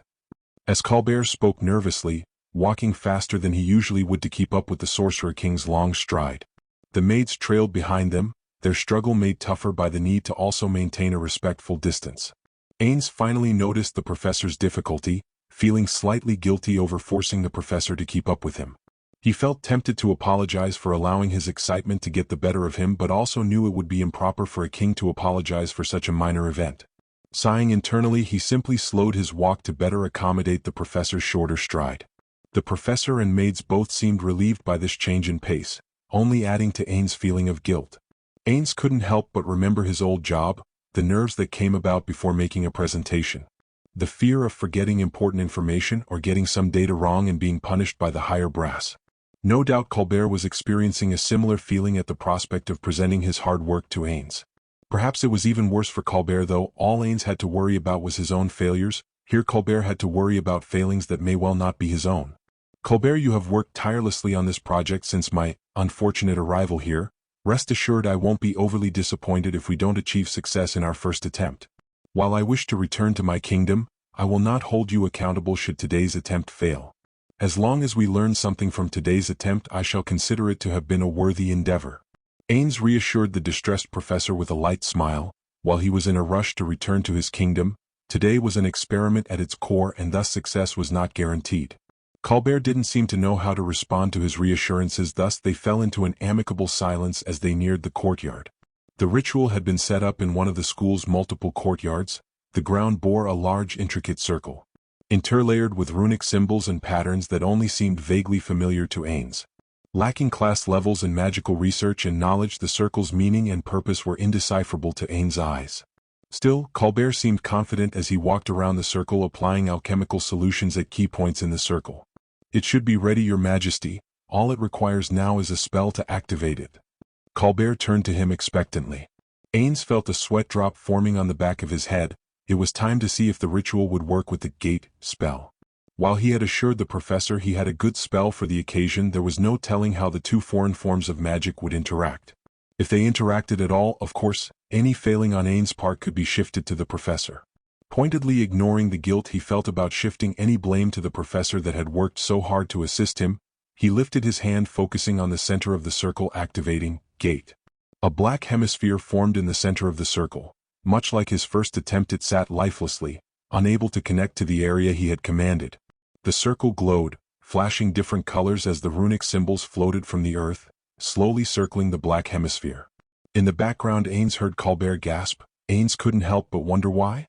The ritual's floating symbols didn't seem out of place to him. It reminded him a bit of the circle that formed when using magic arrow or magical defensive spells. Even a few of the rituals Ainz could remember made use of floating magic circles and symbols. From what he could remember, it was common artistic style. Then again, from what he could tell, the magic common to this world seemed less flashy than that found in Yggdrasil and New World. Perhaps his magic was having a bizarre effect on the ritual? Pushing these thoughts aside, Ainz refocused on the ongoing ritual. There were 5 symbols in total. 2 of them glowed a dark blood red while the other 3 glowed an acidic green. The symbols seemed to slow as they drew closer to the black center. The green symbols flew into the hemisphere and Ainz felt the gate respond. It felt as if the spell were reaching for something only for it to be pushed back. It was such a strange feeling that Ainz nearly allowed the spell to fade. Luckily he regained himself before the spell could falter. Next, the 2 red symbols flew into the center. Ainz felt it again. Energy arced from the gate. Dust and debris ripped from the ground as the spell seemed to roar with newfound power. He heard Colbert backing away but was far too absorbed in the spell to be concerned about the professor. Forcing more mana into the ritual, he felt, for the briefest of seconds, a connection between worlds. Alas, something seemed to push back. It felt even stranger than the ritual, as if hundreds of overlapping spells all with the single focus of blocking his connection was pushing back against the ritual. There was a split second where the gate seemed to glow a deep red, then it exploded, kicking up dust and stone. The flying stone could not harm Ainz, and the professor had the foresight to take cover before the blast. After the dust settled, a large crater had replaced the circle. No trace of the professor's work remained. Ainz heard coughing and turned to find the professor emerge from hiding. He seemed a bit fearful. "Your Majesty. My sincerest apologies. I hadn't imagined the ritual would have such a catastrophic failure. I've never seen magic act in such a strange fashion." Colbert apologized swiftly as he discreetly searched Ainz for any sign of injury. Luckily there were none he could see. Ainz seemed perfectly unharmed despite his proximity to the explosion. "Colbert, as I said, as long as we learn something today, it is not a failure, and learn we have." For a brief moment the spell worked. I connected to my kingdom. Ainz couldn't help the happiness that leaked into his voice. They had failed, but today had confirmed to him returning to his kingdom was possible. He simply needed to remain persistent. "Really? I didn't notice any shift before the explosion." The professor seemed incredibly interested yet also nervous. It took a moment for Ainz to parse out why the professor would be nervous. "I see, you fear I may be mistaken, that my mind has shown me what I wanted to see rather than what was there." An understandable fear, but I felt the ritual's effect on the spell. That's how I know it worked, and also how I know the range isn't the problem. We need more power. Ainz explained as he went over the information Colbert had told him. If he remembered correctly, the runic symbols represented power and reach, or length depending on how one examined them. Of the symbols used, 2 were for power while 3 were for range. With that knowledge, he had surmised the green symbols were the ones representing range while the red represented power. As he had originally thought, his spell had the range but something was blocking its power, but that left the question of what? The only thing he could think of was a world-class item suited to unbreakable sealing. As far as he knew, no such world-class item existed in Yggdrasil. Even more, had it truly been a world-class item with a focus on sealing, he should not have been able to pierce it without a world-class item focused on breaking or piercing. Was how absolute world-class items were set up, an absolute offense that could only be defeated by an absolute defense. So whatever formed this seal was near the power of a world-class item but not as absolute? What had formed it? Even more, why? Was there a valuable resource in this world? Like the prismatic or mines in Yggdrasil? If that was the case, why did this world seem to lack truly powerful magical items? Perhaps the older vampires would know? "Your Majesty, if the range is not the problem, I will need to fully redesign this ritual. How much power do you feel we'll need?" Colbert nervously interrupted Ainz' theory crafting. Refocusing on the professor, Ainz considered the question. 3 runic symbols had been enough to offer him the briefest of connections. To take that to something usable, he suspected would take far more than the 2 extra symbols the ritual could currently support. Searching through his memories, the largest rituals he read about apparently comprised of 12 symbols. Yet Ainz doubted doubling the symbols would be nearly enough. "I believe 30 symbols should be enough to ensure we can not only create the connection but also maintain it. Less than that and I'd fear the connection breaking." Ainz chose the number, not due to some significance but instead because he believed overkill would be better in this case than being sparing with the size of the ritual. He figured in the worst-case scenario they made the ritual too powerful and wasted some materials and mana to return him home, and if the ritual still wasn't strong enough they won't have wasted time on lesser efforts. What was it said? There was no such thing as overkill? Or was that Lord touch me? Both could be so excessive at times. "Your Majesty, that's not feasible. Even the largest ritual I know of historically only used 15 runic symbols.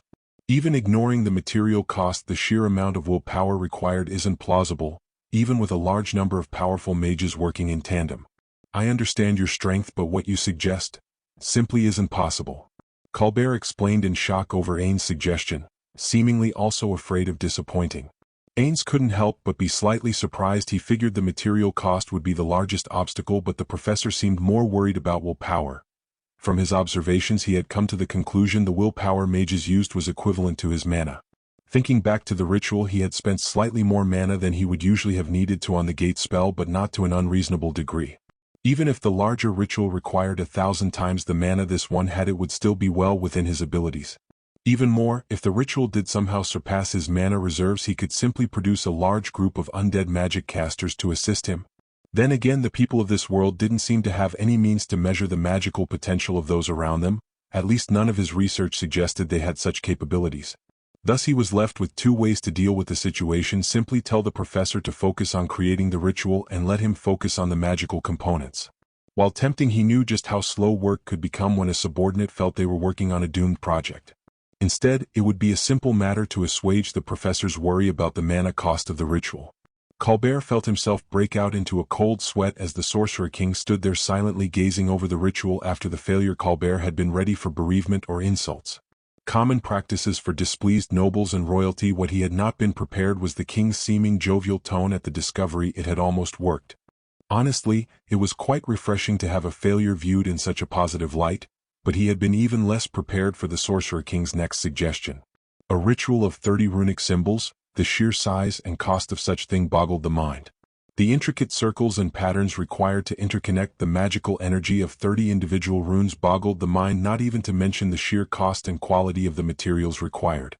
For such a high-powered ritual, only the highest quality magical reagents would have the stability to handle that level of magical energy without breaking down. All of that ignored the impossibility of gathering enough mages with high enough willpower to sustain the ritual to completion. Adding more mages to a ritual was a rare practice due to the sheer instability they introduced, as adding more mages added different forms of magical energy and keep the power flowing into the ritual consistent was nearly impossible. The most mages that had ever taken part in a single ritual was 6 as far as he could remember. For a ritual the size, the Sorcerer King suggested, would require at least 20 incredibly strong mages working in perfect tandem, and even then the odds of succeeding with that many different sources of magic were astronomical. Colbert put this on. I believe it will help assuage your worries. The Sorcerer King interpreted Colbert's thoughts. In his skeletal hand now sat a small bracelet of polished silver with a dull blue sapphire. Feeling slightly confused, Colbert took the jewelry in his outstretched hand. Eyeing the bracelet now sat in his hands, he didn't note anything particularly strange about the object. It was slightly larger than seemed normal for a bracelet, but he suspected that was to allow it to pass over larger hand sizes. The real question was how he was going to fit it to his wrist. Forcing down his trepidation, he pulled the jewelry over his hands, where it suddenly shrunk to fit perfectly around his wrist, sending a jolt of surprise down his spine. Glancing up at the Sorcerer King, Colbert felt surprised to see the king gesture with his hand, seemingly wanting him to look around. Glancing at the area around them, he didn't notice anything immediately amiss, but his eyes were quickly drawn towards a slightly open doorway where he could just make out the figure of a student peeking into the secluded courtyard. The student must have only recently peeked through the door, as he hadn't noticed them after the completion of the ritual. Normally he would have been able to decipher which student it was, but he was distracted by a blue aura that seemed to expand out from their eavesdropper. The aura was rather small, seeming to drift in the air around the student mystically. Colbert had never seen anything quite like it. The student, seemingly noticing the fact they had been caught, jerked back, slamming the door shut, no doubt fleeing the scene to avoid punishment. Looking down at the bracelet, he noted something that had escaped him. Floating around his personage was a blue aura. That bracelet is enchanted, granting the wearer a similar effect to the spell, Mana Essence. While equipped, you can view the mana, will power of magic casters. It also gives an idea on the levels of magic the caster is capable of. The Sorcerer King explained the enchantment surrounding the jewelry he had asked Colbert to wear. Your Majesty, it's incredible. I've never seen such a thing, but where is your willpower? Colbert couldn't help but notice the Sorcerer King's lack of mystical aura. Considering the magical prowess the king had shown in their interactions, it seemed very strange for him to lack an aura of his own. First things first, Colbert, you're a decent mage, are you not? Thus your willpower mirrors this. My willpower is invisible due to this ring. As long as I wear it, I am protected from most forms of divination. Now observe. With those words, the Sorcerer King raised his hand and slowly removed one of his many rings. The world seemed to explode as the courtyard was coated in a massive blue aura that dwarfed Colbert's by a ridiculous amount. It not only filled the meager courtyard but reached into the heavens, it also seemed darker with untold depths of power. Even with no experience with determining strength, Colbert could feel it at the core of his being that he gazed into a peerless void of pure magical might. Just as suddenly as Colbert's vision and senses were overwhelmed, the aura dissipated as the Sorcerer King returned the ring to his finger. He held out a skeletal hand expectantly, and with trembling hands, Colbert removed the bracelet, which changed size yet again to pass over his hand. He quickly relinquished the bracelet to the Sorcerer King. "I hope there will be no more worries about the energy required to accomplish this ritual?" the Sorcerer King asked with a light tone, clearly amused by his previous concerns. "Of course. I apologize for doubting your strength, Your Majesty. I will begin work on the new ritual immediately." Colbert bowed deeply as he apologized, feeling foolish for doubting the strength of the skeletal king before him. The Sorcerer King simply nodded before walking off, seemingly satisfied with his response. Colbert stared down at the ritual, mind stuck on what the Sorcerer King had shown him. Perhaps it had been a ruse to inflate his strength. Alas, Colbert did not believe that to be the case. There would have been no reason for the king to want to fool Colbert about his might, especially not in such a complicated manner. Up to this point, he suspected the king had been using his magic in such a casual manner to impress upon them his strength. Colbert now felt sure it was nothing more than a byproduct of the king truly being that powerful. To a being with the power the Sorcerer King had just shown him, waving a hand to create a fortress was nothing more than a parlor trick. Colbert had assumed the Sorcerer King hadn't interfered when the golem appeared because the king didn't wish to fight such a powerful magical construct. Now Colbert was sure the golem had simply been too far beneath the Sorcerer King for him to even consider raising his hand in assistance. This was awful and incredible. He needed to inform the queen of his recent discovery. He had to inform her of how they had been underestimating the king. She had to know just how dangerous of a being Louise had brought into their world. Suppressing his panic, Colbert took a deep breath and began his march towards the headmaster's office, for a no doubt stressful talk. Guiche couldn't contain himself. He had ordered a few maids to bring lunch, a table and a set of chairs to a balcony overlooking an open field outside the school. The sight was quite enchanting. Not only did he hope to speak with Montmorency in private, but he hoped the earrings he had gotten on his trip to the city would help to further cool her anger. He had managed to speak to her during their morning class and convinced her to meet him here during their lunch period. He was getting nervous though. It had been nearly 5 minutes and she still hadn't made her appearance. Now he may have rushed here immediately as the lunch period started, but he didn't feel it should have taken this long for her to arrive. He also didn't wish to sit down before she arrived, as that would not only be improper of him but it would also stop him from pulling out her chair for her and offering her the earrings in the manner he wished to. Thus he stood waiting patiently for his love. After what felt like an eternity but couldn't have been more than a few moments, Montmorency appeared on the catwalk. Her gaze had not lost its cold edge, though a small smile pulled on her lips at the romantic setting he had prepared. "My lady," with a deep bow, Guiche moved to pull back her seat, allowing her to take her seat with a proper elegance. Grinning lightly, he moved around her side. He took a knee, offering the gorgeous golden earrings he acquired in the city to her in upturned palms. Her eyes seemed to warm as she lightly took them from his hands, a grin spreading across her face in full force. "Guiche, thank you. I love them." With those airy words, she quickly removed the small sapphire earrings currently occupying her ears as she replaced them with his gift. Smiling to himself, Guiche felt the urge to take his seat but remembered the Sorcerer King's words about sacrificing something real for the sake of fun. This moment felt real, Montmorency felt real, and he had almost thrown it away. "Montmorency, I want to apologize for what I have done. I swear upon my name and honor I will never dishonor you or another in such a way again." Swearing his oath, he waited with bated breath for her response. This wasn't his first attempt to apologize, but it was the first time he had staked his honor on it. Suddenly he felt 2 warm arms wrap around his shoulders. Looking up, he saw Montmorency smiling warmly as she lightly touched her lips to him in a sweet kiss. "I forgive you," she smiled sweetly as she pulled him to his feet. They quickly took their seats and began to eat. She asked him questions about his trip to the city and he told her of it, avoiding mentioning the Sorcerer King or Colbert. He asked her about classes and her family estates. Their small talk was interrupted as a maid approached. The maid had black hair and light gray eyes. In her hands, she carried a silver tray on which sat a teapot and 2 cups made of fine porcelain with artistic patterns decorating the sides. It took a moment, but finally, Guiche remembered where he had seen the maid before. It was the same maid he had nearly struck when he had been caught out by Montmorency. While he felt some guilt over the exchange, apologizing to a maid was far beneath him, thus he didn't comment on his familiarity. "Lady Montmorency, I brought the tea as you requested." With those words, the maid placed the silver platter lightly on the table, depositing the cups before them. She then lightly poured their drinks before bowing and backing away, no doubt waiting for them to complete their lunch so she could clean up their table. Guiche grinned as he lifted his cup lightly, noting Montmorency's lack of movement and strangely nervous stare. "Is something wrong?" he wondered as Montmorency stared intensely at the tea gripped in his hands. She seemed almost conflicted. "No. Nothing's wrong. Why would anything be wrong?" she exclaimed defensively, feeling slightly nervous. Guiche sighed and raised the cup to take a sip. "Don't drink that," she shouted, slapping the cup from Guiche's hands, causing it to shatter on the stone beneath them. Pushing himself to his feet in shock, he was left dumbfounded as he stared at Montmorency's guilty expression. Guiche was about to question her strange behavior but was distracted by approaching footsteps. Rather swiftly, a small pink-haired figure made herself known, none other than Louise, though she appeared rather haggard, coated in a light layer of sweat. "Do you have any idea how annoying it was to find you? By the founder, I've been looking for you since lunch started. I wanted to. Why would you come up here of? Never mind, Guiche, we need to talk after." Louise expressed her annoyance through her panting breaths, pausing as her eyes landed on Montmorency's teacup. With no hesitation, she quickly snatched the cup, downing the contents in a single gulp. Clearly, the physical exertion of her search had left her quite thirsty. Montmorency looked horrified as Louise sighed in relief, opening her eyes to reveal her now light pink pupils. Ainz felt slightly relieved as he entered his room, leaving the maids to stand in the hall.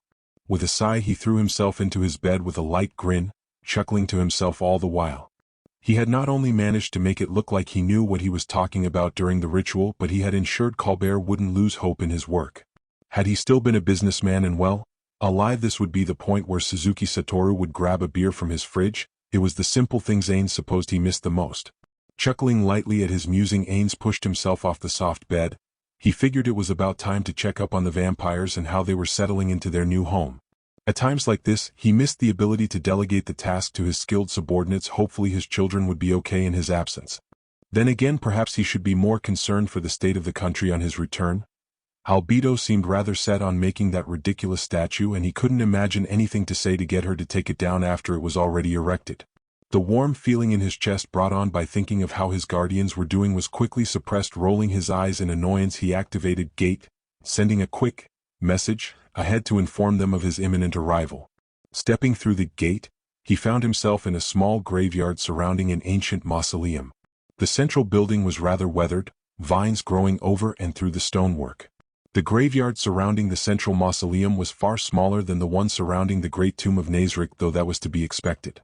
He could sense a large group of undead deep below the earth, no doubt the vampires occupying the underground area he had told them to create, but there were 4 more signatures far closer. Glancing around, he could make out a few shapes buried under mounds of dirt, while a few others seemed to emerge from the small family tombs. From his mental connection, he knew they were the Death Knights he had created to assist the vampires and elder liches. They had been camouflaged to better guard the entrance to the mausoleum, a rather clever idea to help avoid detection. Though the odds of someone stumbling across this area by accident were astronomically low, considering its isolated location and lack of historical significance. The stone doors were pushed open at his approach. 2 ghouls stood behind the doors as a form of security. Ghouls were a strange creature to Ainz. They were mostly used by vampires as servants and guards as they gained powerful physical abilities from the process of ghoulification. The problem was that vampires were limited in the number of ghouls they could create and control, which made the process seem less useful to Ainz. His create undead skill had its limits, but those were purely based on a daily cap, and as long as he had corpses, his numbers would grow in time. Contrarily, vampires in this world seemed far more limited in their ability to grow their strength. Though it fell in line with many of his experiences and understanding of this world, here power was not a solid concept, growing stronger not a linear path. No gap in strength would make one immune to a knife to the back. So he supposed it only made sense creation of servitors would be fundamentally limited in the same way their strength was. Passing by the servants, he began his descent, flights upon flights of stairs interconnected with empty rooms. The design was meant to be overly complex to frustrate would-be invaders, and the design was perfect for ambush spots. Though he hadn't had enough time to create undead to set up such traps, still he felt for the short time he had granted them, the work was rather impressive. Perhaps he should order the vampires to create more ghouls to set up some preliminary defenses until he could create more undead? While they were limited in the numbers they could create, it should still have been more than enough to reinforce their non-magical defenses. While he had yet to encounter any beings that could defeat the Death Knights with any ease, it would be better to be safe than sorry. Ainz halted his musings as he approached a massive door.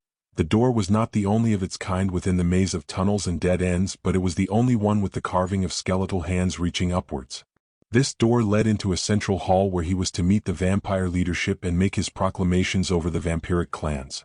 Two sarcophagi that stood on either side of the door opened, revealing Death Knights who moved to push the door open. Behind the door stood a massive hall full of long tables and chairs with a stony balcony overlooking the area. Atop the balcony sat the two remaining vampire lords. The room was packed with vampires as they all stared at him with nervous energy. Part of Ainz wondered how much of it was induced by hunger and how much was caused by their fear of him. Ainz passed between two of the tables, the eyes of the vampiric crowd following his movements, a mix of hunger and apprehension coloring their faces.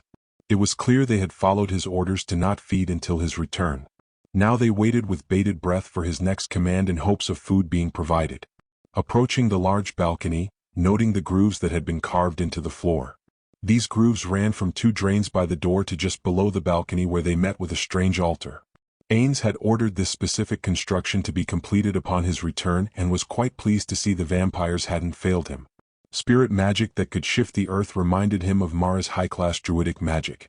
The altar was strange as several grooves were carved into its stone surface, said carvings linked into the groves occupying the floor, but hanging from the balcony above it was a series of stone spikes hanging like a demented chandelier.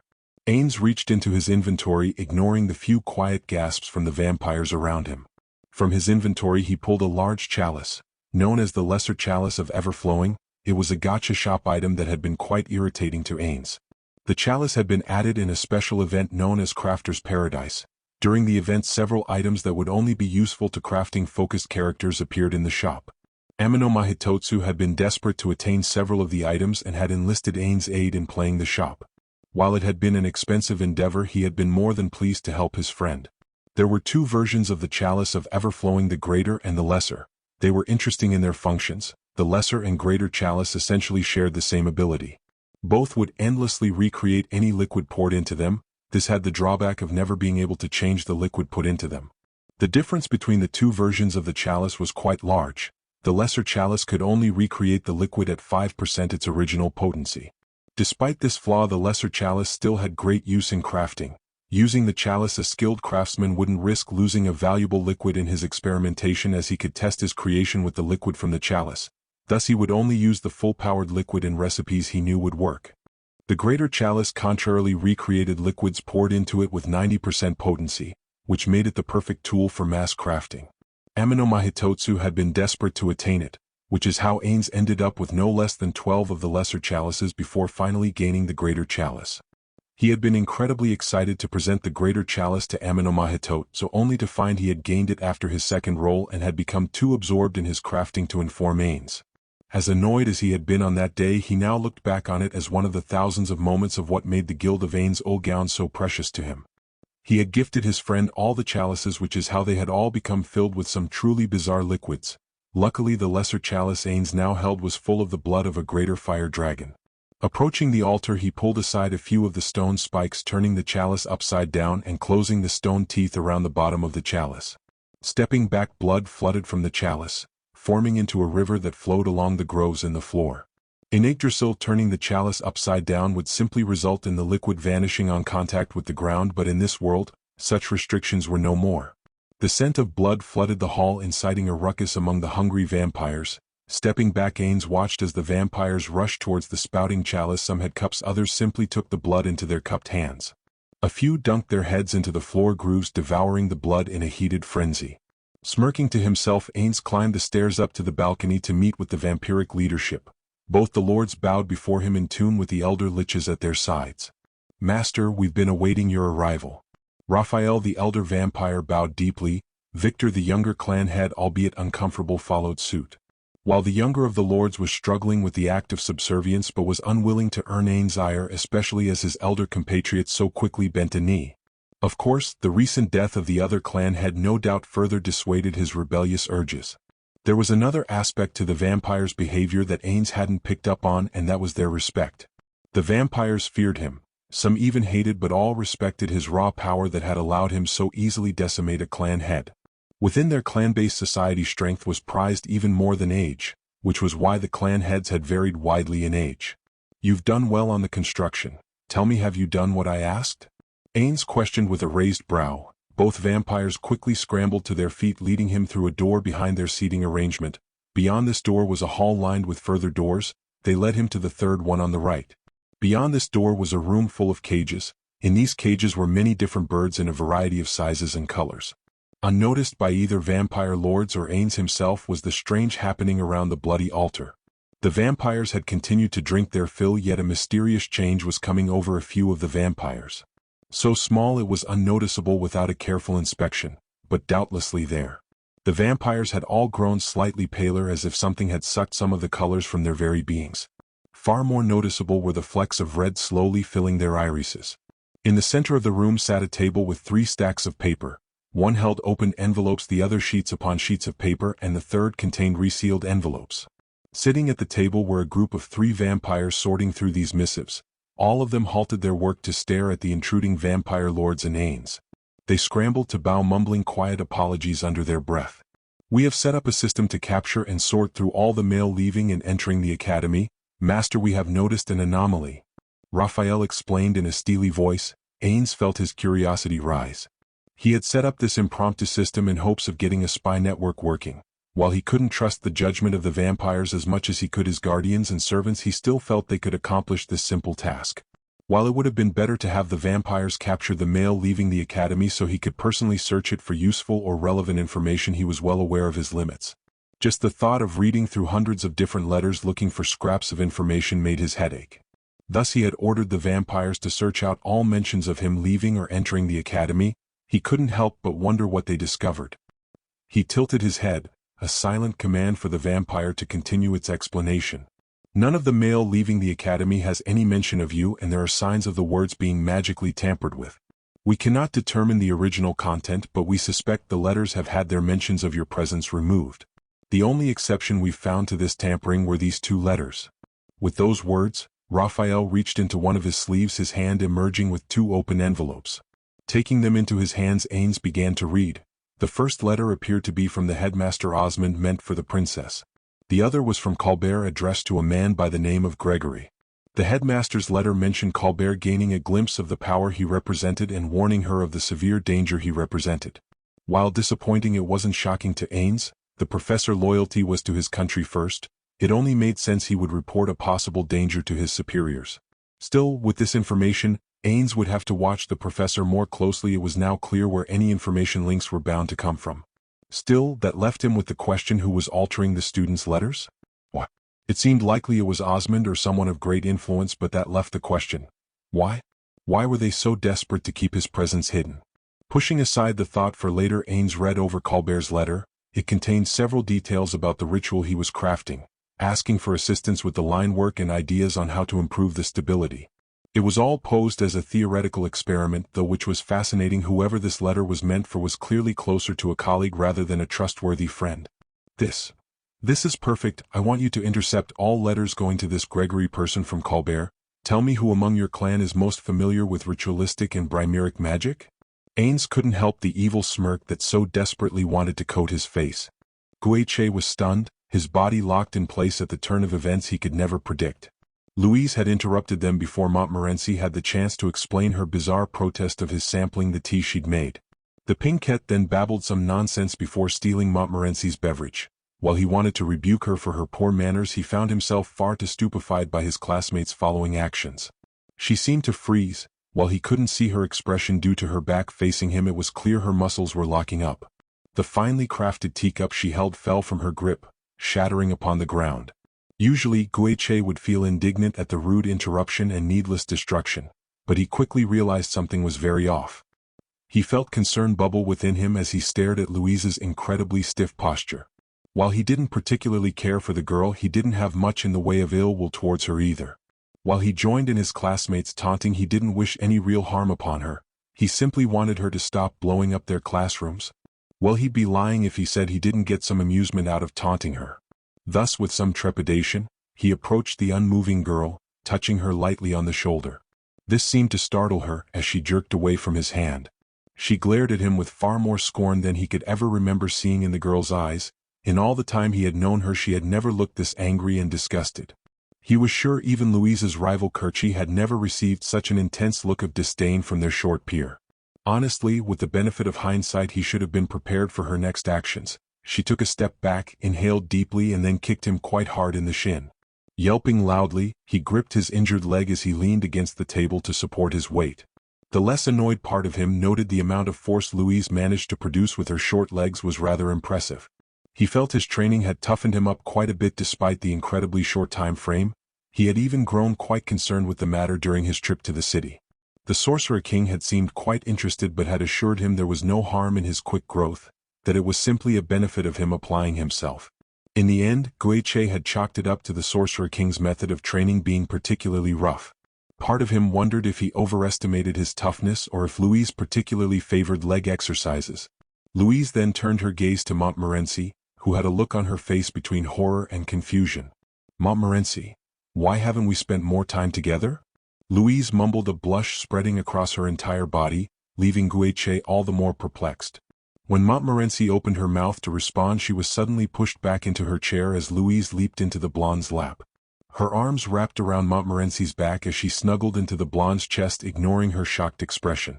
Montmorency was thoroughly unprepared for her classmate's next actions, as the girl pulled away from her chest only to look soulfully into her eyes.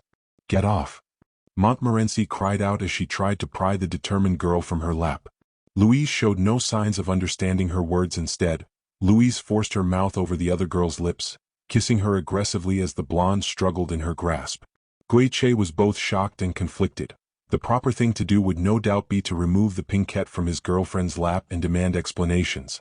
On the other hand, the less honorable part of him was incredibly enticed by the image before him. The image of two women kissing and pawing at one another was something reserved for his more private thoughts, yet the scene was unfolding right before him. Even more, knowing how possessive Montmorency could be, the odds of him seeing something like this again were slim. The blonde had not ceased her struggles to escape the smaller girl's surprisingly strong grip. Part of him wondered if there would be any harm in allowing this to continue for another moment or two. Louise wasn't harming Montmorency, and despite her best efforts had only barely begun to unbutton the blonde's top.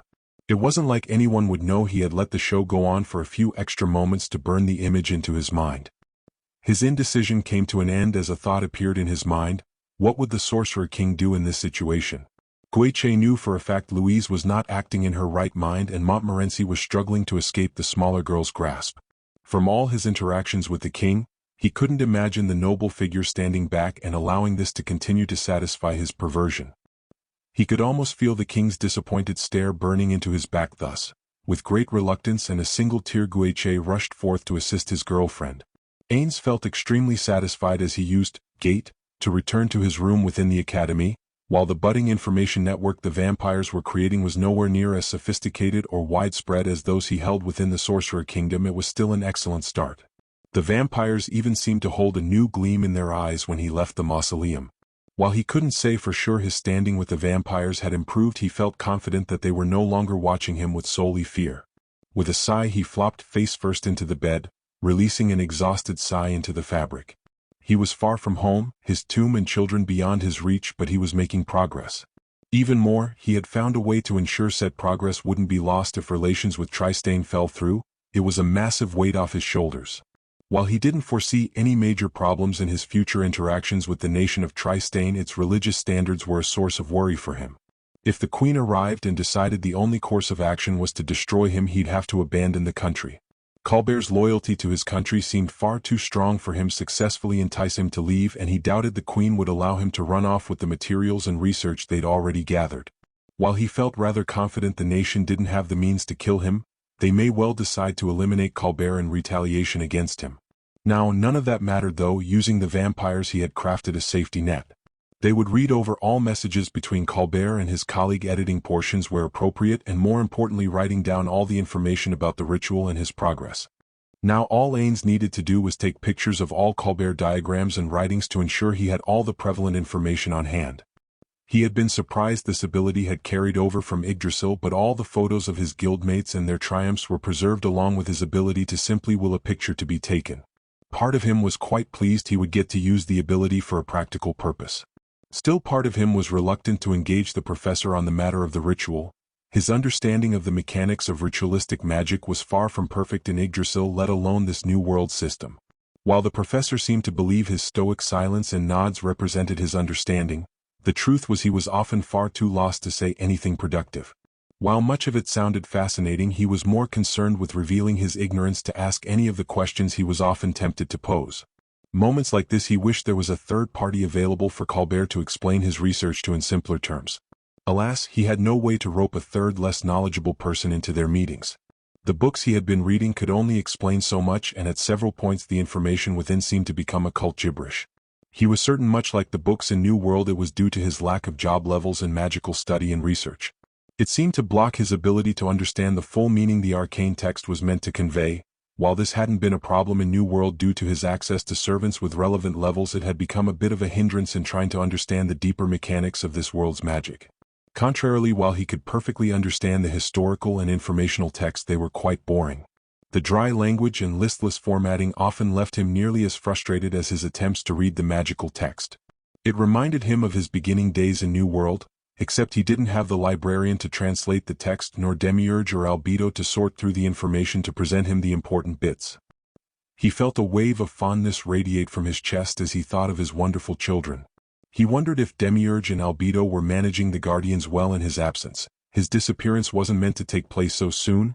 Had they had enough time to prepare? What of Cocytus and the lizard men? Would his sudden disappearance affect his control? What of Pandora's actor? Would he be able to manage to keep the population in check without his presence? More, could his creation keep itself from embarrassing him during his absence? He froze in place for a moment before a tired laugh escaped his non-existent lips. He was deeply reminded of Yumeko when she began discussing her students and the way she worried for them. Or Touch Me when he grew overly concerned about his child. Truly, the burden of parenthood was far greater than he'd ever realized. He felt something hard beneath his pillow and was suddenly reminded of the books that had dragged his mind down this path. He had been half tempted to order some vampires to take up the job of sorting through historical texts to convey important information to him. Alas, he felt doing so now would make him seem ignorant, and considering his recent takeover of the vampire clans, it was best to avoid seeming incompetent. Unfortunately, that left him in the untenable position of researching everything himself. Pushing aside his musings, he stood from his bed. Walking out of his room, Odette bowed while the red-haired maid seemed to jump slightly at his sudden appearance. With a small tilt of his head, they bowed, falling in line behind as they began their march to Colbert's office. Ainz watched the maids carefully matching his stride to the two women trailing behind him. While his time watching Jerknev had made him realize it was expected for subordinates to keep up with their lord, it still grated at the vestiges of the salaryman he had once been to act so rude. Still, something about the orange-haired maid, Odette, bothered him. The way she stood, the way she moved, the near silence of her feet meeting the tiled floor. It wasn't much, but it was eerily familiar in a way he couldn't quite put his finger on. With a sigh, promised himself to investigate the familiarity later. He did his best to push it out of his mind. Colbert's workshop wasn't a long walk from ainz accommodations, and the students still seemed too nervous to move carelessly around him, thus he assumed it would be a peaceful stroll. Alas, this was not to be the case. Ainz realized as he turned a corner into another hallway. There he discovered a young blonde-haired girl pushed up against the wall. An even younger-looking pink-haired student was latched onto the taller girl in a very aggressive manner. The blonde seemed to be attempting to escape the smaller girl's hold. Ainz felt a pang of sympathy for the girl as he remembered his fervent attempts to escape Albedo's episodes.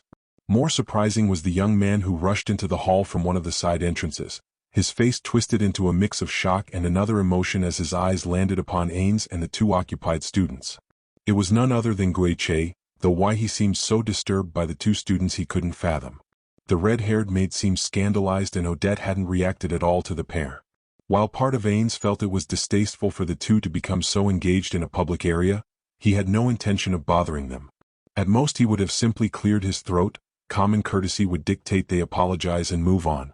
Yet Guiche looked horrified for some strange reason. Glancing back to the occupied pair, Ainz suddenly remembered Guiche's description of his girlfriend.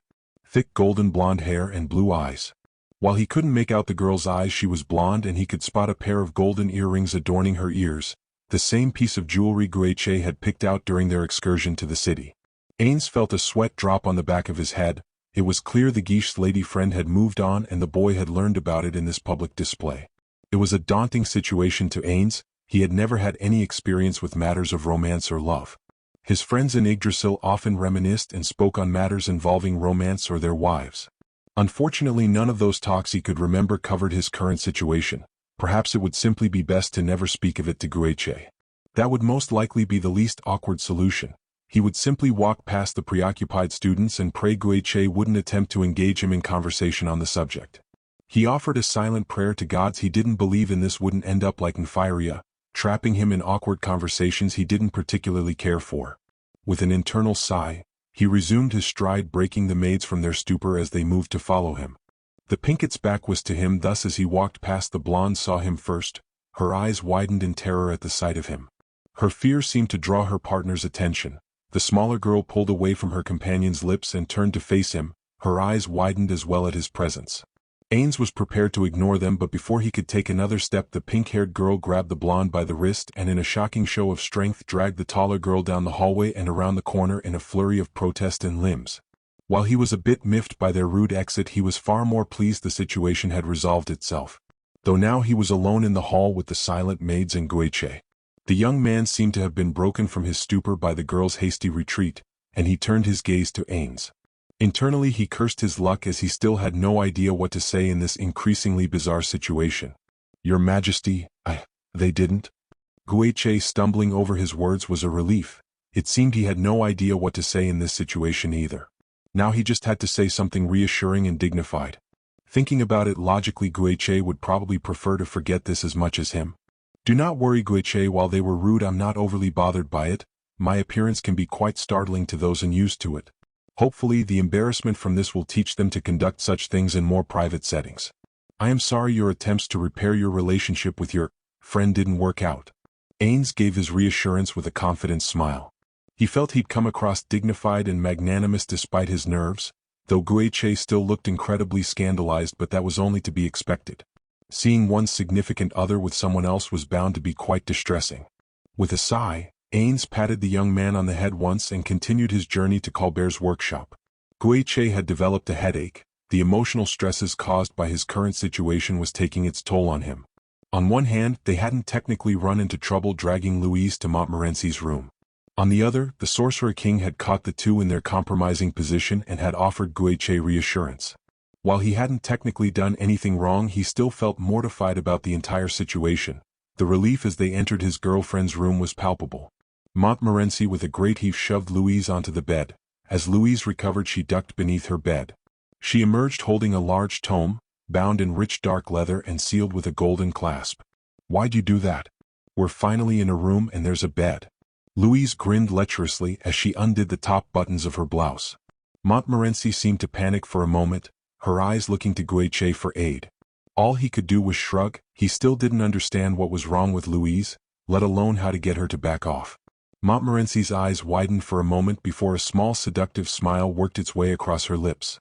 "Louise, I'm excited as well, but I simply must finish my classwork, so my love, would you mind fetching a couple books from the library for me?" Montmorency twirled her hair between her fingers as her voice took on a sultry tone. "You just want to get rid of me so you can be with him? I'm not going to leave just so you can cheat on me. I love you too much for that," Louise pouted, her lustful energy fading into a look of betrayal and fear.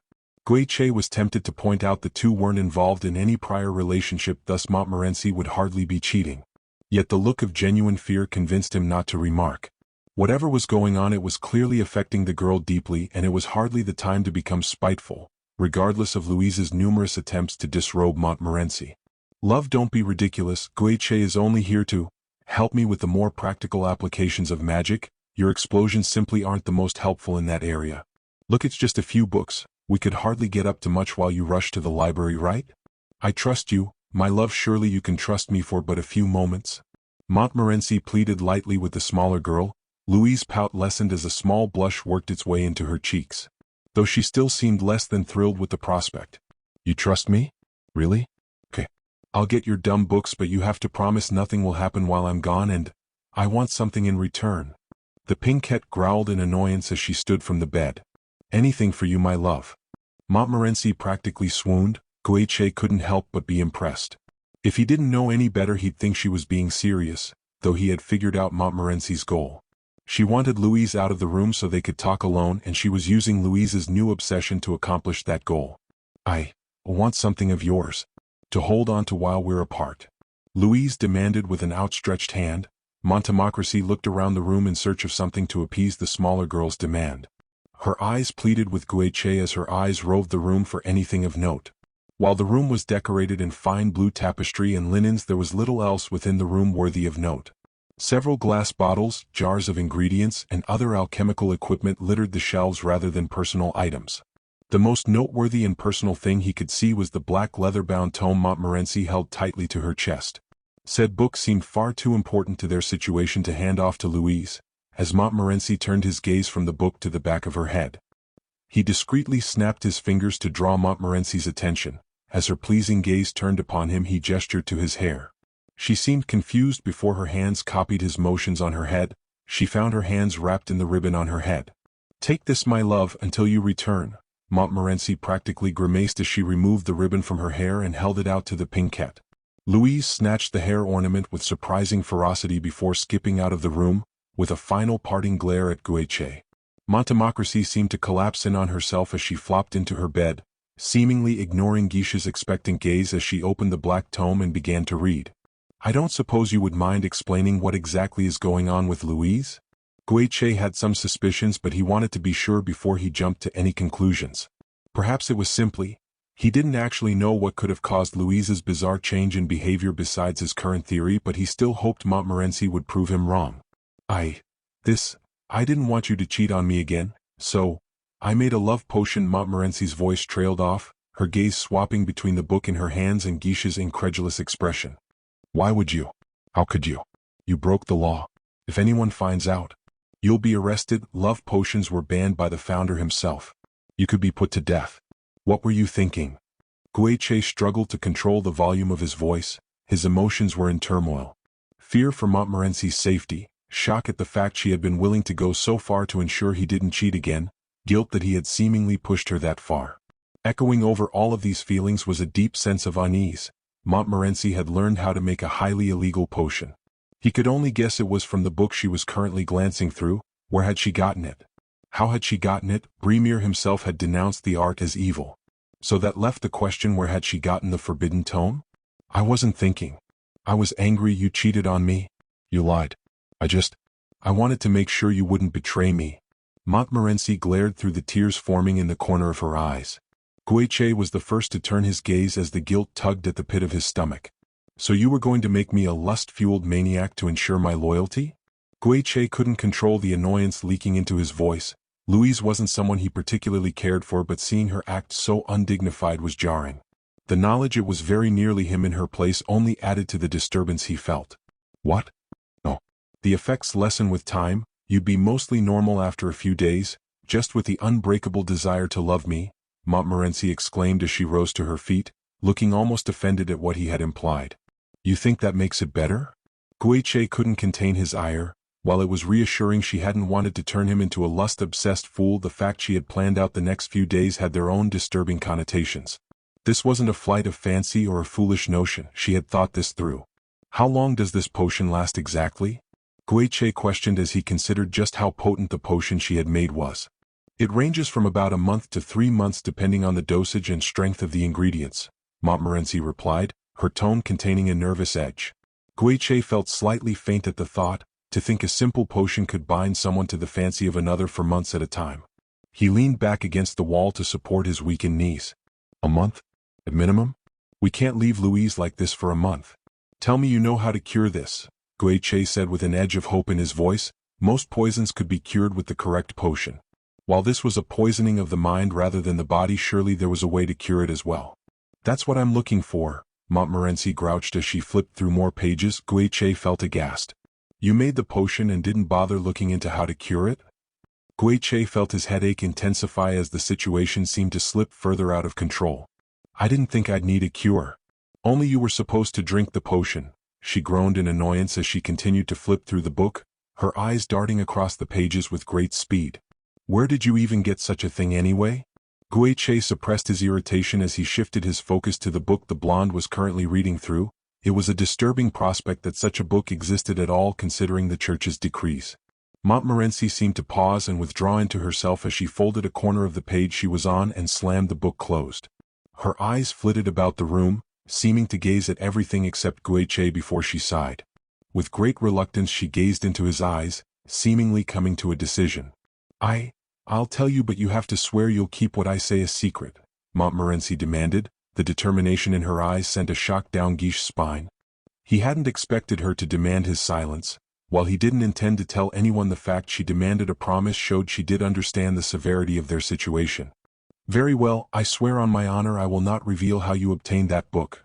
Guiche gave his oath despite his nerves. He was deeply disturbed, but he still cared for Montmorency. More, his curiosity wouldn't be satisfied until he understood just where she'd gotten such an artifact. She nodded and opened her mouth to explain, but Guiche held up his hand to stop her. A thought had occurred as he glanced towards the door.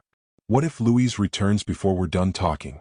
It's quite problematic to have a conversation with her being so active. Guiche grimaced as he tried to find a way to phrase their classmate's condition politely. Don't worry, she won't be back for quite a while, Montmorency spoke with absolute confidence. The library isn't that far from your room. Guiche trailed off, perplexed by her sureness. Louise's determination had convinced him she would be back any moment. Guiche, I didn't tell her what classes I needed books for, nor what homework I'm working on. She has no idea what she's looking for, and despite her new attitude, she's still Louise. She's far too proud to ask for assistance or come back here without the books.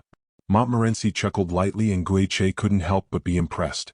He hadn't realized she'd planned this far ahead. It was actually a bit intimidating. He wondered if she'd ever pulled upon his strings in such a cunning manner. Suppressing a shudder, he gestured for Montmorency to begin her tale. After the unfortunate incident with Guiche, Montmorency had become rather melancholy. Part of her felt foolish for not predicting her paramour's actions.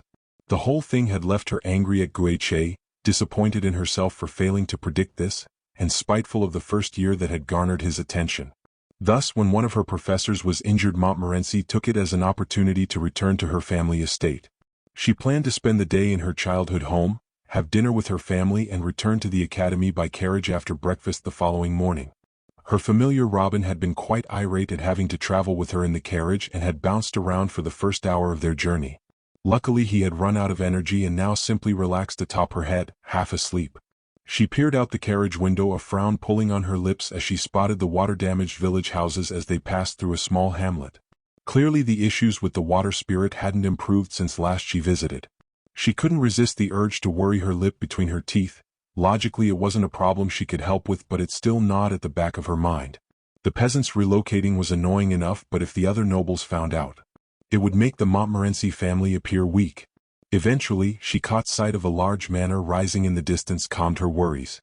It was constructed primarily of basalt and granite, giving the building a rather dark appearance. While far from the most expensive or famous building, it was noted as one of the oldest in Tristan. It had originally been built during the First Age after the fall of Bremere and had remained the home of the Montmorency family since its construction. To some, the old architecture would no doubt be intimidating. The walls surrounding the central building made it more reminiscent of a fortress than the usual noble manor. It also lacked some of the grander opulence modern manors held, yet the Montmorency family maintained the stance its history spoke for itself. Passing through the gate, a few groundskeepers bowed to her carriage's passing. A grand door greeted her as she dismounted the carriage. A butler stood to greet her, an older man by the name Benoit. He had been hired onto their staff before Montmorency had even been born, and his presence had been a constant throughout her life. While he was a simple commoner, he was full of warmth and kindly wisdom that had always been a source of comfort for her. "My lady, your mother is prepared to meet you in the dining hall. Would you like me to accompany you?" Benoit explained with a small bow. Montmorency nodded her assent. He gave a small smile, rising to push the large oak doors open to reveal the entrance hall. Familiar high walls decorated with fine tapestry greeted her. Seeing the dark blue carpet filled her with the urge to remove her shoes to properly feel the soft texture as she had as a child. Alas, she was beyond the age where such behavior would be acceptable. Thus, with an internal sigh, she began the long walk to the dining hall, only stopping to hand off Robin to one of the cleaning staff, ordering them to take her precious familiar to the back garden. The long winding halls may have been intimidating to one unfamiliar with the house, but the imposing halls only further calmed Montmorency. She had spent ages in this ancient manor as a child, exploring all sorts of nooks and crannies that had been forgotten over the ages. She had once used the servants' passages to hide from her calligraphy lessons. It had taken the servants hours to find her, and it had gotten her tutor fired. Despite what some would consider an unfair punishment placed upon the tutor, it was still a very fond memory for her. They arrived at a set of finely carved wooden doors. Benoit pulled them open, gave a bow with a small smile, and proceeded down the hall to attend to his other duties. The dining hall was opulently decorated, designed with the intent to show their family's history and wealth to visiting nobles.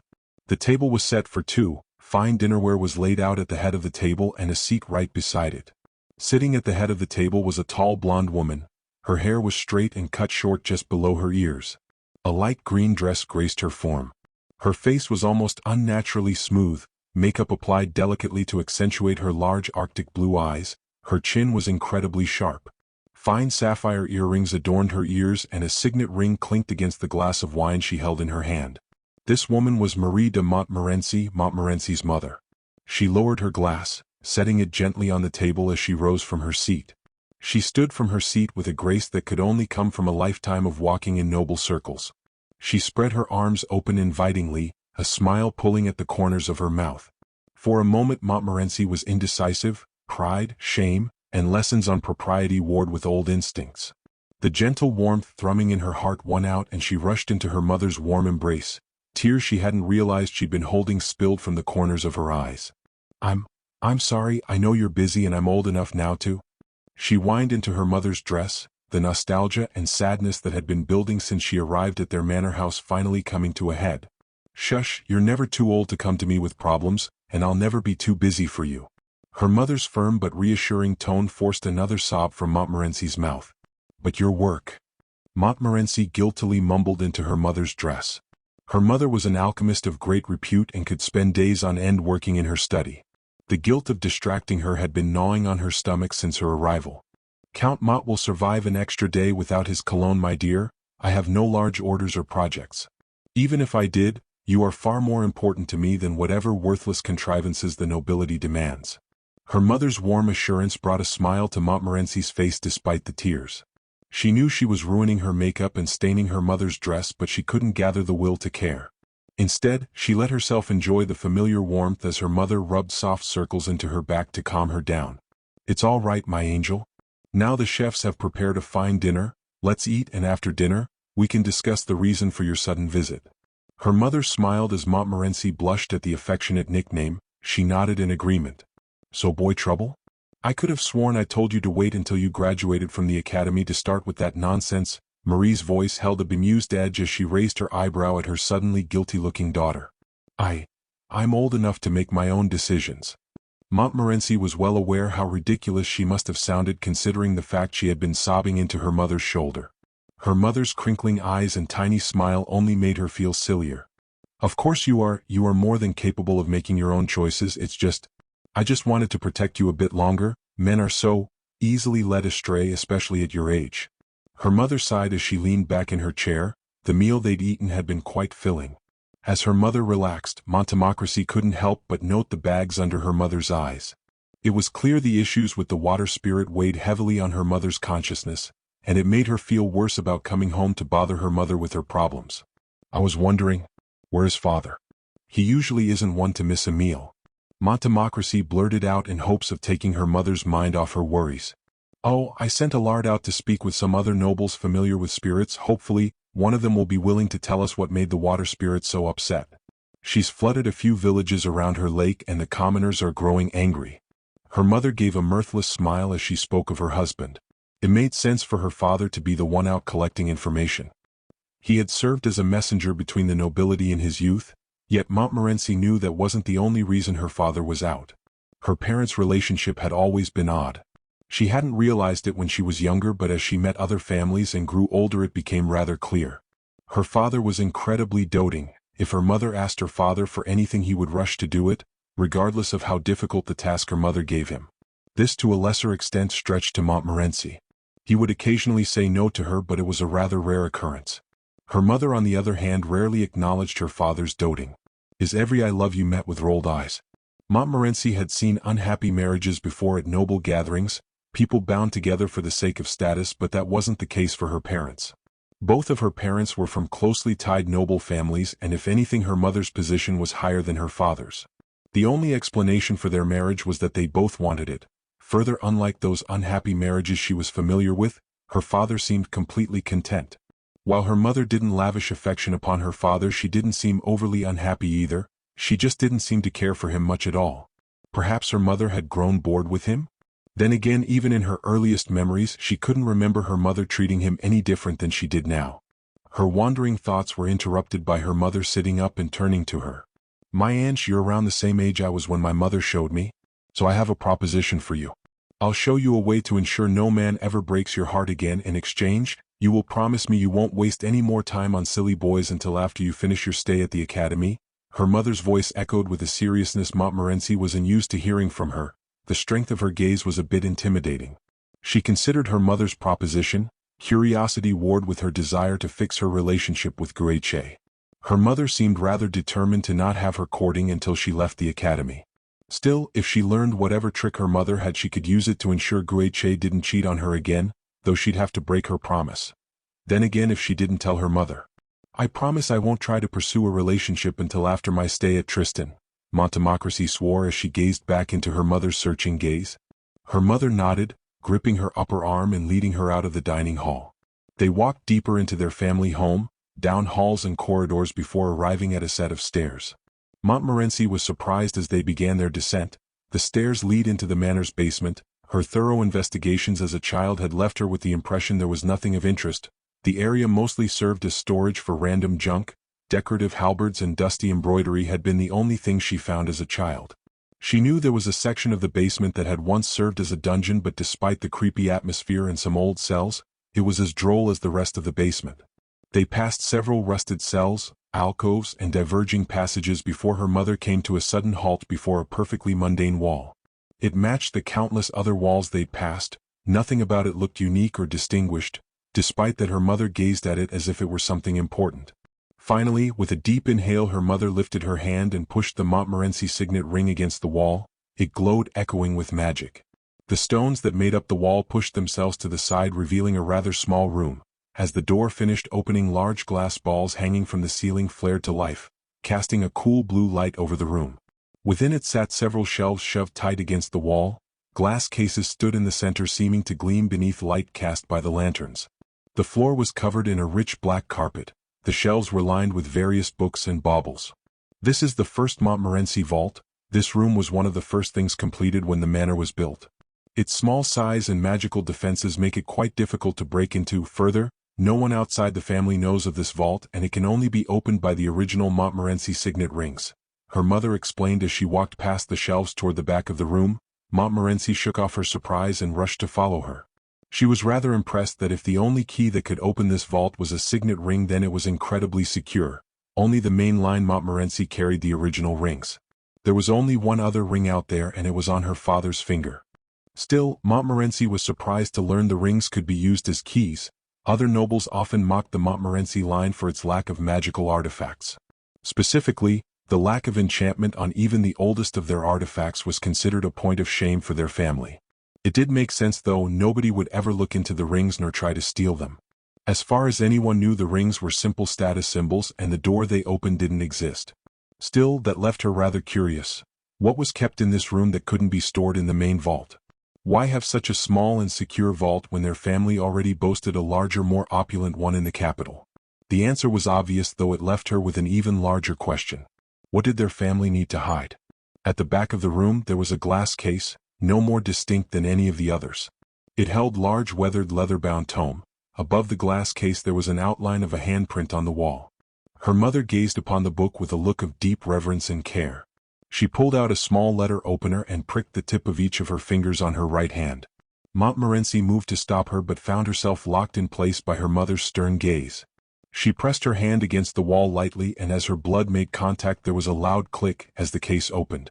Her mother lifted the tome with a solemn look on her face. "This book was written by our family ages ago. After the fall of Bremere, there were two sisters. One had vast knowledge of the body, knowledge that allowed her to animate corpses and control them like golems. She was a seamstress of flesh, taking disparate parts and creating something new with them. It was powerful magic, born of the water that resides in all of us. Alas, the sister's life would be cut short. Not long after Brymir's fall, the church declared magics that could affect the dead unholy. The sister had always been proud of her abilities in craft. It did not take long before the church found her. Her body was burned atop a pier made of her undead golems. Her mother spoke with deep reverence as she told her tale. Montemocracy felt a shiver rush down her spine as her imagination attempted to recreate the scene. Despite the pain of losing her closest family, the other sister did not give herself time to mourn.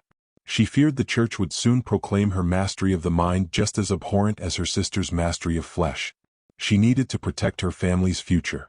The remaining sister acted swiftly. Magical messages, letters, and word of mouth spread far through her influence. She called out, attracting the scattered branches of her family. Her mother gave a dramatic pause, and Montmorency felt a pout pull at her lips.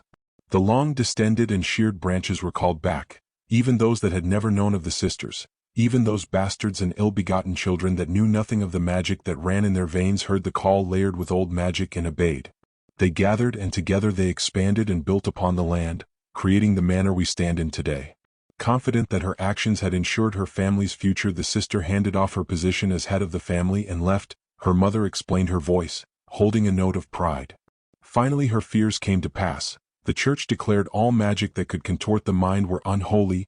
Knowing the church's dogmatic nature, the younger sister returned to the cabin she had once shared with her sister. Right by the lake they had grown up next to, she was quickly found. Her mother sighed forlornly. Dragged from her home, she was buried under a pile of stones outside a church, a message to all the heretics that would defy the church's will, even if said defiance was before the church had made the rules. Every day another stone was added to the cairn until the weight crushed her. She died a slow, agonizing death. Her mother paused as she took a deep breath. Montmorency reached forward and rested her hand on her mother's arm, which brought a smile to the older woman's face even as she continued her tale. She knew the church would inevitably turn on her as it had her sister. Thus she took to work preserving our family's knowledge. While her sister's mastery of flesh would be lost to the ages, she ensured the same would not become of her knowledge. She spent countless days and sleepless nights writing down all she knew, ripping pages from other heretical texts to create a tome that would carry her knowledge. Her mother tapped on the book with a knowing look. Finally, as she sensed her time running out, as the priest bustled and the church prepared to release their new edicts, she buried the book. A final spit in the eye to the church that had taken so much from her, and a gift to those that came after. Her mother grinned as she explained their ancestors' clever nature.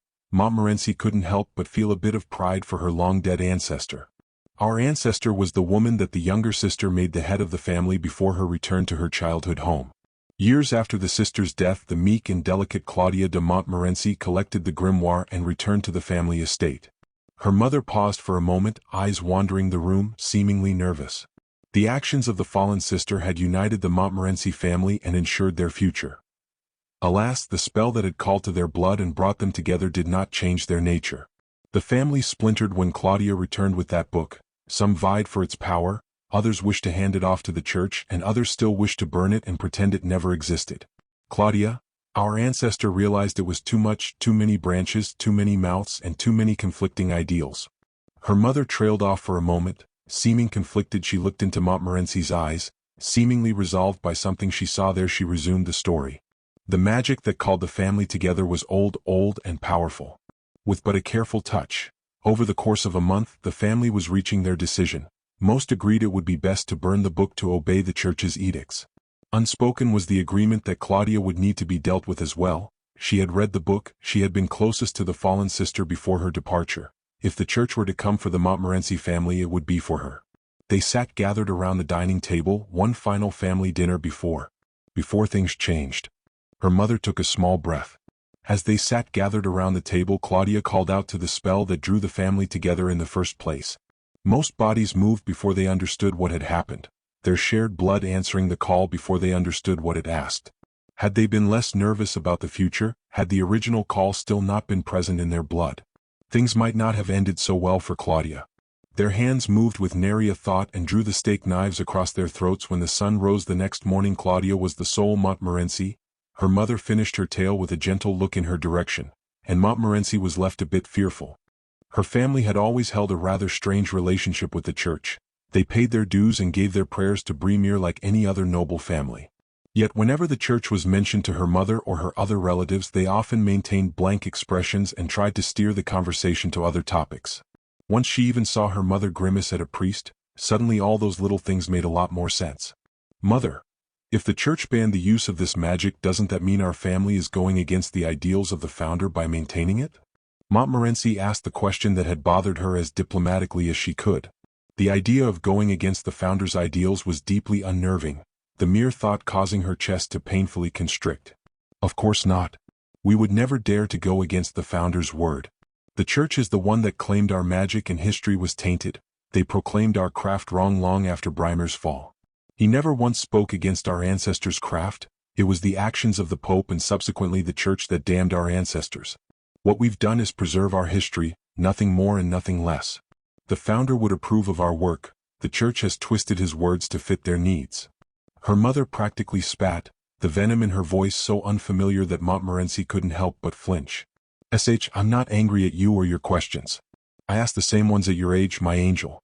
That's why we're here, so you can learn," her mother soothed as she wrapped her in a warm hug. Montmorency was conflicted while her mother's explanation seemed sound. "So, we're not going against Bremer's ideals? We just don't agree with the church. Okay. So that book can help me ensure a boy never cheats on me again?" Montmorency questioned, hoping to distract her racing mind from the revelations that filled the room. "This book contains a love potion." Her mother grinned slightly as Montmorency blinked in surprise.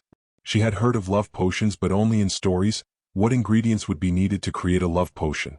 She knew how to create love powder. She had accidentally created the concoction while attempting to make a scented perfume to draw Guiche's attention. After she'd recovered from her rather entertaining afternoon, she realized exactly what she'd made. She even still had some in her room back at the academy. While love powder was illegal, it was only in the loosest sense. While they could make a person love another, even the most potent could only last a few hours, and while it did induce feelings of love, far more powerful were the feelings of lust they caused. They were incredibly popular among older and less scrupulous nobles. Heck, the ingredients were so common even some commoners made use of it. The substance was considered mostly harmless and so easy to produce nobody bothered to enforce the ban. "Ah, my ainz, this is no mere lust powder. This potion is far more potent. After it's ingested, a person will fall in love with the first person they see for at least a month. Best of all, the effects are cumulative. After around 12 doses of this potion you won't need it anymore. The effects become quite permanent." Her mother grinned as she flipped through the book. Montmorency tried to peek over the cover to see what her mother was looking at, but the older woman leaned back slightly to obscure her view. "I know you're curious, but we had a deal. No more of this foolishness with boys till you're older. After you finish your tenure at the academy, we can sit down and explore all the secrets this book holds. Consider it a reward," her mother teased as she delicately placed the book back into its glass case, the top shutting with a dull thud. "Mom, why did you use the love potion on father?" Montmorency couldn't hold the question back, despite feeling slightly miffed by her mother's refusal to let her see the book. She finally understood why her father was so doting despite her mother's uncaring attitude. Why she never seemed to worry about sending her father off for weeks at a time. Now she just had to know the why. I didn't, not at first. We met when I was 15, Allard was 23. My mother warned me I should wait, aim higher, but he was so handsome, his dark locks and mature demeanor tugged at my heart. He made me feel like the only woman in the world. We courted for 3 years before I brought up the prospect of marriage. He was nervous at first, but he agreed and we were wed a few short months later." Her mother genuinely smiled as she reminisced. The smile almost made Montmorency feel better. Her mother never talked about her youth, though considering her father's condition she could already guess something had gone wrong. "We were so happy, or so I thought. We had been married for a full year. It was my last month at the academy. Some rumors were floating around about Allard being less than faithful, but I took it for common gossip. Still, it had been nearly 2 months since I'd seen my beloved, and my mother convinced me to surprise him." Her mother glanced at the wall, the sadness in her eyes growing deeper. Montmorency had barely known her grandmother before she passed on. Yet what little she remembered and had been told made the idea of her mother taking her advice seem rather odd. They'd always seemed so distant. He had just returned after a particularly long trip delivering correspondence between Caron de Villiers and some nobles in Albion. He was staying at this very manor while he rested from his journey. He wanted to spend a few nights here before visiting his own family. My schedule was very busy, but it seemed fortunate smiled upon me. One of my professors fell ill with food poisoning, freeing up my schedule. While it was a close thing, I still managed to rush home. I planned to see my beloved for a few hours and then rush back to the academy to get a proper night's rest. My mother greeted me at the front door and led me through the manor to Alrad's room. Tears pooled in the older blonde's eyes, and Montemocracy couldn't contain her gasp. Never in her life had she seen her mother tear up, for as far back as she could remember, her mother was unwavering in her strength. Her mother was not the strongest of mages and her body wasn't particularly muscled, but she'd always projected an inner strength that could make even the most pig-headed of nobles take notice. The sight of tears in her mother's eyes was the antithesis to the image Montmorency held of her mother. Shaking off her shock, she wrapped her mother in her embrace. "It's okay, you're okay?" Montmorency whispered as her mother continued to silently cry. So unlike Montmorency's disgraceful sobs, her mother remained proper even in her anguish. "He was with a maid, a fresh young commoner my mother had hired. He cheated on me with a commoner in my home. He had been sleeping around even before our marriage. Worse, my mother knew. She knew, and she let me think. She knew, and to punish me for not taking her advice about finding someone better, for not using the potion as she suggested, she set me up to find him in the act. I was angry beyond reason. How could he do this to me? How could he embarrass me like this?" Her mother's voice did not break despite the pain behind her words. "I used the potion on him that night. I mixed it into his tea and had a servant inform him I was waiting in the foyer. After that first sip, he looked at me like the only woman in the world. I couldn't embarrass our family by leaving him, so I set out to fix him, and as you can tell, it worked quite well. I could never forgive him though, because despite all the apologies he made and all he did, he wasn't sorry. The potion made him sorry. The one good thing he gave me was you." Her mother finished her tale as she squeezed Montmorency tighter. Montmorency was conflicted. She cared for her father even if their relationship had never been as close as she was to her mother. Yet from her mother's description, she had never known her father. She had only ever known the man her mother had made him. Part of her was horrified by the implications, but by her mother's description. Her father had been less than faithful before the potion. Who's to say he'd have been a good father without it? Despite her unsettled thoughts, Montmorency trusted her mother. Thus with some effort she pushed down her discordant thoughts and smiled at her mother, and they began their trek out of the basement. "I noticed you kept your shoes on when we ate dinner. I never thought I'd see the day you didn't kick off your shoes the second you entered the manor." Her mother chuckled as they emerged from the staircase. She couldn't help the blush that spread across her face. I'm not a little kid anymore." Montmorency stamped her, glaring at her mother's teasing smile. Rather than respond verbally, her mother kicked off her heeled shoes and let her feet sink into the carpeted floor. "My little Ange, what's the point of having such a soft carpet if one doesn't feel it beneath their feet?" Her mother stuck her tongue out playfully as Montmorency stared at her. With a smile, she kicked off her shoes. Things felt different, and maybe it would take a while for her to be fully comfortable with all the secrets she'd learned. Yet her mother's playful teasing was achingly familiar, and it was enough for Montmorency to believe everything would be okay. Her father returned just in time for dinner. While Montmorency was excited to see him again, it also felt wrong. Now the loving look that was usually a source of warmth for her felt tainted, twisted into something disconcerting by the information her mother had gifted her. The meal felt awkward. Every question her father answered made her squirm in her seat. "So the other nobles haven't been any help?" Her mother's voice was the same mix of cold and slight disappointment it always was when something displeased her, and her father's sigh was the same as it had always been. Nothing had changed, so why did she feel so conflicted? This scenario had played out several times throughout her entire life. It shouldn't be this suffocating. "Unfortunately not. I couldn't be overly direct with my questions lest I reveal the issues we're having with the spirit," her father explained as he glanced away from her mother. "At least you did something right. We don't need other nobles catching wind of our problems. Now we just have to make sure the commoners don't run their mouths about the villages flooding before we find a solution," her mother mused as she sipped from her wine glass. "I actually had an idea for that. We could." As her father began explaining his plan, Montmorency felt her eyes glaze over. Usually, she'd at least make a token effort to pay attention to her parents' discussions, especially those pertaining to such serious issues. Alas, the mention of commoners compounded by her already drained will from her mother's explanations left her mind too muddled to absorb the information her parents continued to casually espouse. She didn't know how much time passed by in her dazed state. Her mind only seemed to focus on certain random things, like the curve of her father's smile, the twinkle in his eyes, the way he sipped from his glass. How much of what she saw was from the potion? How much of it was real? Her father had been altered long ago. Was there even a way to tell after so many years? Did it matter? Why should it matter? Why did it matter to her? Did it matter to her? Montmorency, are you feeling all right, dear? Montmorency was shaken from her daze by her father's question. I'm fine, just tired is all. I think I'll take an early night. With those mumbled words, Montmorency pushed aside her plate and left the room, pointedly ignoring her parents' worried looks. The walk to her room only seemed to make her swirling thoughts harder to ignore. Upon entering her room, she kicked off her shoes and collapsed face-first into her bed. Reaching under her pillow, she pulled out a pink stuffed manticore plush, cuddling it close to her chest. It had been a gift from her father for her 4th birthday. Despite her deep love for it, she had decided against bringing it with her to the academy. Pushing her face into its soft side, she couldn't hold back the tears from her eyes.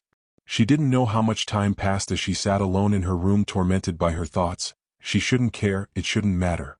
It changed nothing, it changed everything. Her internal struggle was interrupted by a knock at her door. Without waiting for her to respond, the door swung open and her father stepped into the room. You seemed upset. Want to talk about it? Her father asked softly as he sat at the edge of her bed.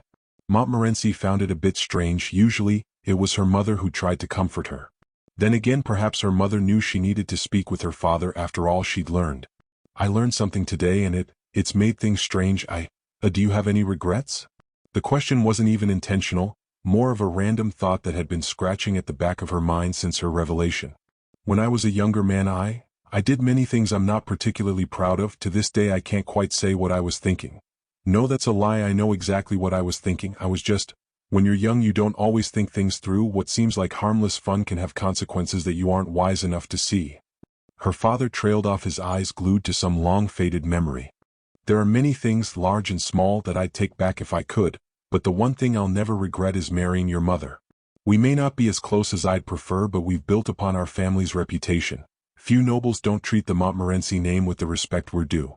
Most importantly, though, we had you. I know things are overwhelming at your age, but when I look at you I see a bright future. Your mother may be the radiant jewel of the Montmorency family, but in time I have faith you'll eclipse her and I both. Don't tell your mother I said that, though. She'd surely be crossed that I implied you'd one day surpass her looks, and she really doesn't need to waste more time on her makeup. Her father finished with a bemused smile. Without really thinking, she wrapped her father in a tight hug, letting his warmth wash over her.